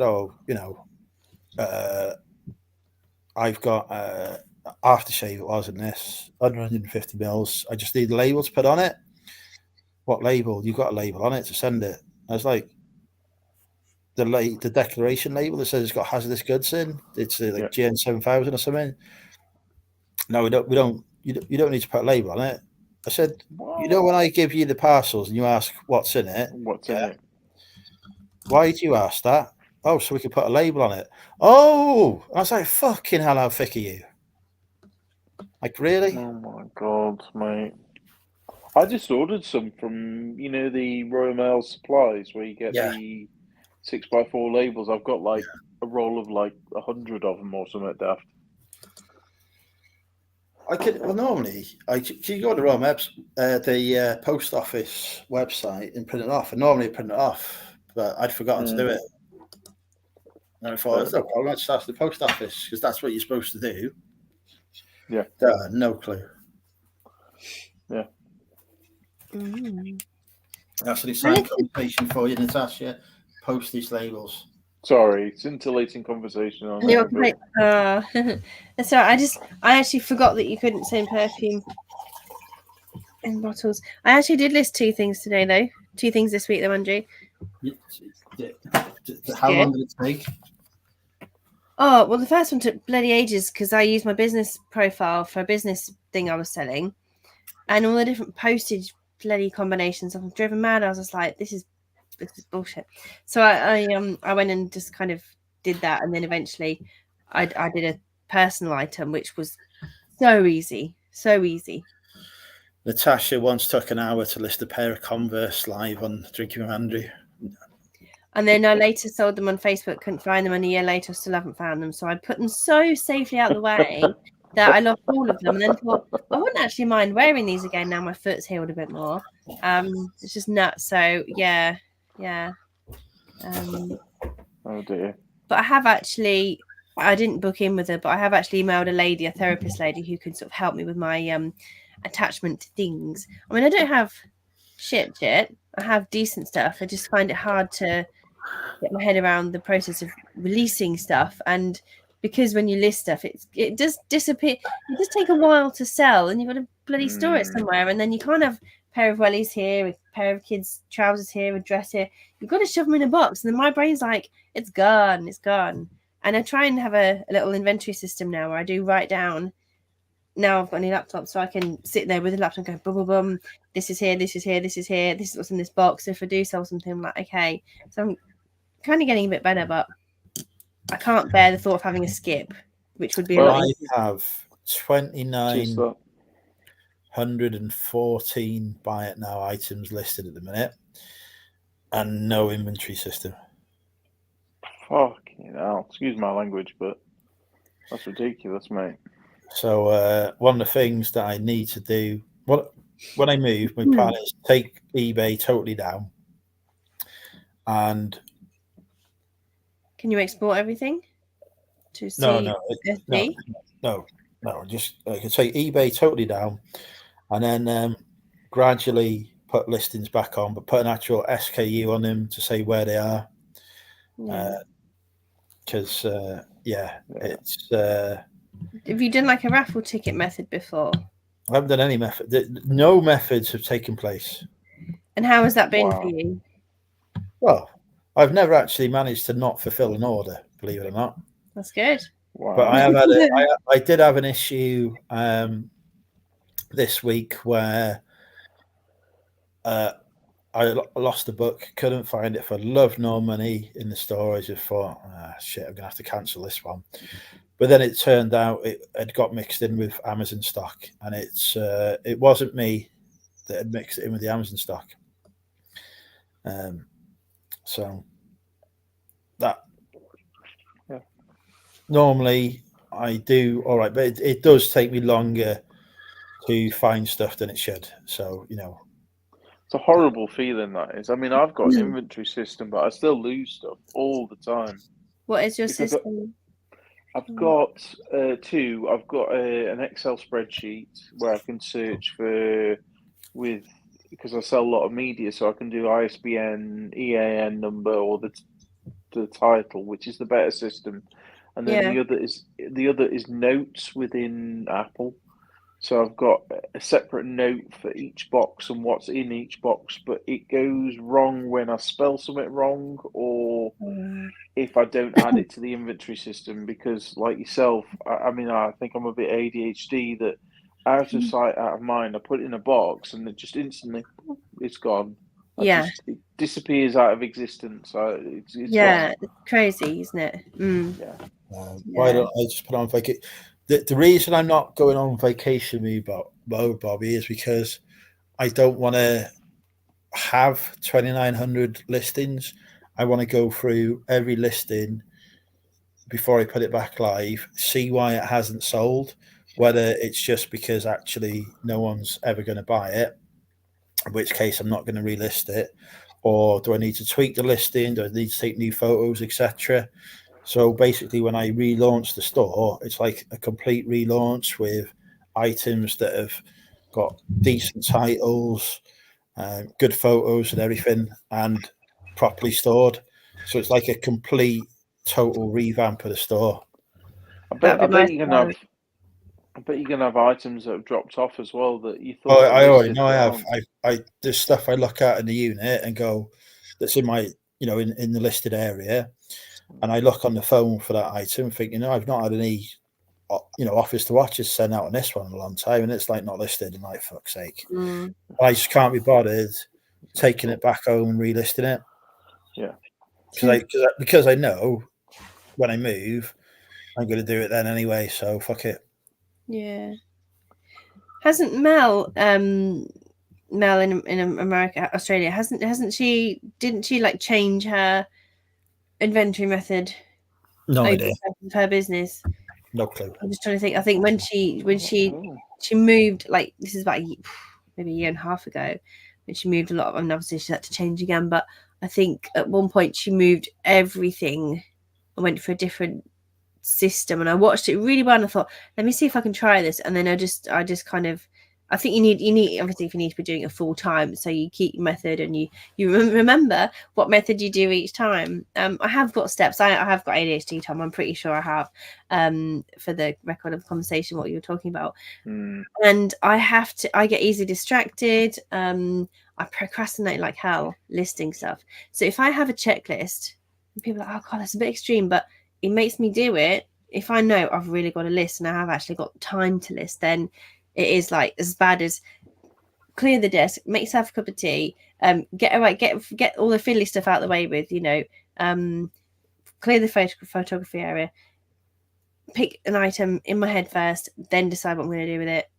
And it's just like literally do this, then this, then this, and this, and this. And I know by the end of it, I'll have all the bits done. And it's more progress than I would have had in 3 months. So yeah, that step might have been a while, and I kind of feel like I just need to go 10% further and get a really good inventory system so that, yes, once I've listed that item, then I put the SKU even in the title of the description or somewhere. And don't do what I do and have stuff. I mean, it is organized, so for example, religious books, they're in the religious books section.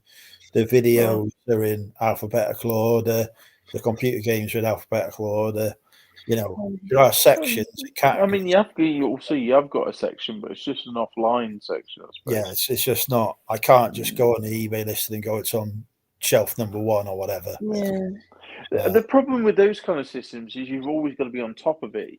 When stuff sells, you've got to delete it. Got to remember the extra bits. Yeah. If you're running into sorry, go on. No, I was going to say, if you've got multiple items of the same thing, you've got to make sure you put them in both boxes. There's so many things you can trip yourself up on. Or both lists as well. Yeah.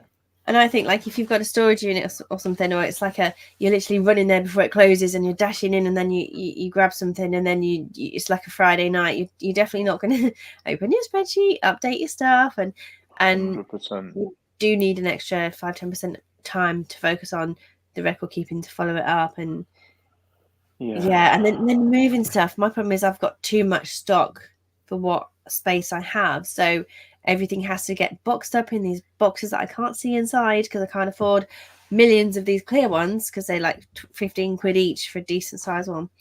So I need to cull somehow. If anyone does want toys, clothes, kids' clothes, and would be I will happily take your toys and your clothes, not the kids' ones. That's be wrong. Andrew, I might part with them for less than I can read for a deal, because I think I need a big injection of loss, not an injection. I need a massive net loss. I've got the perfect solution. I will relieve you of your clothes and give you a big injection. We'll be fine. I will be the hero that comes to your rescue. That's what you need. A hero. Not all heroes wear capes, Andrew. No. Yeah, I feel your pain with that, because it is 100% out of sight, out of mind. I think all three of us have got too much stuff, it sounds like, and not unlisted. So yeah, I think it's what I talked to Nick about the other week, about people with hoarding tendencies attracted to reselling. Hey, Bobby. Jesus Christ. I love buying stuff. I definitely, I clearing out this house has 100% confirmed to me I'm totally a hoarder. Yeah. You had a video in the week, didn't you? Confessions of, and I clicked it, and I think I was in the middle of something, and I just kind of went away from it, and I forgot to go back to it. I actually Googled, hi, should we say hi to, what's your name, El Reventa? Ross. Ross. Okay, Andrew did say that. I'm sorry. I was going to say fish like a brain. It's fine, Natasha. Hey. I was going to say, what was I going to say? I've forgotten. I googled. I looked up difference between a hoarder and a clutterer and all these bits, and there were some articles, and they were like, and I was like, yeah, I'm definitely not a hoarder, definitely not a hoarder. And then I was like, this one's kind of putting a little slant on it that maybe I have it's not like they're all meaningless things or they have no value or it's messy or it's dirty. It's none of that. It's just where I probably have an unhealthy relationship with stuff, and it's like, for me, it's like I've built up this little castle around me, these little walls that prevent me from wanting to have people come around and stuff, because they'll just see eBay boxes which have actually got beer bottles on them, which is ironic because my ex was an alky, pretty much, which is a bit ironic that I'm surrounded by beer labels. I've got like eBay boxes just sort of down in the corner there. Wherever you look, there's like wine boxes full of unlisted eBay stock, so I feel your pain on that one. I think because when I was a kid, growing up in a single parent family, my mum was on benefits until she got a job. Yeah, we didn't have a lot of stuff. I mean, we didn't get a video recorder until I was probably nearly 16, and everyone had just them. in time for your extracurricular interest. That was only about 5 years ago, wasn't it? Any of the standard stuff we never had. Yeah. So because I didn't have stuff as a kid, I think when I became an adult and had money, I filled that gap by buying everything I could. Mm-hmm. But then I never, people get rid of stuff, they donate it. sell it on, whatever. They move it I've never on. got rid of anything. Okay. Yeah. My dad did the same. I have got no excuse because I had my dad then had me as a child. So he we had stuff as kids. Maybe that's the opposite because we had a lot of stuff. It was like, but then I've got minimalist for lots of different times. But then I've had stuff happen and stuff. So everyone's reason is different, isn't it? I think it does run in families, though. I mean, my dad was a massive hoarder. So I think it's like runs in families, but also can be triggered by a trauma. Yeah. Like multiple. My ex was very controlling financially. So it was just like, I couldn't even order like a £1.50 plug thing for the sink that would come in a super tiny thin envelope, because my ex would wake up and the postman would deliver stuff and he'd be like, what are you ordering? I was like, it's a flipping £2 plug that we need for the bathroom, and he'd just go nuts. So I think this particular instance started with him saying, no, you can't buy that, you can't have money, you can't work, I'll provide for us, but I won't. I'll make you buy a more expensive car, but I won't let you, I won't help you insure it or pay for the higher costs for it. So all this crazy stuff. But then later on, I'm well free of him. Later on, it's more like a control thing. Like I have control over my life with things. Like if I have these things, I can buy these things. But then it's also probably like a safety thing. Like if my space has got possessions in, then I don't need someone in there, or maybe nobody will want to be in this place because there's lots of stuff. Or, I will happily conquer those fears for you. Nice. The problem is you got to be careful your possessions don't possess you. Yeah. That is fundamentally, and that's the problem I'm working through at the moment. Is this feels like Hoarders Anonymous, but it's definitely the you can get to the tipping point where you're like, enough's enough. Right? I need to get rid of shit. Yeah. I'm getting to that point.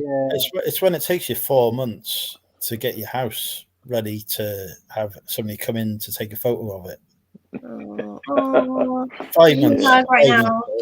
And you have to enlist the help of multiple people to do it as well. Like, it's not good. Well, I've had friends come around and help me. When I moved from my storage unit to my office unit, and then when I moved my office unit back to a storage unit to close the office unit down, that was part of me leaving, though. That wasn't so much of a in, out, shake it all about kind of thing.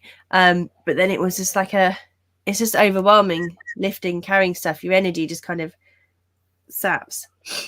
Sorry, my sinuses are running in. Ross, do you want to join Hoarders Anonymous?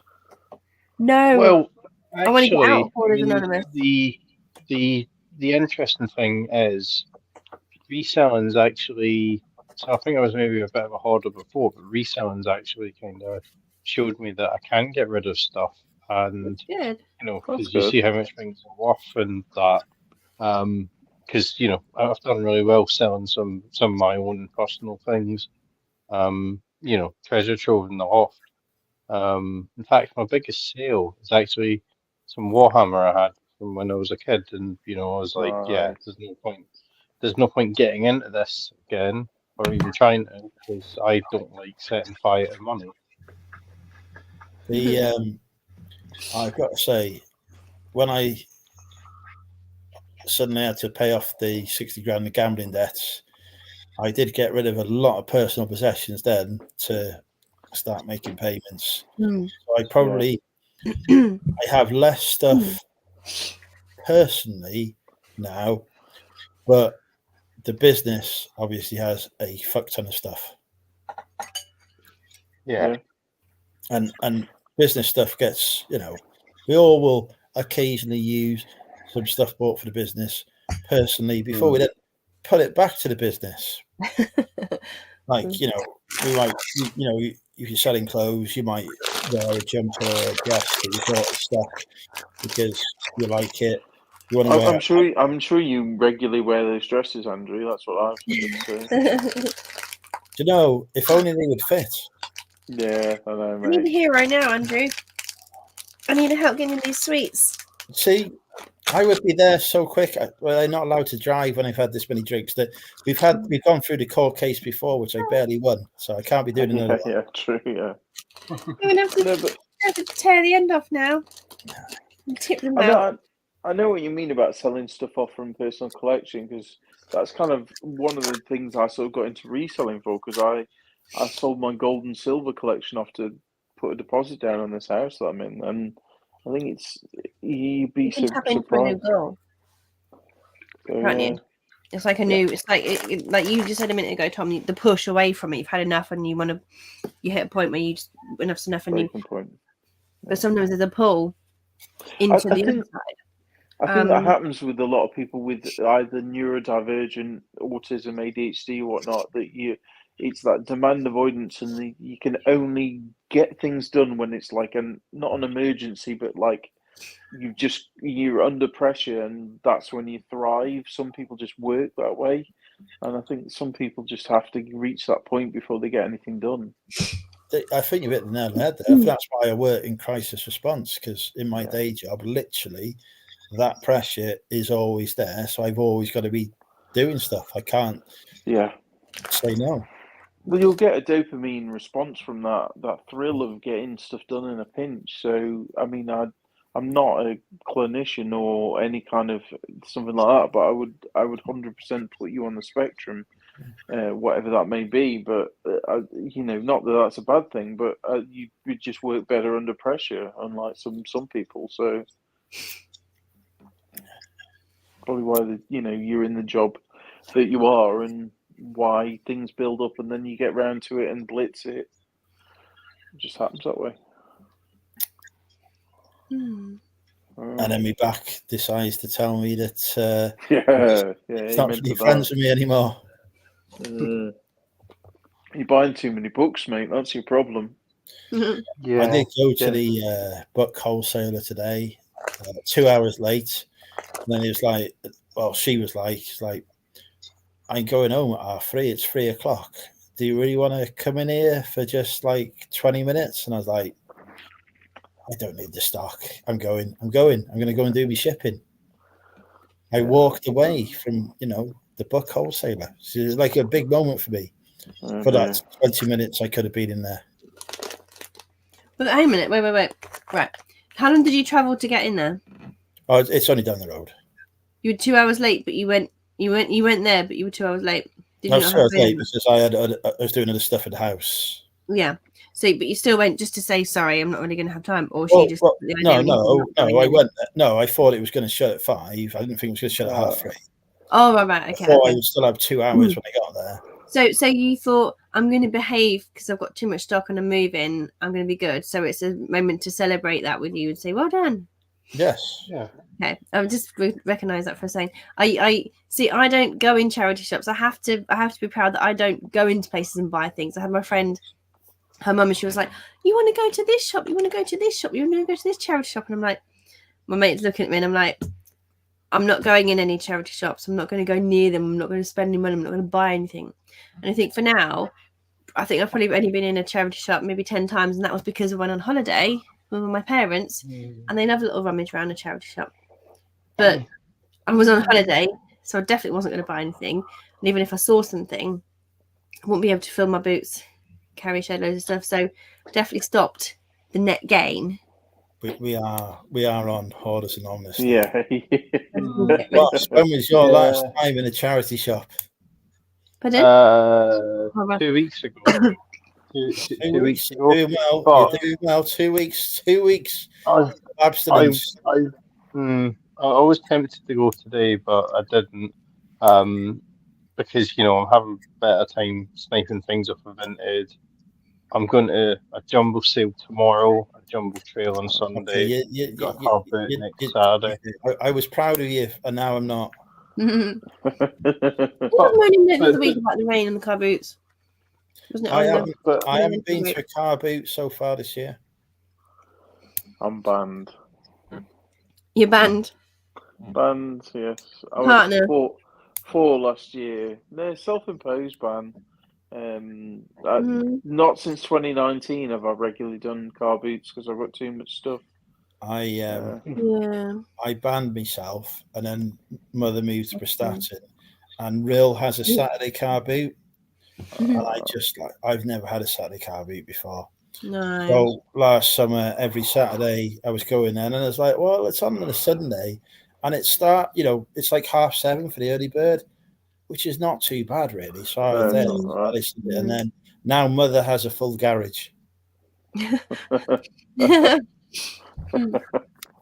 Well, that's the thing. You're gonna fill any space that you get. It's a bit like when you were at that place near the window sales place. I mean, you were like, "I've got loads of room here. I'm never gonna fill it." You filled it, didn't you? So well, a week later. Yeah, so it's always gonna happen. I not only did I fill it, I then got a shipping container on top. Yeah, it's ridiculous. I mean, Andrew. Well, I managed to downsize to a 600 square foot unit because the office was 1,000 square foot and I had a shipping container as well.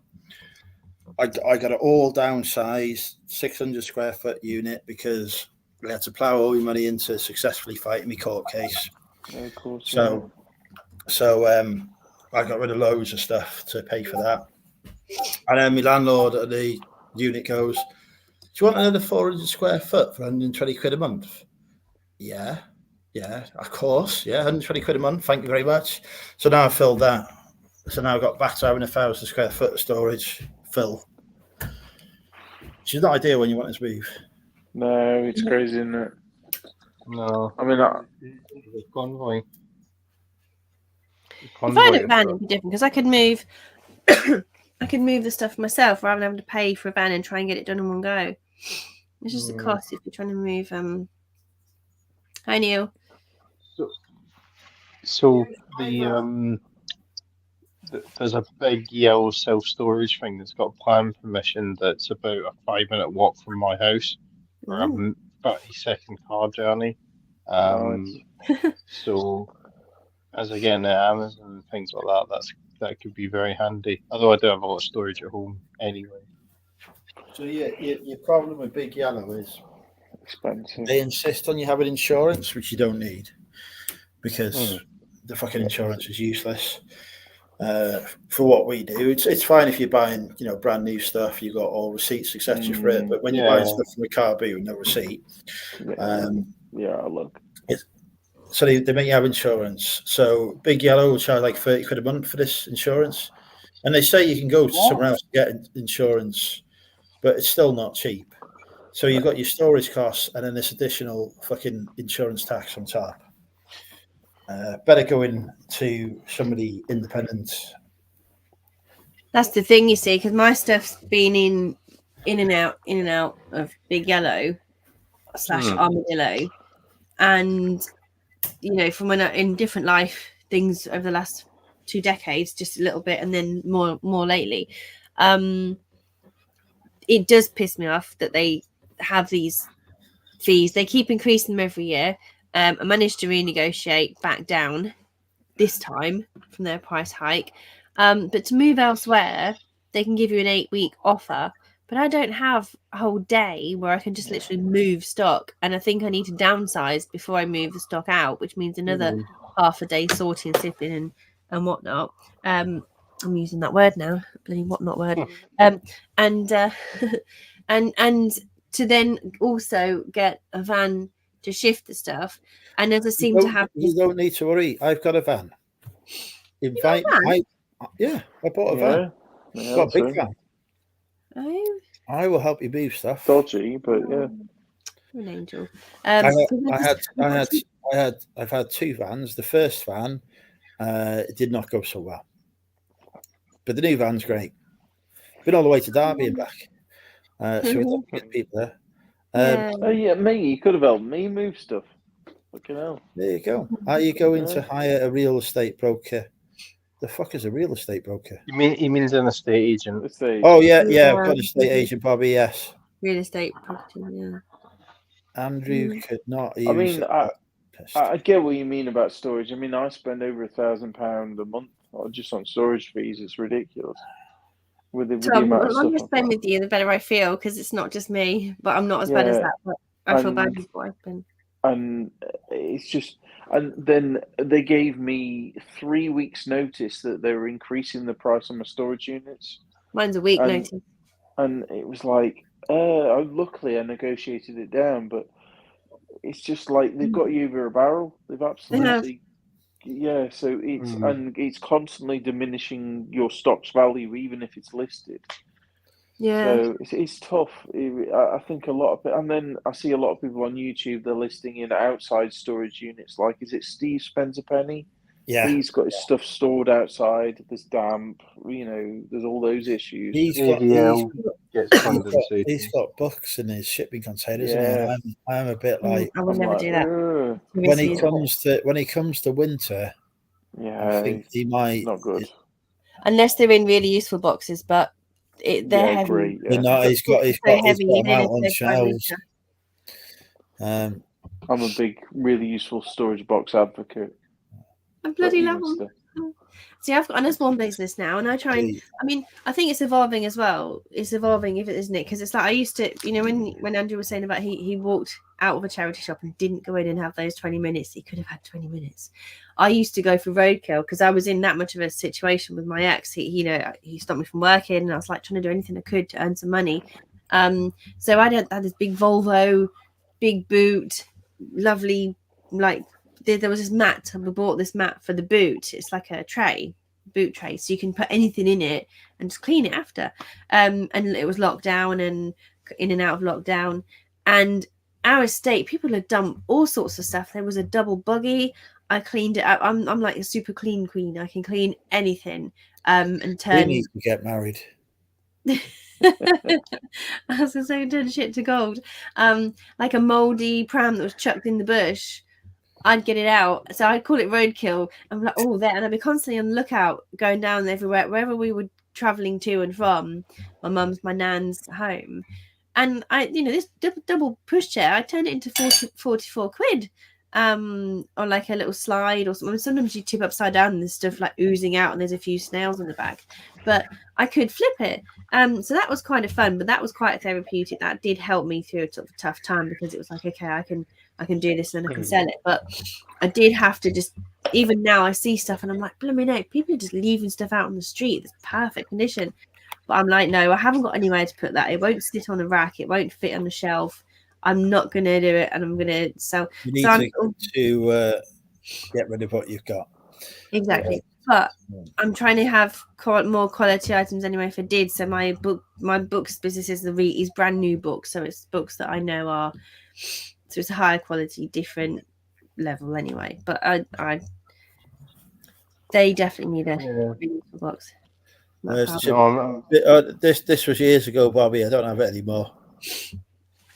I'm definitely a lot more controlled. Like, I'd go to like charity shops 3 or 4 times a week this time last year, but now I haven't been in any for ages because, well, it's just they're not like the way it's sourced other ways. But also, like, I'm kind of able to sort of control the urge to go. Because most of the time you end up disappointed. I did have a week not sourcing this month. It can be done. I used to work at Norcross when it was offices there, Dan. That used to be my office location. Bought my first house in Cleveland, but no, won't be going there tomorrow. Too far for me now. It's like a meetup every week where you guys are going. What's that? I say there's like a meetup every week. Is that what it is? A Norcross meetup? No, that's Car Boot. Car Boot. Oh, okay. What's that other one near you, Andrew? Not Bilthwells.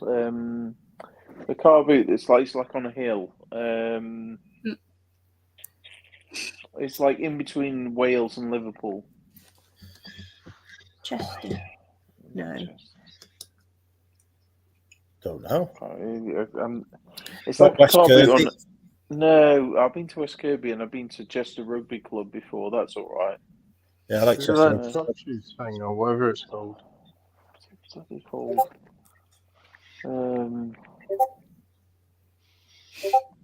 That's going to do my head in, that is. It's just inside of Wales on the way to Wrexham.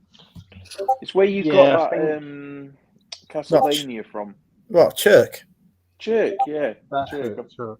Do you ever go to Chirk? No, because they had it last weekend. 2 hours to get into the field. What? Oh, that's frustrating. So basically, you've got to get there at 5, and there is just no way. There's no way I'm going to get up at 5. I just don't need to. So you either got to get there at 5 or you get there at 10. But when you get there at 10, everything's gone. So yeah, no, it's got issues at the minute with access. I do need to go there to sell. I've always done good there, both selling and buying, to be fair. It's a good car. I mean, it's the biggest car boot in North Wales. It's it is good, but it's just getting into it, and it's just there's just more and more people going now, and it just has every fucking week there's an article in the press about big tailbacks that it's caused. Chelford's good as well. I don't know if you've ever been to that. That's sort of on like Cheshire way. It's kind of horsey sort of posh area. I've done Warrington before. Did Northwich where Alex Robinson. Yeah. His local indoor car boot and did well there. Yeah. I can't go to Northwich anymore. I got sexually molested by a little person in a bar there, so I can't go anymore. I'm not allowed. Was he called that? Yeah. No. Do you know what? I'm surprised I've not bumped into ads because I used to go to the antique centre that he used to sell at, but never crossed paths. I don't think I've ever crossed paths with him. My best mate lives in Northwich, so I used to go there quite regularly. I've never come across him. Isn't he somewhere else though now? Because he's at uni. He went to university in Bangor, but I think he's graduated now. I think he's back at home now. Well, to be honest, he doesn't actually live in Northwich. He lives near Northwich. Yeah. So he's not like he's in it every day. It's not where his parents live, but. Yeah, I noticed he's back on YouTube, so I assumed he graduated. He's not back reselling, I don't think. He had a good business, but he just decided he wanted to go to uni. Can't fault him.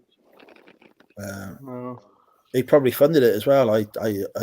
His reselling probably paid for it, so good way of doing it, considering how much it costs to get a degree otherwise. Oh yeah, tell me about it, mate. I'm still paying it off. I was lucky. The Welsh government paid for mine. Mm. And not only did they pay for it, they gave me a bursary for doing it as well. So I actually made a profit from getting my degree. I was made up. I mean, I got do your degree full time, and it costs you however many thousands a year. Do it part time. We'll pay your fees, and we'll give you a bursary. Oh, I'm fucking doing it part time. Okay, it takes twice as long as you're going to pay me for it. I got in before top up fees, so mine was like 1,500 a year. But I took the student loan out and pissed it up all up the wall because I just used it on beer money. So you're not alone. Well spent. And then I went to get a master's for whatever use that was, being a reseller. I know, it's nuts, isn't it? What subject did you do? I did jewellery and furniture design. That's reseller related. I thought you were joking for a minute because I was like, they are reselling niches. No, I went to the London Royal College of Art for it. So yeah, for what use that was, I'm not really using it.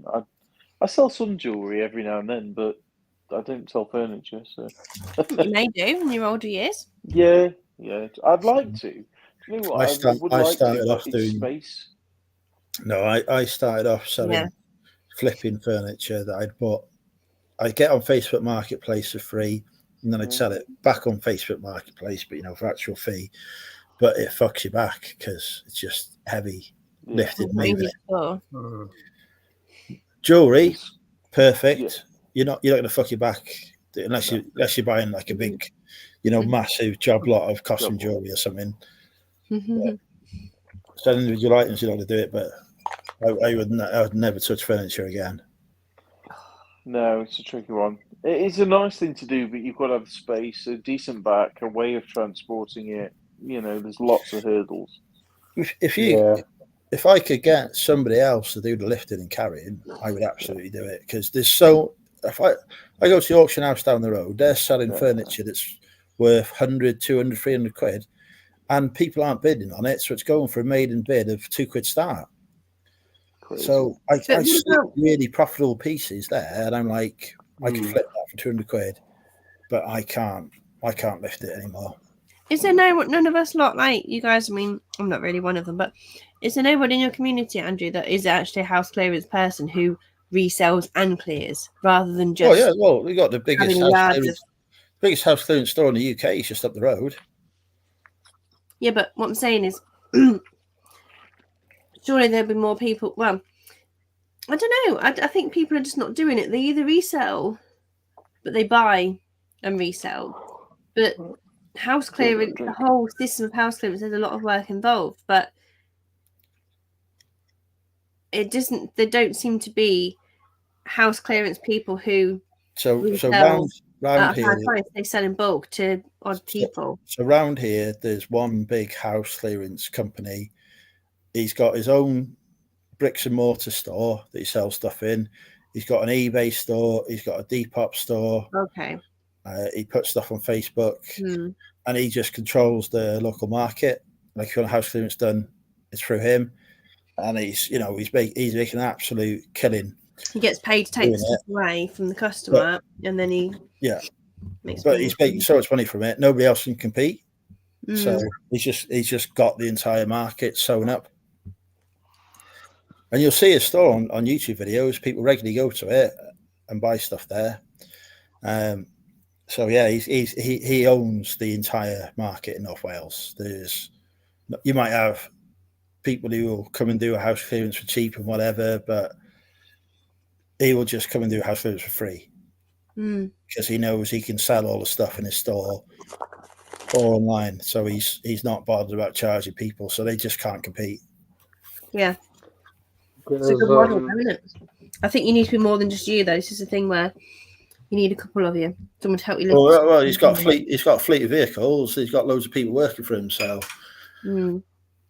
there is just no way to compete with that. Hashtag goals. But he's a great supplier for me. Buying bulk from him all the time. So there's a house clearance guy on my housing estate, but he also does waste disposal stuff.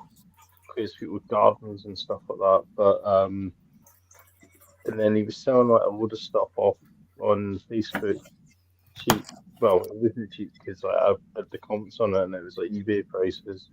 But I wasn't really sure about getting involved with him. So, but he seems to be trying to do it all, including like clearing people's gardens and stuff like that. So he's a bit more of a sort of handyman, but the jet washing and things like that. Although he did get resale scammed, so he sold a couple of dirt bikes, like actual motocross bikes, and the people turned up, bought the bikes, and as they were driving off, they recalled the payment from his bank. So thousands of pounds on these two dirt cross bikes, and they had them on the ring camera and everything. I don't know if they got the money back. But they recalled the payments, so it's basically stolen. This is a scam that I heard of like years and years and years ago. And it's where they say just make sure you take cash payment for people, things where they turn up in front. But I was sure, but I didn't think you could actually recall payments anymore. I think that was what made me think actually you can do. No, no, you can't. It does. Like, it happened. Yeah, I think it was last year or the year before. So I think you can. Although I was dabbling with one Scammer and Vinted. You can see Instagram. So what was it? So if someone was like selling something, and I went to go and buy it, and so I bought it quickly. So it was like a snipe, but so it wasn't that much. But then I noticed that they had Royal Mail postage. Royal Mail postage on Vinted is dodgy as hell because there's no tracking. Yeah. And I bought the thing, and it was like 1:43 in the morning. I bought the thing, and they sent a message. They said, "Oh yeah." It immediately came up that they dispatched it, and I'm like, "How, you can't dispatch something from Royal Mail at 1:30 in the morning? You can't because the post office isn't open." And then they wrote a message saying, "Oh, hello, here's your postage receipt," but there wasn't any details. There was no photo. There was nothing. So I was like, "Okay, that's a bit weird." And then I went to go and like ping me them, and I think either they blocked me or Vinted blocked them, because the next day I messaged Vinted and was like, "Look, this doesn't seem right," and Vinted cancelled the sale immediately and refunded me. Since then, I've owned exactly the same items on a different profile 3 times. But so the thing I went to buy was plausible, but they were doing like so they were selling a Nintendo Switch for like 50 quid. I'm like, yeah, it's like obviously like dodgy. So then tonight they kept putting accounts up, and I kept reporting them and getting them taken down. And then I think the last thing Vinted didn't listen to my report, but I put on Instagram, and I think other people who followed me went and reported this person because they're not back on. Because it's like a different account, different name, different photos, different address. These really weird scammy photos, but yeah, like you're not going to be able to send 100 die-cast cars for like on Royal Mail medium parcel for $3.69, are you? No. So I've yeah, noticed Vintage does seem rife with scams at the moment for that what you're describing. Yeah, but the thing is that Vinted, I'll give them credit, they were really quick to shut it down and sort of, I think it's actually worse the other side. If you're selling, never ever, if you're selling it, if you're selling stuff on Vinted, personal stuff, wink, wink, nudge, nudge. If you're selling that, never put Royal Mail as your postage because there's no tracking and you can easily be scammed. Oh. I didn't even know you could do Royal Mail and Vinted, to be fair. So that's interesting. I Yeah, know. you can. I know a But couple of it's people not- who sell on Vinted and use Royal Mail because they don't have any other alternative options where they are. So yeah, it is an option, but you have to pay the postage yourself. Yeah, you 'Cause do. And it's not Can't buy the label for Vinted. It's not great for media, like large letter size. That's the only thing I would say. It's not brilliant for that. Yeah, I've heard that it's good for buying sealed Ghostbusters games on, John. Oh, John.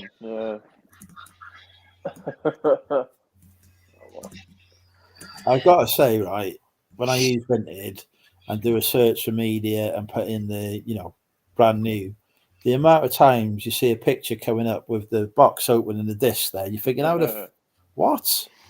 Brand new, only played once. Yeah. It It is. I was going to say it's like the Wild West, but I was watching an Amazon podcast the other week, and they described eBay as being like the Wild West because there's no gating on it.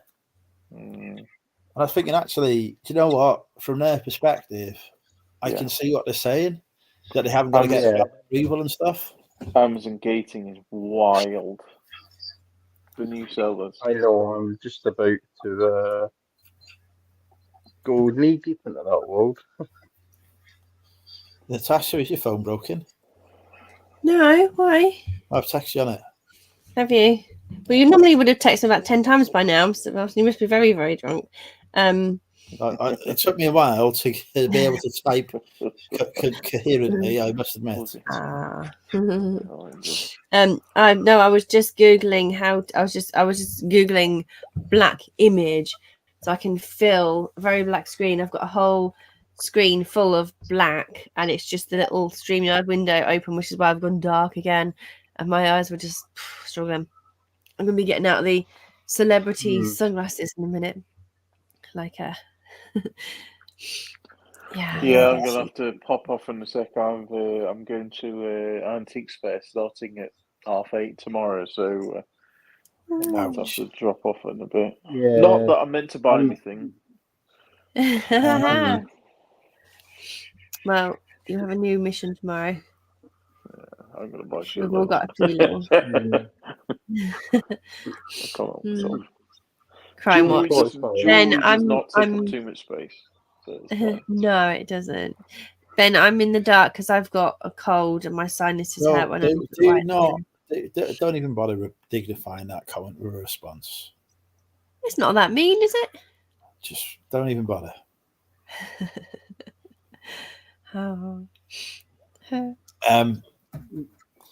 Yeah, I stopped buying on Vinted. I ordered a pair of, well, I decided to start using Vinted to source shoes because for first selling shoes, you know, it's weird, but I've never had a return on shoes that did not fit.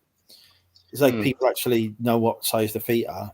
So I thought I'll start sourcing shoes on Vinted.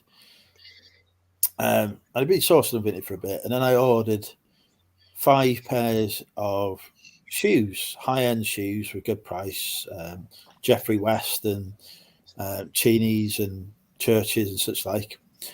The 4 of the pairs of shoes I ordered had boxes with them.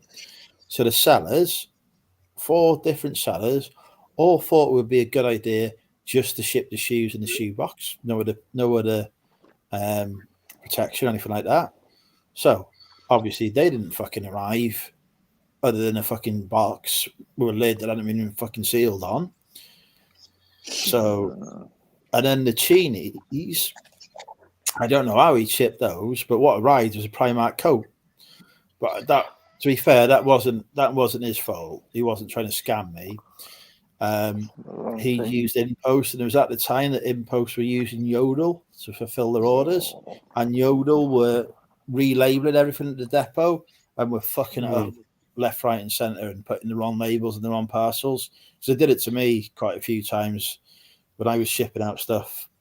So I knew exactly what had happened. I just said to her, I said, look, Yodel have relabeled this parcel and they've relabeled the wrong parcel. So after that, I was just like, it was 5 in a row, all fucked up. And I was like, and it took Vinted 3 months to sort out the refund on the last one. No idea why. So I was just like, I can't be asked. I don't need to use it, so I'm not going to use it. No. So that was the end of my buying on Vinted experience. Happy to selling it because I know how to ship and sell items. That's fine. I get paid.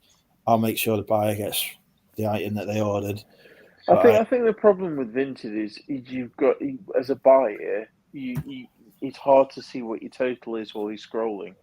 That's intentional because you got your item, then your item plus buyer's protection, and then the total. And then if you want to buy multiple items off the same seller, it's not always clear. So it's a bit tricky, but it is a good sourcing opportunity still, I think. Well, I'm going to have to bid you farewell because I'm up daft early. But cheers, Andrew. And pleasure. Nice to talk to you both. Oh, wrong way. Yeah, that way. nice to meet you. And I will try and drop in again because I'm trying to be more social and not a hermit rolling around in my own tat. So fair enough. Good to see you, Tom. Cheers to Hoarders Anonymous, anyway. Cheers. For that one. Okay, I'll catch you in the next one. All right. Bye-bye. Have a good one. See you in a bit. Bye. Yeah, I won't go soon, but unfortunately, the jumbo sale isn't until 12 tomorrow.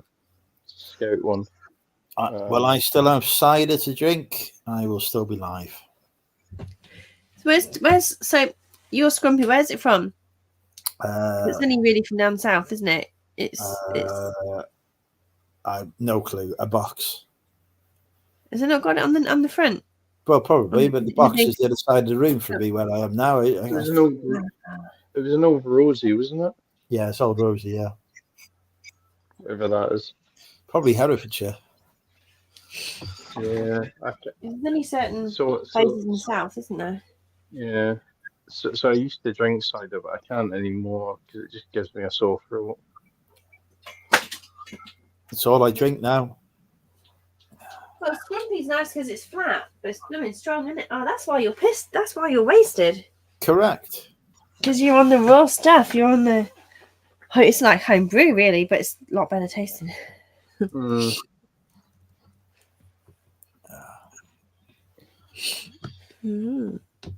Yeah, no, I do like because usually it's Guinness I mostly drink, but I do like that it's pretty flat. But I do drink craft beer and lagers occasionally. How much was a Guinness at the Reseller Summit?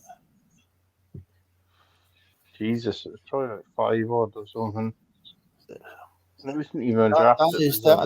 That's the only piece of feedback I gave that Chaddy and Yola didn't respond to was the prices on behind the bar. Everything else, brilliant with chuckleboard. But the most important piece of feedback about the fact that I wanted cheap cider. Well, bring me home next year. Bring me home. Yeah, I know of a number of people that were using creative solutions such as water bottles with spirits in, or metal water bottles, or someone had a box of wine in a bag, in a tote bag. So that's all a level of subtlety that I was not about engaging. I would just literally be there with my can of cider in my hand. Andrew wants a camel pack.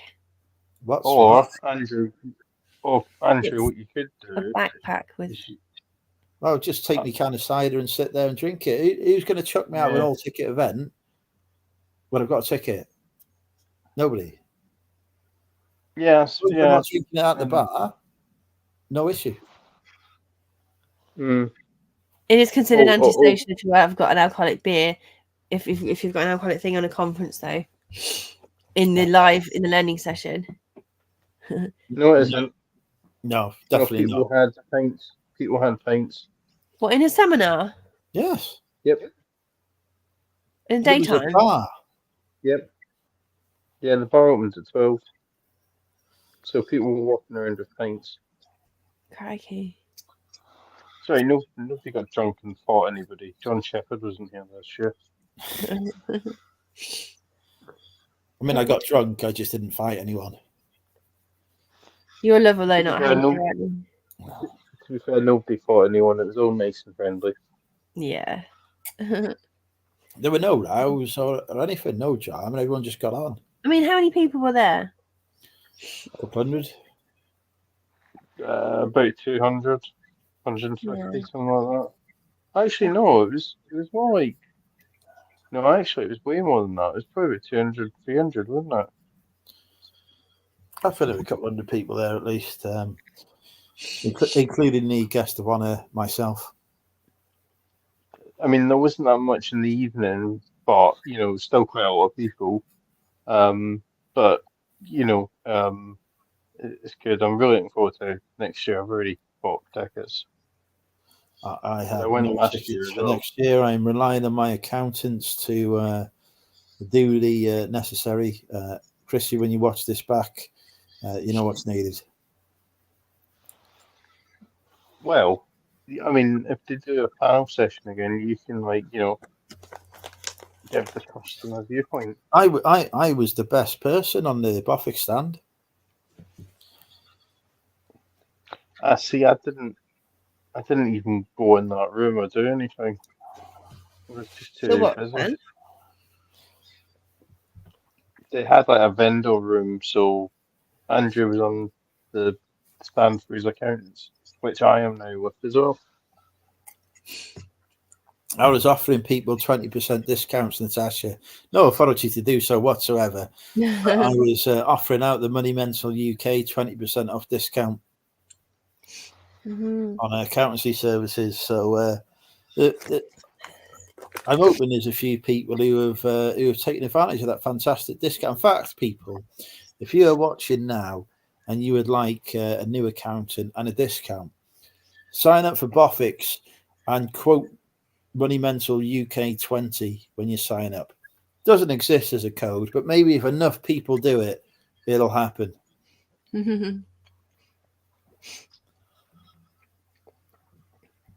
No. But to be fair, I mean, I think I enjoyed the whole thing around it. I mean, I enjoyed the social side of it more. Anyway. Like the Friday was good fun, really good fun.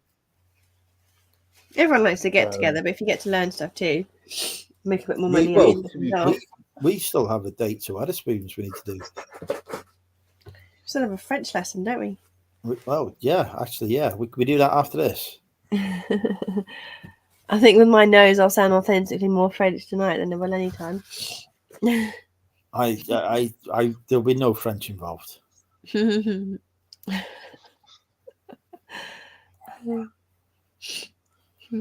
I am quite drunk. I am quite suffering. This light, I've only got a 6x4 inch window open for StreamYard, and the rest is black, and I'm still struggling to keep my eyes open. I have that effect. You have that effect? I do, yeah.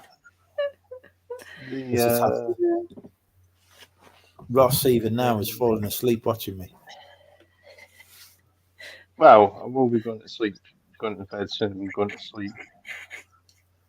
So, yeah, it's 2 days next year, is it? Yeah, 2 days, yeah. The Saturday and the Sunday. Barely fucking survived 2 days, 2 nights of drinking last time. That's effective. That's going to be 3 nights of drinking, isn't it? Because it's going to be the Friday night, the Saturday night. Anyone sensible, Andrew, would go home Sunday night. Just it's saying. Sunday night, and then I'm going to be driving home on a Monday, so that's 3 nights. Because there ain't no way I'm not going home on a Sunday. I'll be drinking on a Sunday as well. I mean, I'd imagine a lot of people go home on the Sunday part. Not me. Well, a lot of people probably another stay hobby, home. Andrew. Do I need a hobby? Another hobby. I've got reselling is enough, surely. You've got 2 businesses I'm running.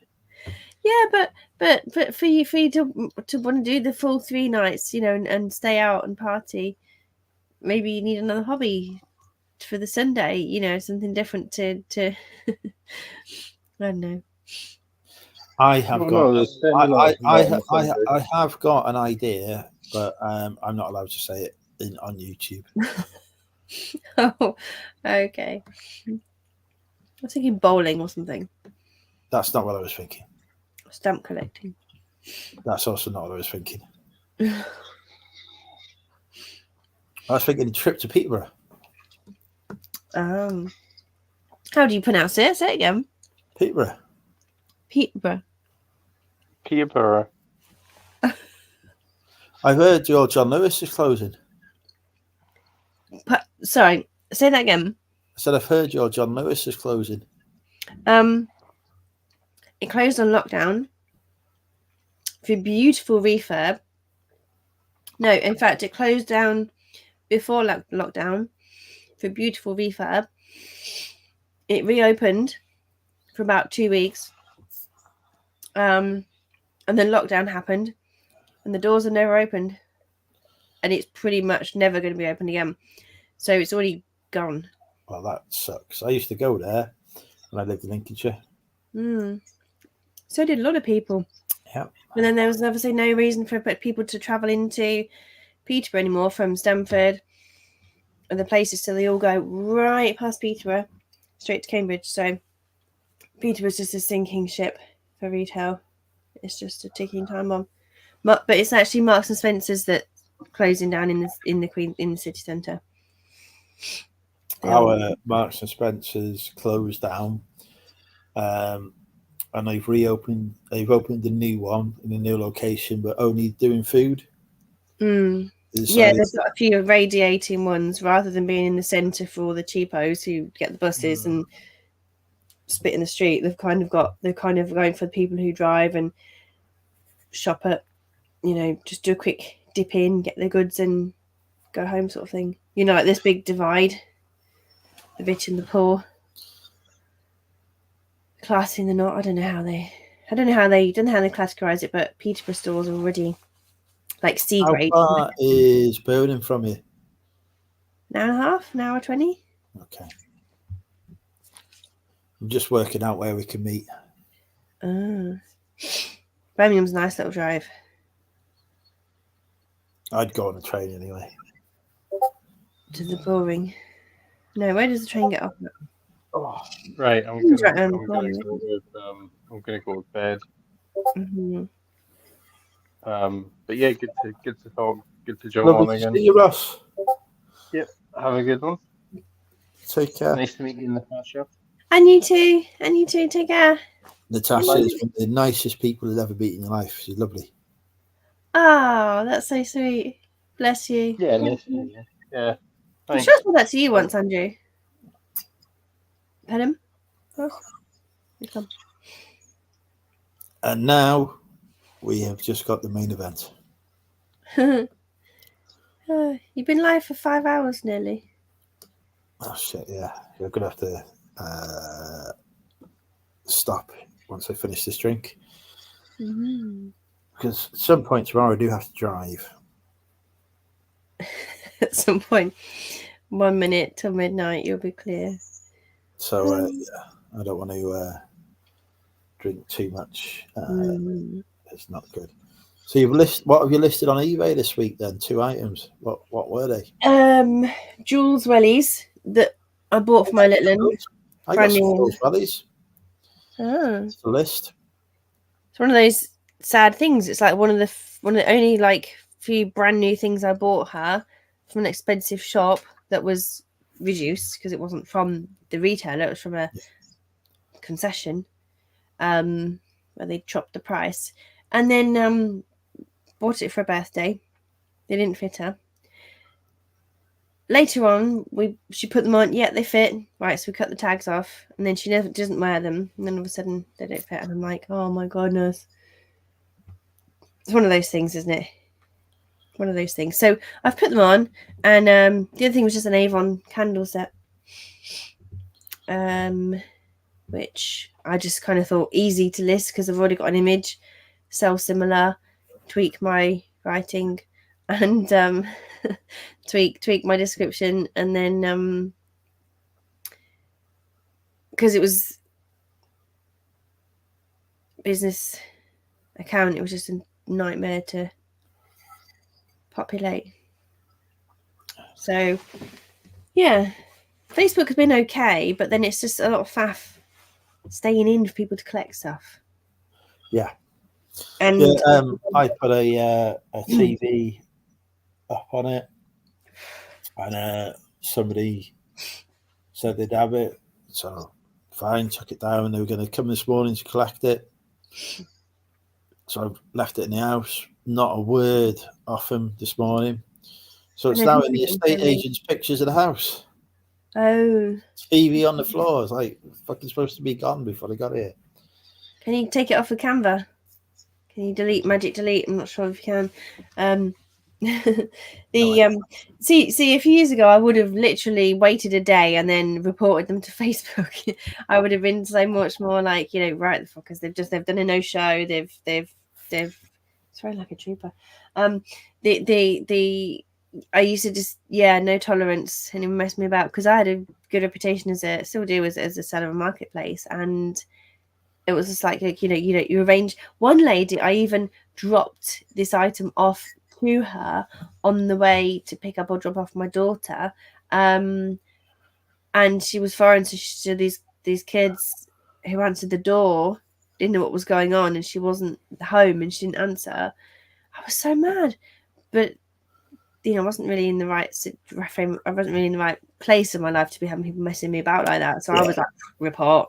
She can't be bothered to blah blah blah. Now I'm probably too busy to report them, but it does mess you about. And they haven't got the decency to go, oh, I'm so sorry, I went out and I forgot. Oh dear, I had this and that. I used to find Spock. I don't know if it's still a thing, but Spock was even worse. Like, just people not turning up. I'll be with you in a second. Okay. We're looking at that same TV. Can I see the chat still? No, it's gone. It's gone. God, it's late. It's late. It's late. Steptoe and Mums. Going back to that. Steptoe and Sons. Is there a new... What did you mean by that? You obviously don't mean Steptoe and Sons and you got the name wrong.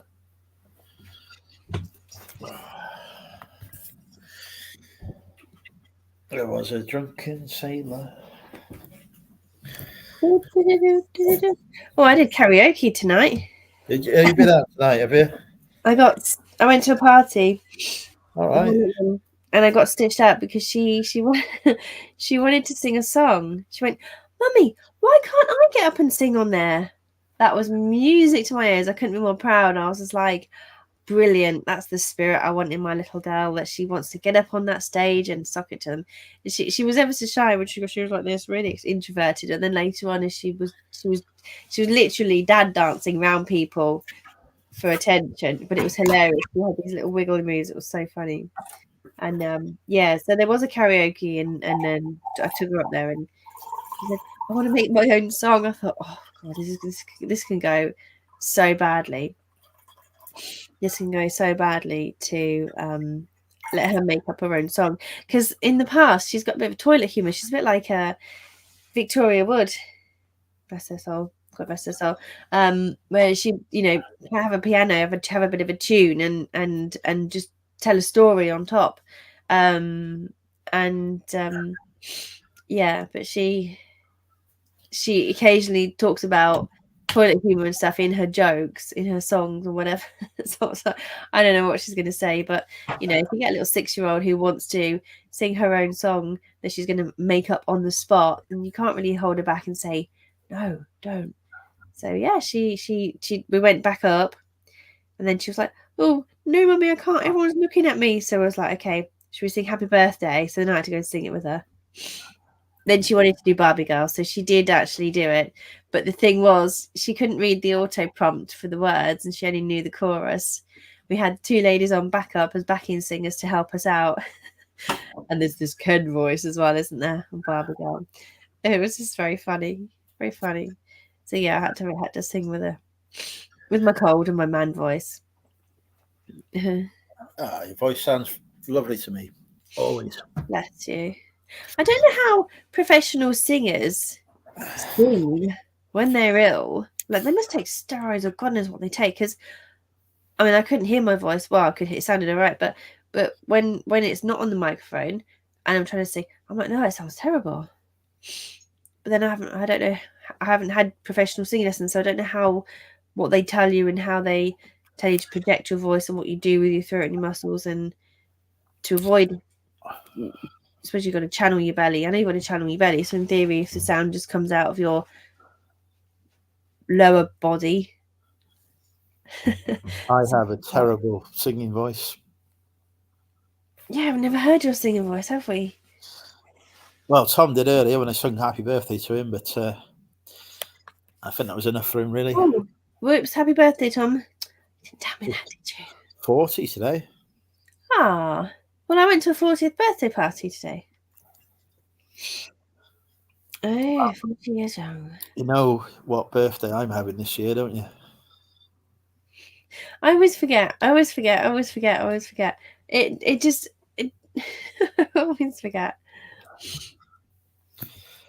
I am going to be 40 this year. Oh. Uh-huh. To the point where you say, you don't look a day over 25. You look a day over 50. 50? I'm joking. Definitely don't look 50. My nose is literally just blocked up now, so I do sound like I did near. Does one sound more British? This is why I don't go to the East Coast anymore, because I can't breathe there. The East Coast? Yeah, the East of England. Really? What? Yeah. What? Why would it be? I know if you've got It's the rape. conditions, the rain. The rape. Oh, the rape. They do Yeah. say that. Maybe there's more fields than I think then of it, like prolifically. Well, there's fuckloads of rape in Lincolnshire and Cambridgeshire, but I don't really. Yeah, I can't. I'm fine with any other pollen, but rapeseed is awful. We should actually probably explain to people what, we're not actually talking about, like the fucking illegal crap we're talking about. The rapeseed that's harvested for its oil, and is known as rape, which produces a lot of pollen that I'm allergic to. And I live surrounded by fields, but I haven't noticed them being yellow. They grow Weetabix around my commute, actually. But what's to say that, I don't know. It came up in conversation this morning about there being rape around. But then I did have hay fever. Well, I mean, this is a cold anyway, but I had hay fever in Spain last 3 weeks, which is east coast of Spain. So it could be. I thought maybe you were going to say something about the wind. I know I'm tired because my mouth is my tongue gets a bit fat and heavy, and it sounds different when I'm tired. It's funny. I do go up here on the east side of USA too. I can't because that's pollution, though. Yeah. Honestly, I loved New York. I thought Central Park was amazing. I loved Manhattan. When I was in Brooklyn, You've got asthma though, haven't you? But my asthma was I was living off my inhaler. That was the. The air is really clean where I am. It was not good air quality at all, and the air quality in Los Angeles is terrible, but it's a lot more open. So the pollution goes upwards, but obviously in Manhattan you got those buildings. It's pushing stuff down, isn't it? It was, and the traffic was really bad, so it was not good. It's sort of that pollution. Well, I'd be back there in a slot. I loved the place. It was fantastic. Definitely one of the best places I've ever been in life.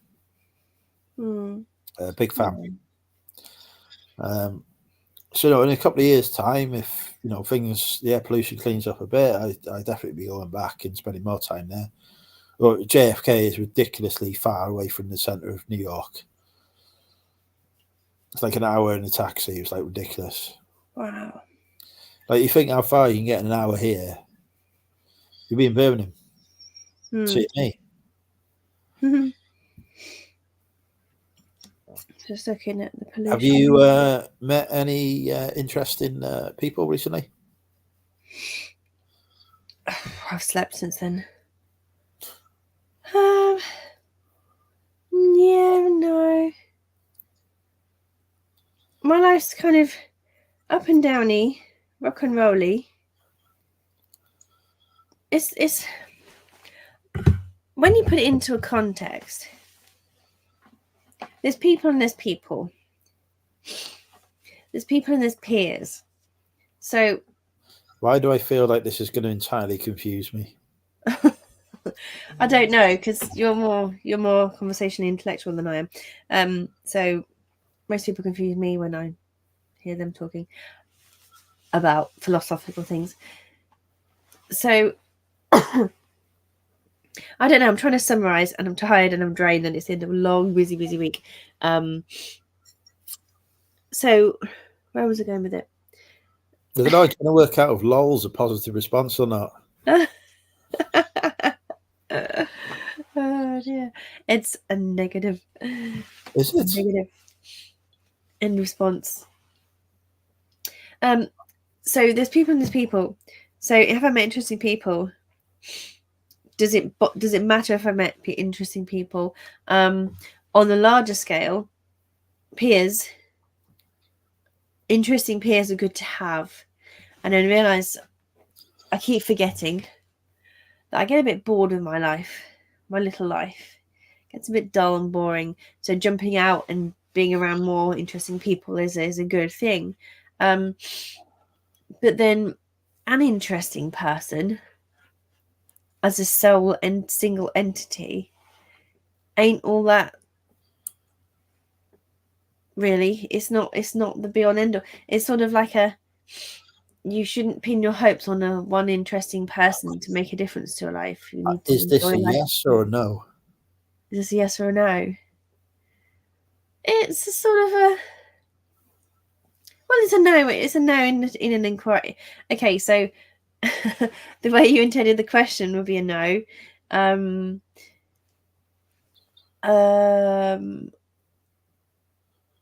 then I'm so tired. So well, I was going to say a monorail. I was going to say hopefully they've got a monorail to get from one side of the city to another, and haven't they got I was picturing Star Wars, a little fly in the air solution. But I haven't seen one. Anyway, I haven't really gotten the good knowledge of America. So yeah, so I'm sort of I'm in summer mode as well, where I have tons to do. I don't have time to see my friends really.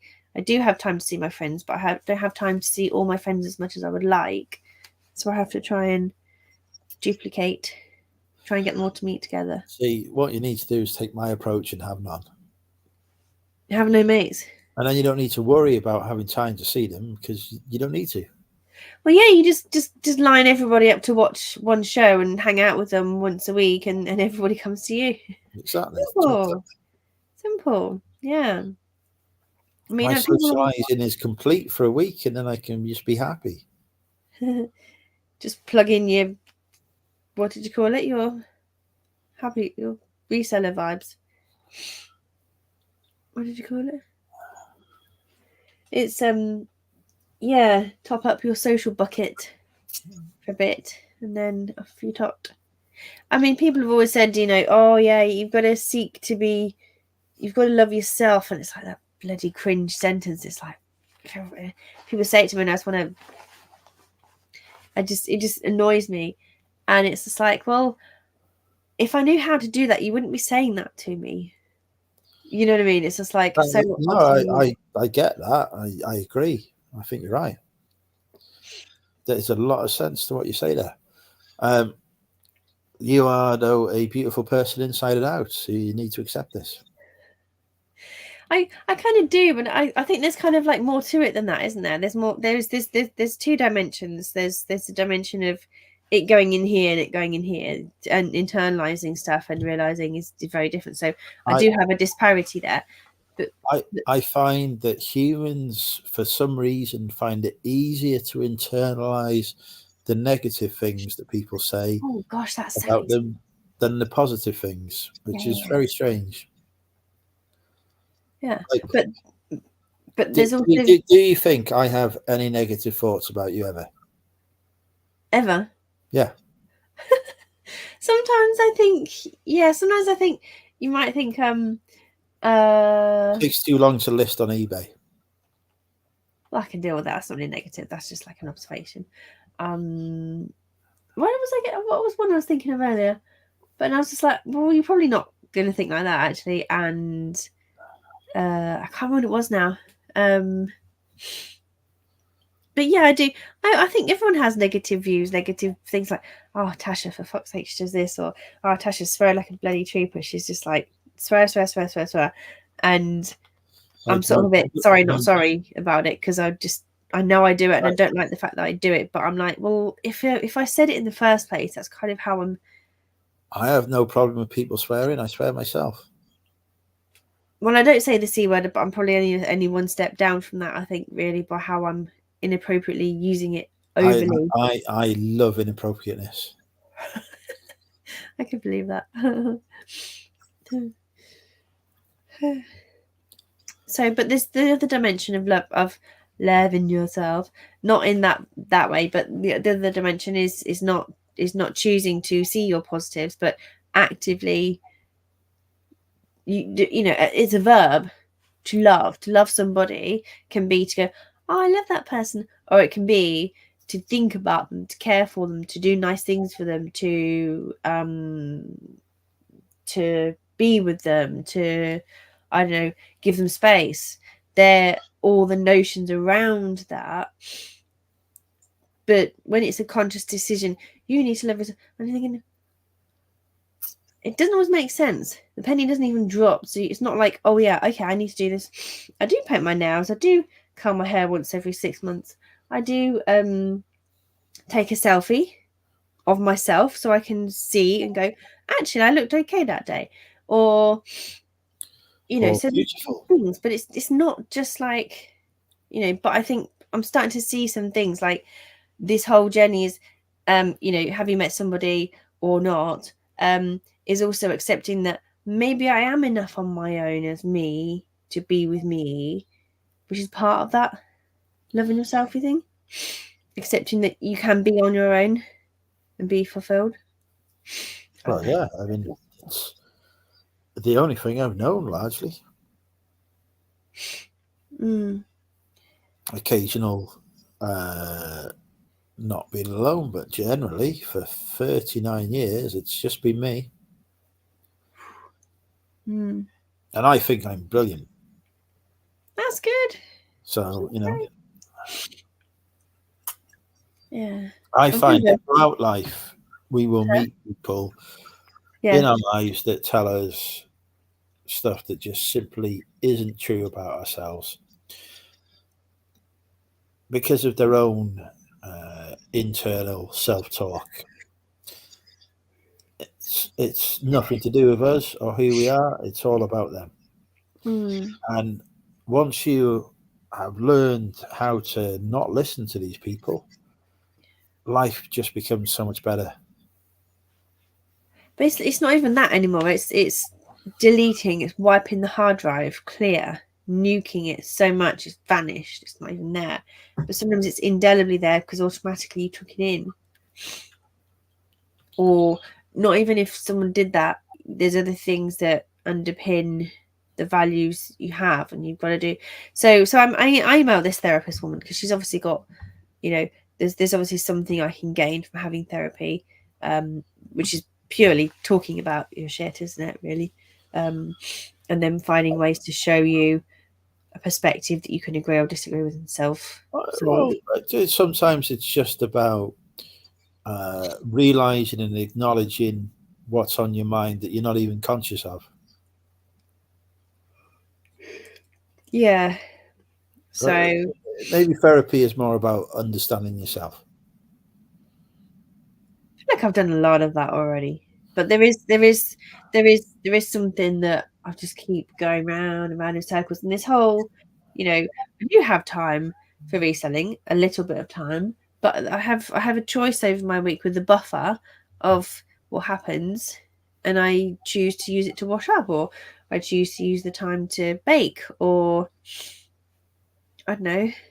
You know, there's always time, but it's not where my brain goes.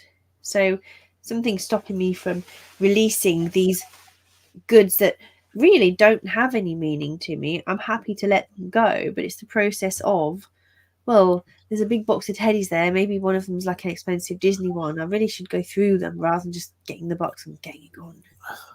You know, in case it could make me some money. And it's like, well, in that case, I'm just going to leave it in the pile. So there's going to be some thought process that I can undo or get rid of. I've done a lot on my own. I can't get very far right now without getting over this block. And we'll see. I haven't booked in any therapy though. She emailed me back, and I have to I- let her know when I've got a chance to talk. I have got a brilliant idea. You think you've got a brilliant idea?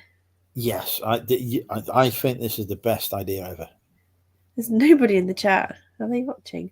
We've got 8 people watching now. It's like I'm not in the YouTube window. nearly 2 o'clock in the morning. Any ideas, anybody? Anyway, my brilliant idea, right? What's your idea? I will be your therapist. You want to be my therapist? I will be your You can reveal your innermost sexual fantasies, desires, and everything else to me. Oh, lie down on the couch. Now tell me, I'm lying on the couch at the minute, you know, are you comfortable? Take off your shoes. and shirt. It's funny. I think I'd be great. How hard can it be? Tell me what your current problem is. Okay. You just need to stop being stupid. Job done. How do I stop being stupid? It's Don't funny. worry You about know, these guys have a lot of accounts in In themselves. the words of Yoda, do or do not. There is no try. Yeah, I know. Be more Yoda. There you go. I've just saved you a fortune. All you got to think to yourself now is every time you're having a block to stop me from doing something, what would Yoda do? This is the kind of advice no therapist will ever give you. True. True. Honestly, I'm saving you a fortune here. I could be charging you for this shit. Mm-hmm. I'd just say Aldi's, these are lasting forever. Aldi's fruit pastels, they're bloody amazing. They taste amazing. Do you know the problem with the fruit pastels, right? Mm-hmm. Orange flavoured ones. Right. Don't like them. Do you like the purple ones? Yeah. Any of them. I won't like the orange ones. I like the orange ones. No. I like the orange ones. You can have my orange ones. Thank you. I will make that sacrifice. I will allow you to have the ones I don't like. What a generous man. So kind. No, you know, but They used to have them in wax boxes at the cinema. Like boxes with wax paper. You just open the packet, open the box, and then open the little wax bag. And they were in little shapes, like crescents and do they still lemons. do that? Well, I haven't been to the cinema for years, you know. no, they're in grab bags, aren't they now? No clue. They're in grab bags. I haven't been to the cinema since the last James Bond film came out, whenever that was. Skyfall? No. No, it's No Time to Die, in which he dies. I watched it and I forgot he died. So I watched it. Oh, bugger. Mate, I've forgotten about all of that. It's escaped from my memory. yeah, that was the last film I saw. I used to go to cinema 2 or 3 times a month, but I haven't even been to the pub properly this year. You've not been to cinema properly this year? So April. I haven't been this year. I hadn't been for 6 years. I will take you. Oh. I would love to be on the back seat of the cinema with you.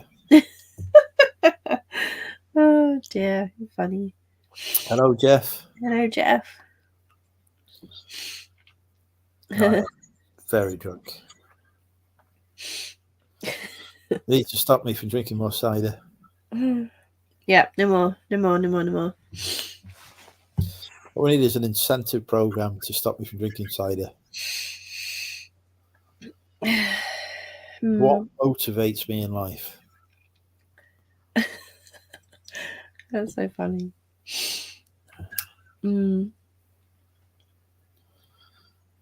So you've contacted this therapist. Yeah. And she wrote me a lovely email back. And I just needed to respond with some times when I'm around to have a quick chat. Okay, so that's not happening. I did kind of say to her, I wanted to say, I need the path of the least resistance. In other words, just get me booked in. I didn't say that. So I didn't want to sound demanding or entitled or like I had a problem. Well, maybe. Well, okay, right. Well, so there's a couple of things to unpick here. The first is, and this is going to sound harsh, but it's not meant to. But if you're approaching a therapist, then it does mean you have a problem. It does mean you have a problem. Yes. Yeah, I know. So that's why I kind of backtracked on that comment. I was just like, well, that doesn't really matter because I do know. But I meant a big fuck up. That's what I meant. Well, you don't need to worry about that, do you? The second thing is, why not just say to the therapist, I have issues committing to times, etc. Can you just pick one for me? And I will make that. And then that's not sounding demanding. That's just saying, I need your support with this. Yeah, because actually, I do have issues with committing to times and dates. I very rarely make extra plans if it's not a client booking in. I'm still waiting for my hour-long French lesson. We've just kind of forgotten about it, haven't we? I forgot about it. Well, brilliant. You've forgotten about it. Did you hear that, folks? You haven't texted me said, Tasha, don't forget we've got this to book in. We always do it at the end of a DWA, and then we end up going to sleep. Well, yeah. And then the next week we speak again and we forget.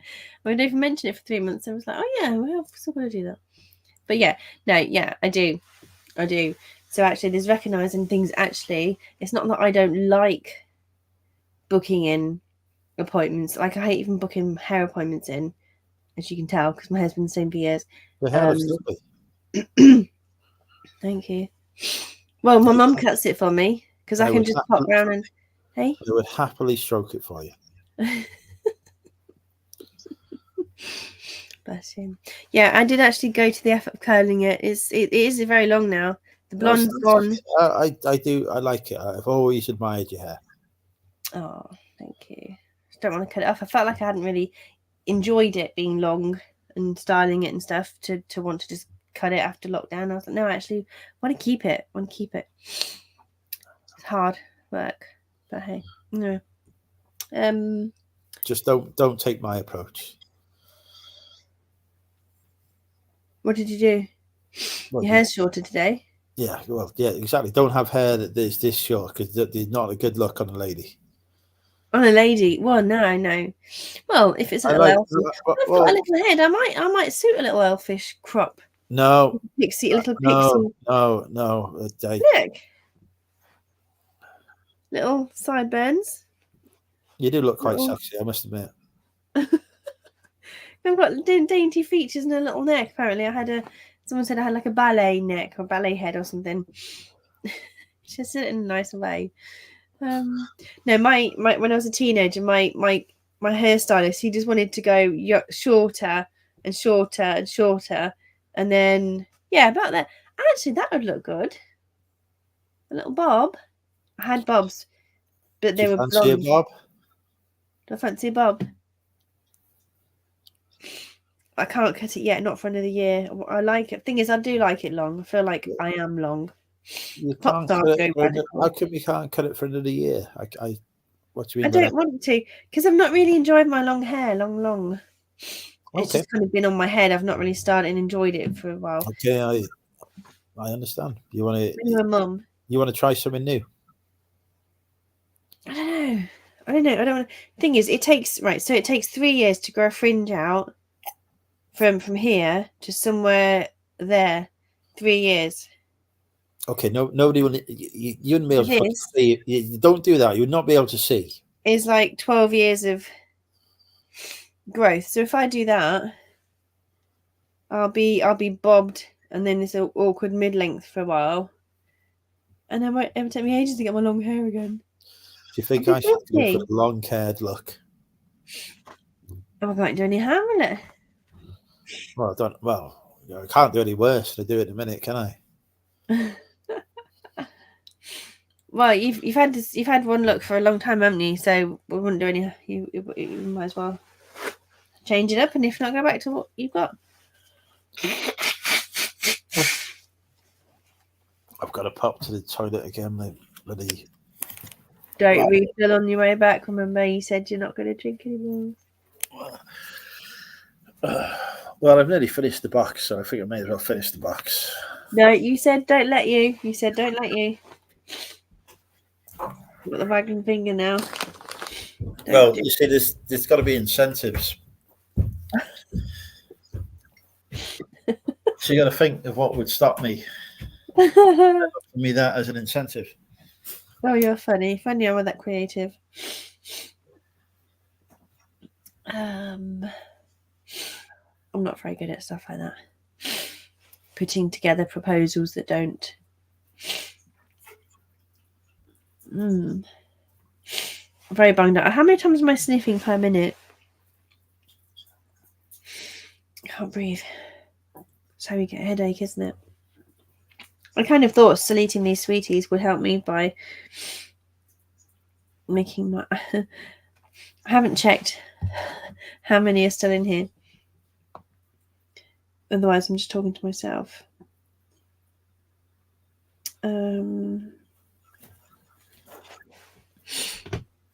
I look tired now. My eyes, my makeup. Need to take my makeup off. Very tired. All I heard was you wanted to take something off then, and I'm pretty sure. Make up. Yes, we should make up. You're right. Mm-hmm. Yeah, because I've got smudged. My eyes are smudged. I am so glad that I have not saved this cider for the 12-hour drinking special, because man, am I seeing double right now. Oh no! Oh no, it's good because I can see a two of you, which is, you know. You're such an optimist. Mm-hmm. Oh, that's funny. Bless you. Oh, I found my TV remote. I have been looking for this for months. Well, I'm your lucky charm. It's all down to me. No, joke.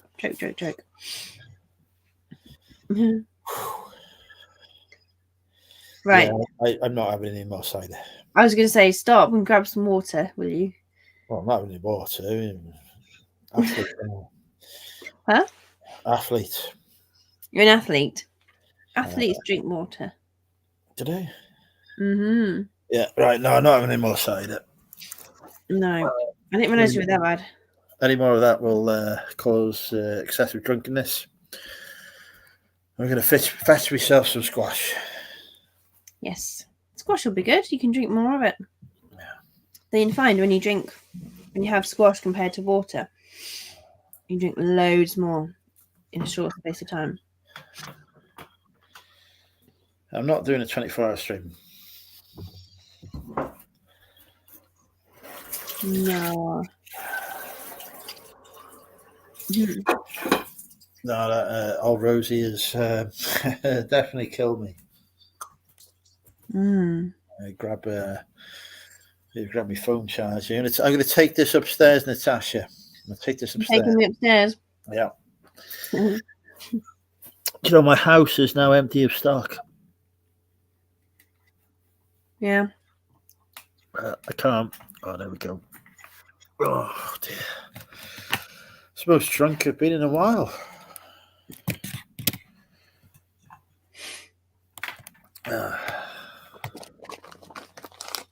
Right. There we go. Bedtime for MMUK.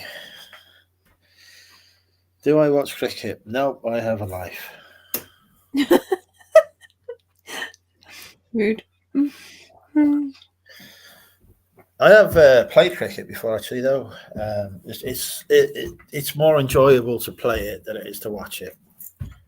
I find cricket and snooker really boring to watch. Yep. No, I totally agree with you. And there's the voice and it's chill. I'm more of an energy person, like Formula One. There's vibrations, noise. You like Murray Walker? Yeah. He's gone round the final straight and he's through. That's it. Yeah. That's it. That's what we need. It feels really strange being able to walk through my house without tripping over stuff. I'm just not used to this. Like normally I'm picking my way over stuff. Mm-hmm. And now there's nothing there in the way. I'm just like walking around, like, you know, there's You need like to show us so we can feel that feeling. it's like With you. it's very odd. Mm. Mm. Right, I'm going to start getting naked now. So funny. You're not doing that on live, are you? Oh shit! And the camera's pointing right at you. Whoops. If you can point it at the ceiling, but it's whether it would work that way, isn't it? Funny.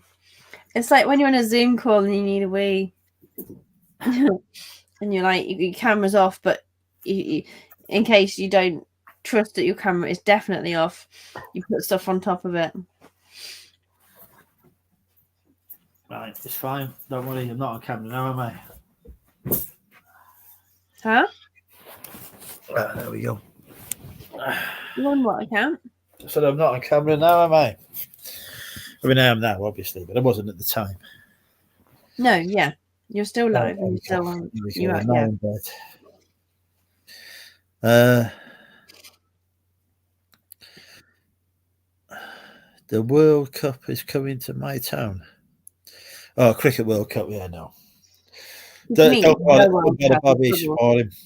The 2020 is all right. The fucking World Cup would be boring, Bobby. I wouldn't bother with it. Shall we big good night to the chat and thank them for joining us, and thank you to our guests that we've had tonight, Bobby, Ross, and of course our favourite guest, the beautiful Natasha. Thank you for having me. Good night, everybody, and see you possibly next week. We shall see. Night, everybody.